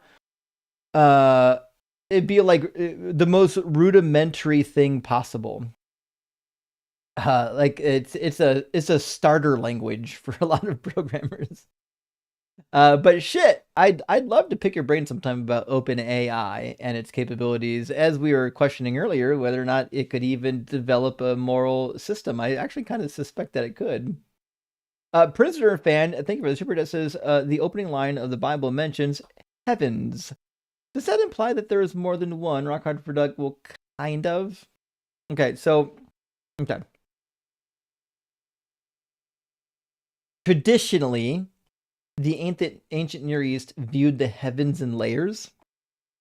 So you would refer to all of them together as the heavens, Hashemayim in Hebrew. Now, the difficulty of that is we don't know how many layers. For example, there's a number of words in Hebrew that aren't really plural, it's dual, right? So a lot of people who take elementary Hebrew know that the ending im also means it's typically a plural, but ayim is a dual, meaning a pair of something, right? So Hashemayim is actually not plural, it's dual. So does that mean originally they thought of the heavens as being two parts? It's not entirely clear. What I can tell you is most ancient texts did have an understanding of the heavens being in layers of some nature. The number of layers, nobody seems to agree on. What happened in all those layers, nobody agrees on. What they can agree on is that the heavens is literally just that thing above your head. There's nothing outside of the earth. There's no like planets and stars far away. The heavens ends at the firmament. The last portion of the sky is the firmament, and everything is underneath that. But yeah, fair question. And another super chat from our friend Gretchen. Thank you so much. Says, you're amazing, Jay. Once I get past my daily BS limit, it's all what the fuck, and you're a fucking idiot. You got to be kidding me. You'll always be my hero. Well, thank you, Gretchen. I got to be honest. Listen, when you're talking to some believers, I can definitely understand, 100% understand why you would get to a point where, like, you know what? I'm fucking done. You guys are idiots. I'm out. Definitely understand that. Yeah. So no worries. Not everybody has the willpower to really talk to dumb people for long periods of time. All right, I'm gonna bring in our next guest, Illuminati Atheism, for the mere fact that they're ready, they've got good reception, their cameras turned on, and they've got a really fun name, and they've been waiting for a while. Let's get Illuminati in here. Welcome in, Illuminati. Hello, can you hear me? Yeah, I can hear you. Okay. It's supposed to be Illuminate Atheism. I might have misspelled when I was going back to it, but oh yeah, you know what? That might have been on my end. I don't know. No, it's on my end. The text is so small, sometimes I have trouble reading it. Oh, you're good. But Illuminati Atheism would be great too. That's fucking rad, isn't it? Oh yeah. Jay, I guess basically, like, can I just give you some background before I ask you the question so you can kind of understand where I'm trying to come from? Yeah, if you think the background is needed for the question, sure. Okay, basically I was raised like Roman Catholic, and my oldest brother is a Catholic priest. So like I like debate him from time to time, every so often, and I just noticed this tendency when like I would push him on logical things like the Trinity, or he would try to do like essentially like one of Aquinas' 5 ways, do like a similar like uncaused cause type of argument. And I noticed this tendency where like when he was backed into a corner, he would basically go into this like kind of almost brain dead kind of state where essentially he'd be like, well, we're just lowly humans and we can't understand what is like higher than us because we're not supposed to understand. Basically trying to like justify essentially like cognitive dissonance. So like how would you kind of go about like pointing that out without also like essentially being insulting to said person? Because it's kind of hard not to be like, this is just cognitive dissonance, you're kind of doing mental gymnastics, but also like that tends not to go over very well with people when you're talking to them also, and they don't want to accept that. I really like giving them exactly what they give me. So when they get to the point where you've demonstrated that the thing that they believe in is silly or contradictory or unfounded, and they say, well, it's just above your understanding, we'll say, actually, the first cause was done by Florpidorb. It's actually not sentient. It's just a naturalistic cause. You don't know about it yet. And I realize it might be hard for you to understand, but it's above your understanding. You can't understand it. But that's how the first mover started, or that, Aquinas would use the prime mover. That's, the cause of all things. Right. And when they say, well, no, that doesn't make any sense, like, obviously it's above your head. So the minute they retreat to, well, you can't understand it, just make up something else. And when they feel like it doesn't make sense, it's like, well, that's because you can't understand it. It's above your head. And demonstrate that it's never a justified position to retreat to, you just can't understand it. Right. I've tried to point that out to him, but it seems like, I mean, he is a Catholic priest, so like he drank a lot of the Jesus Kool-Aid. Some people might not be able to be reached on that. So like, it's just frustrating, I guess, on my end to try and like reach someone who just might not be reachable. Yeah. And I mean, obviously I'm related to him, so I mean, that I think just makes me like, I think care more than like what I typically would talking to like someone in passing. I'd be like, okay, you just don't want to accept this, cool, and then I'll just move on. I mean, you have the choice of not debating them. Like, true. So it depends on what kind of relationship you have with your brother. Like, I've got family members where like when they talk about religion, I'm like, I don't give a fuck. Give me the green bean casserole, bro. But like if they're bringing up something and I feel like what they're saying is toxic or dangerous or just demonstrably stupid, then I'm like, hey, actually, you know what I mean? But I think the problem you're going to run into is you've heard the saying, it's even in the Bible, that no prophet is honored in his hometown. It's a really kind of an old saying. It happened before the Bible was written, obviously. It kind of touches on this kind of like persistent truth, which is that when you're really close with somebody, they're not likely to treat you as having a lot of intelligence or anything special to add, because like they saw you when you were in diapers. They saw you scratch your butt and then eat your food. They saw you eat worms when you were a kid, right? So it's very difficult to convince your family that literally the most important thing they believe in is wrong. You're just you're just my brother. Why do I care what you have to say, right? And your brother as well has an education. If he's a priest, he had to do an MDiv typically. And so he's going to look at you and be like, what the fuck do I care what you have to say, right? So I think you're putting yourself in a very difficult position with your brother. But nevertheless, anything with the right amount of technique can be done. So Aquinas, in his writings, mentions that the 5 ways aren't even convincing for atheists. It's more like justification for people who already believe. And I would push back. There's one fatal flaw in all of Aquinas' 5 ways. All of his 5 ways assume that the universe could not be eternal. It couldn't have existed forever. And that seems to be where science points. The minute you develop a good argument, all of Aquinas' 5 ways go to shit. Yeah, and that's something that I've brought up to him before as well. It's like they're trying to rule out other models of the universe that like we haven't ruled out scientifically, just because they don't fit with like their dogma and their religion. And so it's very obvious why they're doing it. They have to cope somehow.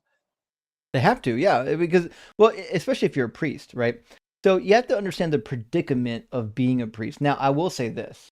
I knew priests that they had a whole career as a priest all the way to retirement, and I knew for a portion of it they didn't believe the nonsense anymore.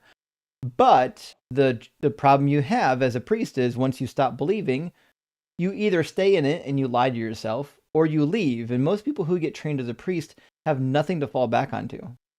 So it's very difficult to convince the Catholic priests that they're wrong about this religion in the first place, but then also they're going to be so resistant because the nagging question in the back of their head is, well, this has to be right, because if it's wrong, I can't do anything else.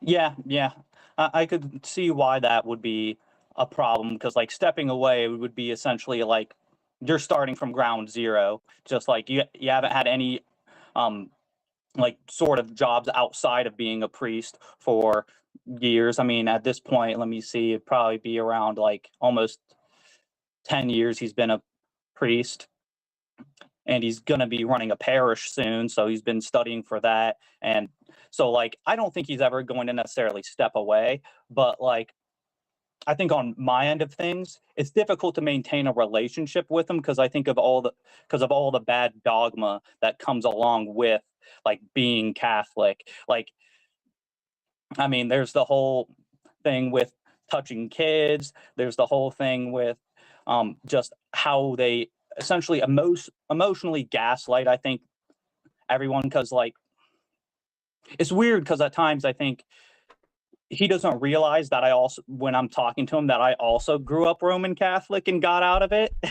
So like he'll treat me as though I've always been like atheist or something, and I'm just like, dude, I went to church every Sunday with you. You were sitting by me in the pew. So like it's kind of strange because he does act like I don't understand anything about Catholicism, when I'm just like, okay, just like is preaching to people and telling them like essentially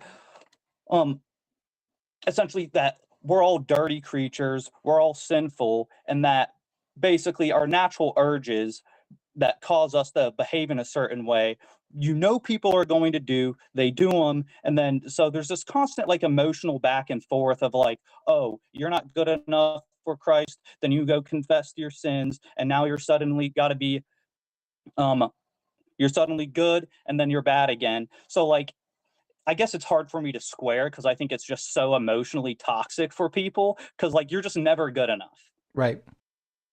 Well, that's how they keep you in it, especially the Catholics. So for sure. I don't know, you grew up Catholic, so you understand the theology a little bit, but in Catholic theology, like you actually can, depending on the situation, you can find yourself in a situation where you would lose your salvation. And that's one of the reasons as well, because the Catholics have different layers in the afterlife people might not realize, but yeah, a lot of what happens to you in afterlife is somewhat tied to whether or not you're partaking in the sacraments. And able to convince somebody that they need to continually partake in the sacraments, you have to paint this picture. Well, you have to continue to do this shit because you're so evil. You're so dirty. Like you need the body of Christ to convert your flesh into Jesus's flesh every week. You know what I mean? And so I think that's the hard part with Catholicism is, I think one of the reasons why you get like the guilt culture in Catholicism is because they kind of need the guilt to keep you coming back every week to make sure you're taking the sacraments. Which I guess this wasn't something that I was originally going to ask, but do you think it's very odd how much like they focus on like purity culture, virginity? Because like it doesn't seem to really be a focus of the New Testament at all. Like what we have like 2 lines where they address this, and I think they're both from Paul, if I remember right. Yeah, Paul mentions it a bit in a couple places. I think the most well-known places in 1 Corinthians chapter 6, where he talks about like, hey, there are some sins that are worse than others, and sexual immorality is one of those things because the Holy Spirit lives inside of you, and if you unite your flesh with a prostitute, you're uniting the Holy Spirit with a prostitute, right? So he does have a pretty strong opinion about sexual sin, and to me, I think Paul, while he's not a Gnostic, I think Paul was influenced a little bit, as were people of the early Christian period. They were influenced by Gnostics. And this Gnostic idea it didn't come out of nowhere, right? There were other people before that they took ideas from. And the general idea is that like the flesh is dirty and sinful, and the reason why we're down here in this shithole anyways is because we're in this flesh. And so this idea developed early on that like, hey, like fucking even having sex with your wife makes you unclean. And so they're like, how do we leave? How do we escape this dirty life down here and have a pure life like God? And they realize at some point, well, based on what we believe about sex, in order to achieve perfection, not only do we have to not be here, we actually need to get rid of our flesh, and we need to stop boning each other. And so I think you see only a hint of that in Paul's writings, but you see a shit ton of it in the early Christian writings, both the Catholic and the non-Catholic writings. In fact, if you read like the proto-evangelism of James and some of the early apocryphas that were like kind of Catholic in nature, you see a lot of people pushing for asceticism, which you would understand because Jesus in Matthew 19 and Paul in 1 Corinthians chapter 7 advocate for being eunuchs, don't even get married, don't even have kids. And the interpretation from the early Christians like, yeah, obviously, because the world's going to end, and this makes us dirty. Yeah, no, right. It's supposed to end in this generation, but let's not let words mean words for that. Yeah. But I guess my next question would be, how much have you like looked at Elephantine and how essentially would call into question whether or not the Torah was actually around before like Babylonian exile, and that these texts might have actually just been pieced together maybe right before or during the Babylonian exile, and this is why we have a whole like essentially Judean community living in Elephantine who seems to know nothing about like anything from the Torah. They seem not to know about like Moses or Abraham, David. They don't know about Mosaic law, or they don't also seem to know about like the Passover directly. I think The only reference we have of that is like the festival of unleavened bread or something from Elephantine. So what would be like your thoughts on that? Okay.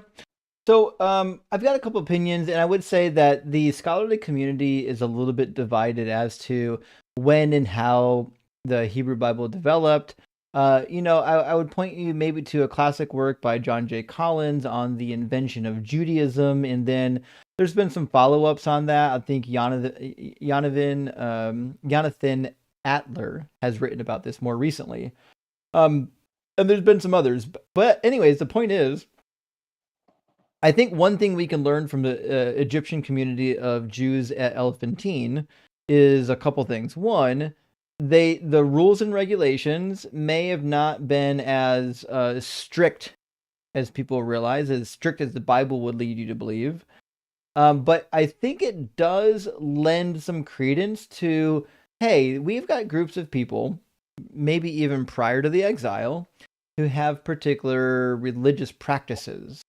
And those religious practices do line up a little bit with what's in the biblical text. Now, the question you have to ask yourself is, did the practices predate the biblical text and the biblical text is just adding justification for it? Or do the practices come from part of the biblical text? Now, I personally subscribe to what would be considered the fragmentary hypothesis. You've probably heard of the documentary hypothesis, maybe even the supplementarian hypothesis. And these are all kind of versions of the same idea, which is the biblical text actually developed in different regions, in different portions, and then were eventually collected and then edited and altered and, put in different orders. And it happened over different time periods. Like the Deuteronomist was doing it at a much later time period than, say, the Yahwist was, right?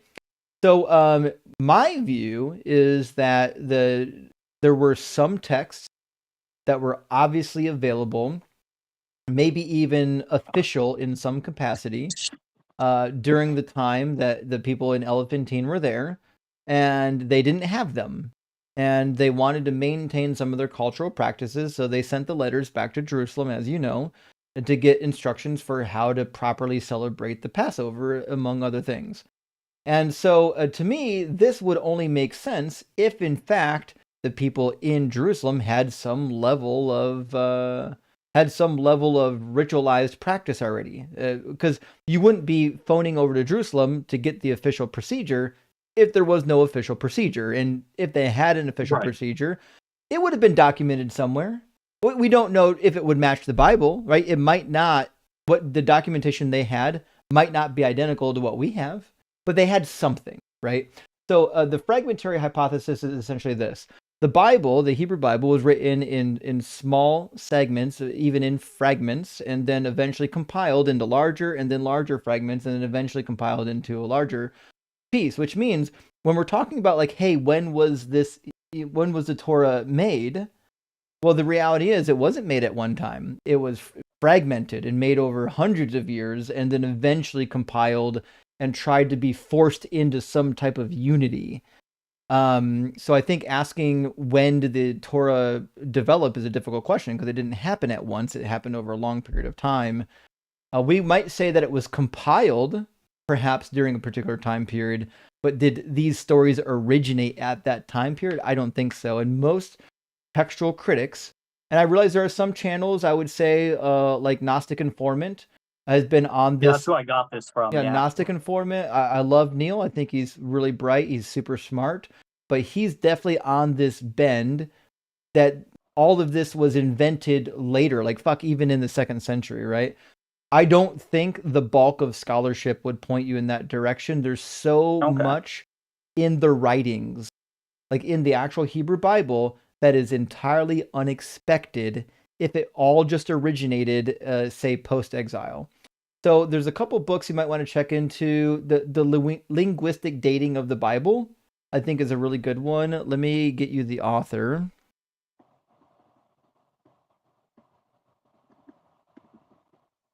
It is going to be it's a 2-volume set, but I would get both volumes. It's by Ian Young and Robert Rizetko. It's called Linguistic Dating of the Biblical Text: An Introduction to Approaches and Problems, Volume 1, and to get Volume 2. And they're going to go through and show you, like, hey, look, we've got some really fucking archaic Hebrew forms that we know existed prior to the exile. And we know that during the exile, they fucking disappeared. So, on that face, we have to assume that some of these texts, even if not in full, that some of these texts has some kind of history that reaches back prior to the exile. Maybe during the exile, they were collecting these ancient texts and compiling new texts. Sure, that checks out. But why do we have these ancient forms? That if you were writing a book, like if I'm writing a book, I'm not going to be writing in 21st century English and then randomly just start using King James English. What the fuck would I be doing that for? Yeah. Obviously, the text that sounds like King James English probably originated in that time period, and I'm just incorporating it into my work. So that's the way I view the biblical text, as do most scholars, which is, look, these portions of text come at different time periods. In fact, Gary Rensburg has written about this. He's got a book called Israeli and Hebrew in the Book of Kings, where he shows the dating of certain Israeli Hebrew forms. And there's a lot of scholars that are like, if you really know, like, so for example, my Hebrew professor, he did his whole education in Semitic languages, undergrad, grad school, PhD, nothing but Semitic languages. That's all he ever did, right? So somebody like that is going to be like, look, we just have these texts, and some of them are archaic forms that we know didn't get used at certain time periods, and they were used at these time periods. So it's perfectly safe. There's no reason why we wouldn't take some of these texts and say, listen, this portion here obviously is referring to stuff happening roughly around this time period, or at least was written in this time period, or else they wouldn't have used those damn words. And so that's why I think it's very difficult to be like, listen, the Jews at Elephantine and some of these other Jews, like even if you look at the temple at Arad and some of the other Hebrew temples, like, look, they're not doing what the Bible says they should be doing. Like, but we get that. In fact, if the biblical story is even partially true, that's to be expected. We should expect that these Hebrew people were doing like super syncretic religions. They were mixing Egyptian religion with our religion, and the Egyptian and the other mythologies, like Canaanite religion, was mixing with the Hebrew religion. That's actually what we would expect. So I'm actually not shocked that there are Jewish communities that we have documents from, and they're like, fucking, I don't know, what are we supposed to be doing here?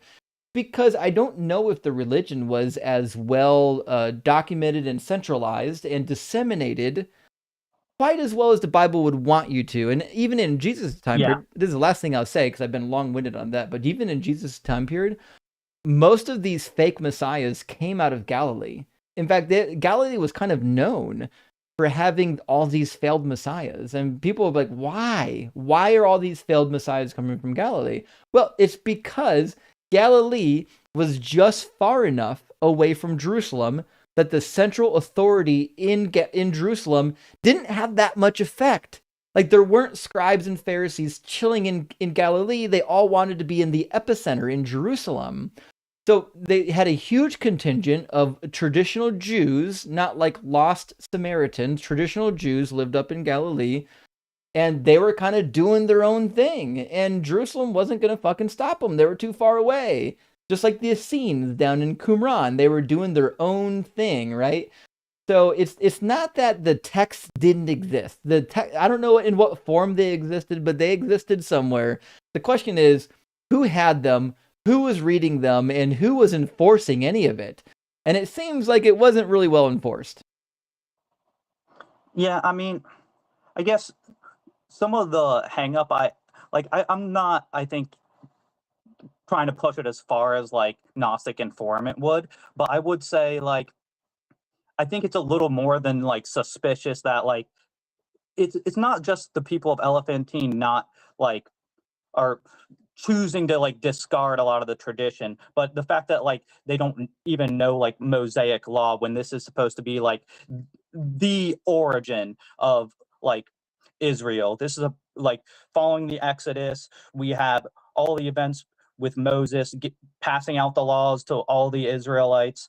So I find it very like suspicious that somehow this whole people group just has no idea what any of this stuff is. And perhaps like I think your explanation is probably a solid one, just because of the fact like that they might not have just known about it. It might have been something that had been in circulation, or like a lot of it may have been in different fragments and pieces that like essentially we don't know what order necessarily exactly we got everything in. Like there's rough estimations for everything, but a lot of the documentation seems to be like, oh, plus or minus like 150 years for dating, which is like a pretty big gap to try and like figure out who's saying what, and are they writing a lot of this stuff after the fact and kind of just like filling in the holes.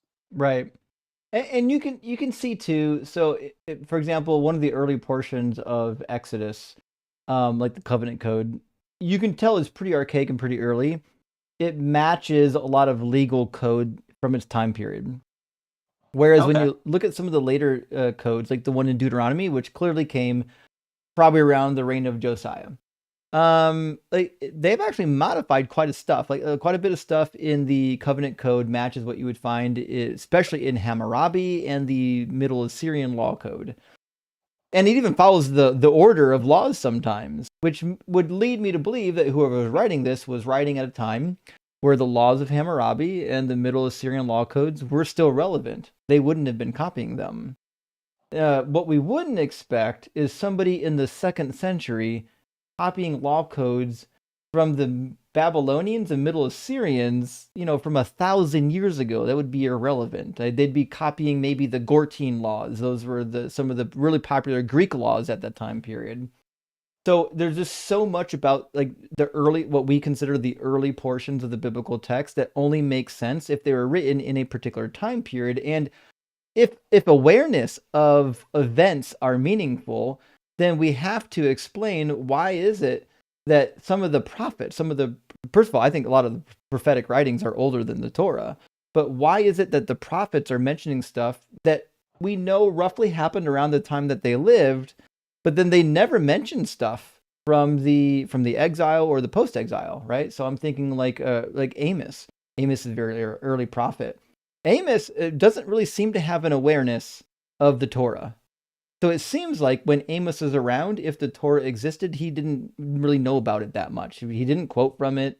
His understanding of what Israel did wrong doesn't really seem to line up with disobeying the Torah all that much. So we're saying like by the time of Amos, and Amos is writing about events that clearly put him just before the Assyrian invasion. If he was writing after the Assyrian invasion, he left fucking everything out. But he has no awareness. Now, interestingly enough, when you get to Ezekiel, this is where the fun stuff happens. Between Amos and Ezekiel, we find a shift in the prophets. By the way, Samuel Meyer wrote on some of this in one of his books. He was a professor at OSU for a long time. But there's a huge shift. By the time you get to Ezekiel, which clearly is an exilic prophet, he's very aware of Exodus. But you know what's funny? He seems to only be aware of the early portions of Exodus. So like he writes, he does an apology for Exodus 22:19, where it talks about sacrificing your firstborn, essentially. And he's not aware of Exodus 13, where that same law gets repeated, although it was created much later. That same law gets repeated, but there's a clause in there saying, actually, of your humans, you can redeem them, don't sacrifice them, right? He doesn't know about that. So in Ezekiel 20:24 and 25, he says, when he's talking about the Exodus period, he's like, hey, I gave you bad laws that you couldn't follow, to sacrifice your own children in order that I might horrify you with your own actions, right? So Ezekiel, by the time Ezekiel is writing, he's very aware of at least the early portions of Exodus. And so it seems to me, it would seem to me that if we can date Ezekiel as an exilic prophet, which I would, then it just seems to me that a part of the Torah at least existed prior to the exile, or else he couldn't appeal to it and he couldn't write commentary on it. Right, yeah, no, that logically follows, yeah. That makes a lot of sense. And I don't think I have any more questions. It was nice talking to you. Yeah, sure thing, buddy. Good questions. Best of luck with your debating with your brother. And I hope things go well. My experience with Catholic priests is that, and I don't know what your brother's like, but my experience has actually been good overall. Most Catholic priests I've talked to have been pretty chill, and most of them are kind of open to having some wiggle room in their theology, even though they're usually not open to becoming atheists. Yeah, I've gotten that feeling. Yeah. Well, thanks again for having me. I appreciate it. Cheers, buddy. All right, friends, it's almost 11. I'm going to read what's left of the questions in the super chats, and then I got to call it a night. I cannot stay up late tonight, but tomorrow I'll be streaming. I'll be streaming tomorrow and Tuesday. And Tuesday, we got a special one. I'm going to be streaming my channel with my friend Volsi, and we're going to be dual streaming over to the Deconstruction Junction as well. So it should be a lot of fun. But let me grab the rest of the questions here, and we'll get them taken care of. Design with the follow-up. Oh, it's a reference from Futurama programmed in BASIC. Line 10, sin. Line 20, go to hell. There you go. That makes sense. So for those who don't know, the original form of BASIC had line numbers. Not all programming languages now do that. If I remember correctly, I don't think Python does line numbers anymore, right? I think if you have a Python IDE, typically you have to like request it to show you the line numbers. But the line numbers typically are, for locating calls and for doing debugs. But that makes a lot of sense now that I know what you're talking about. Yeah. If this is the basic code, sin, go to hell, immediate instruction. We could probably even write like a basic function of some nature, maybe even a loop. Slug Racer, thank you for the super chat. Says, if we have knowledge of good and evil, that means we can recognize when God does something evil. True. So we've heard this before, and here's why I don't use that. Because if I tell a Christian, listen, I've got knowledge of good and evil. The Bible says I do, so why can't I judge God? Well, what they're going to say, and to be fair, this is what I would have said when I was a Christian, they're going to say something akin to, well, you do have knowledge in good and evil, but you're suppressing it in unrighteousness. Right? You're lying to me, right? You're saying that God is evil, but you're actually lying. You know he's not evil, right? So it's really difficult to use the Bible to say that, like, I know morals, I know good and bad, because they can always come back and just say, well, actually, you're not telling the truth. Actually, you know that God is good. You hate his laws, right? You just want to sin. Right. So that's to me, that's why I don't really do that particular argument. But you're right. It's a fair observation. According to the text, we do know right and wrong. And Chris White, thank you for the super chat. Francis, thoughts on atheistic spirituality? I think well-being is primary to truth. Not sure truth leads to well-being. Deconstructing sucks. Thanks a lot, bud. I agree. Just knowing the truth doesn't always lead to well-being, for sure. But I would say this. If you want to do meditations, mindful practices, different things like that, I love it. See a therapist too. But don't call it spirituality, right? It's literally just a contradiction.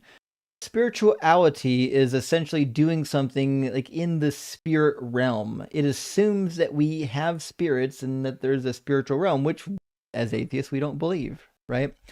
So anything atheistic that is labeled as spiritual already is just entering into contradiction zone.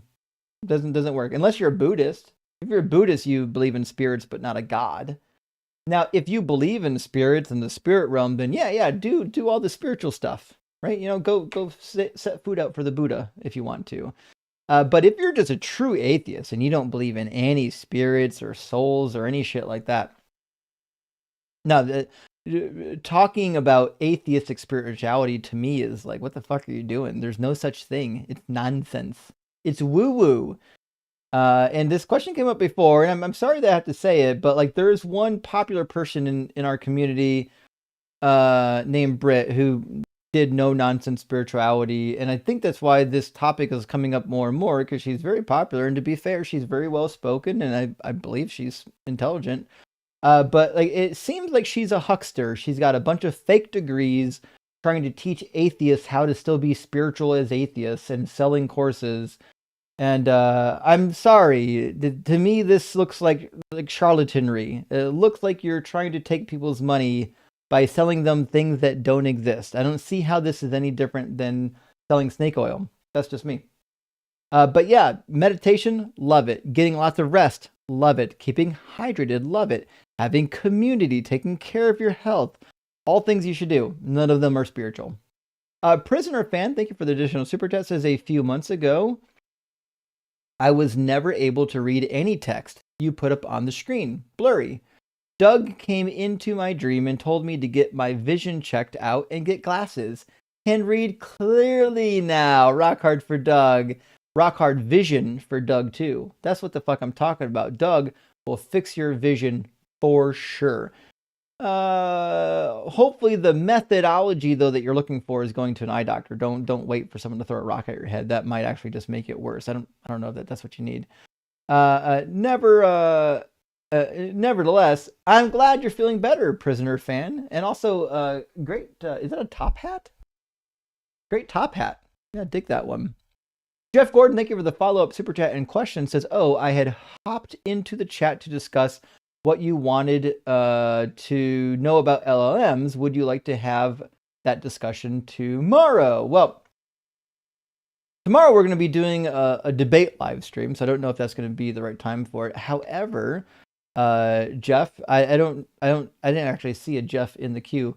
Nevertheless, I'm trying to do like 1 to 2 Q&As a month. Basically, the way I'm setting it up is that when I'm not doing a live stream on Sunday night, I'm basically doing a Q&A. So it's a good time to do Q&A. So at least once or twice a month. Nevertheless, Jeff, if you like, my email is attached to my profile. If in fact you can grab my email and shoot me an email, I would love to just do some offline dialogue with you about some LLM stuff. It'd be super helpful. And it to me at least, I'm kind of developing my own model using my digital library, my scholarly library, at least what I can use of it. That's not like DMR'd and obfuscated and encrypted. I got some questions, the things I could do to improve it.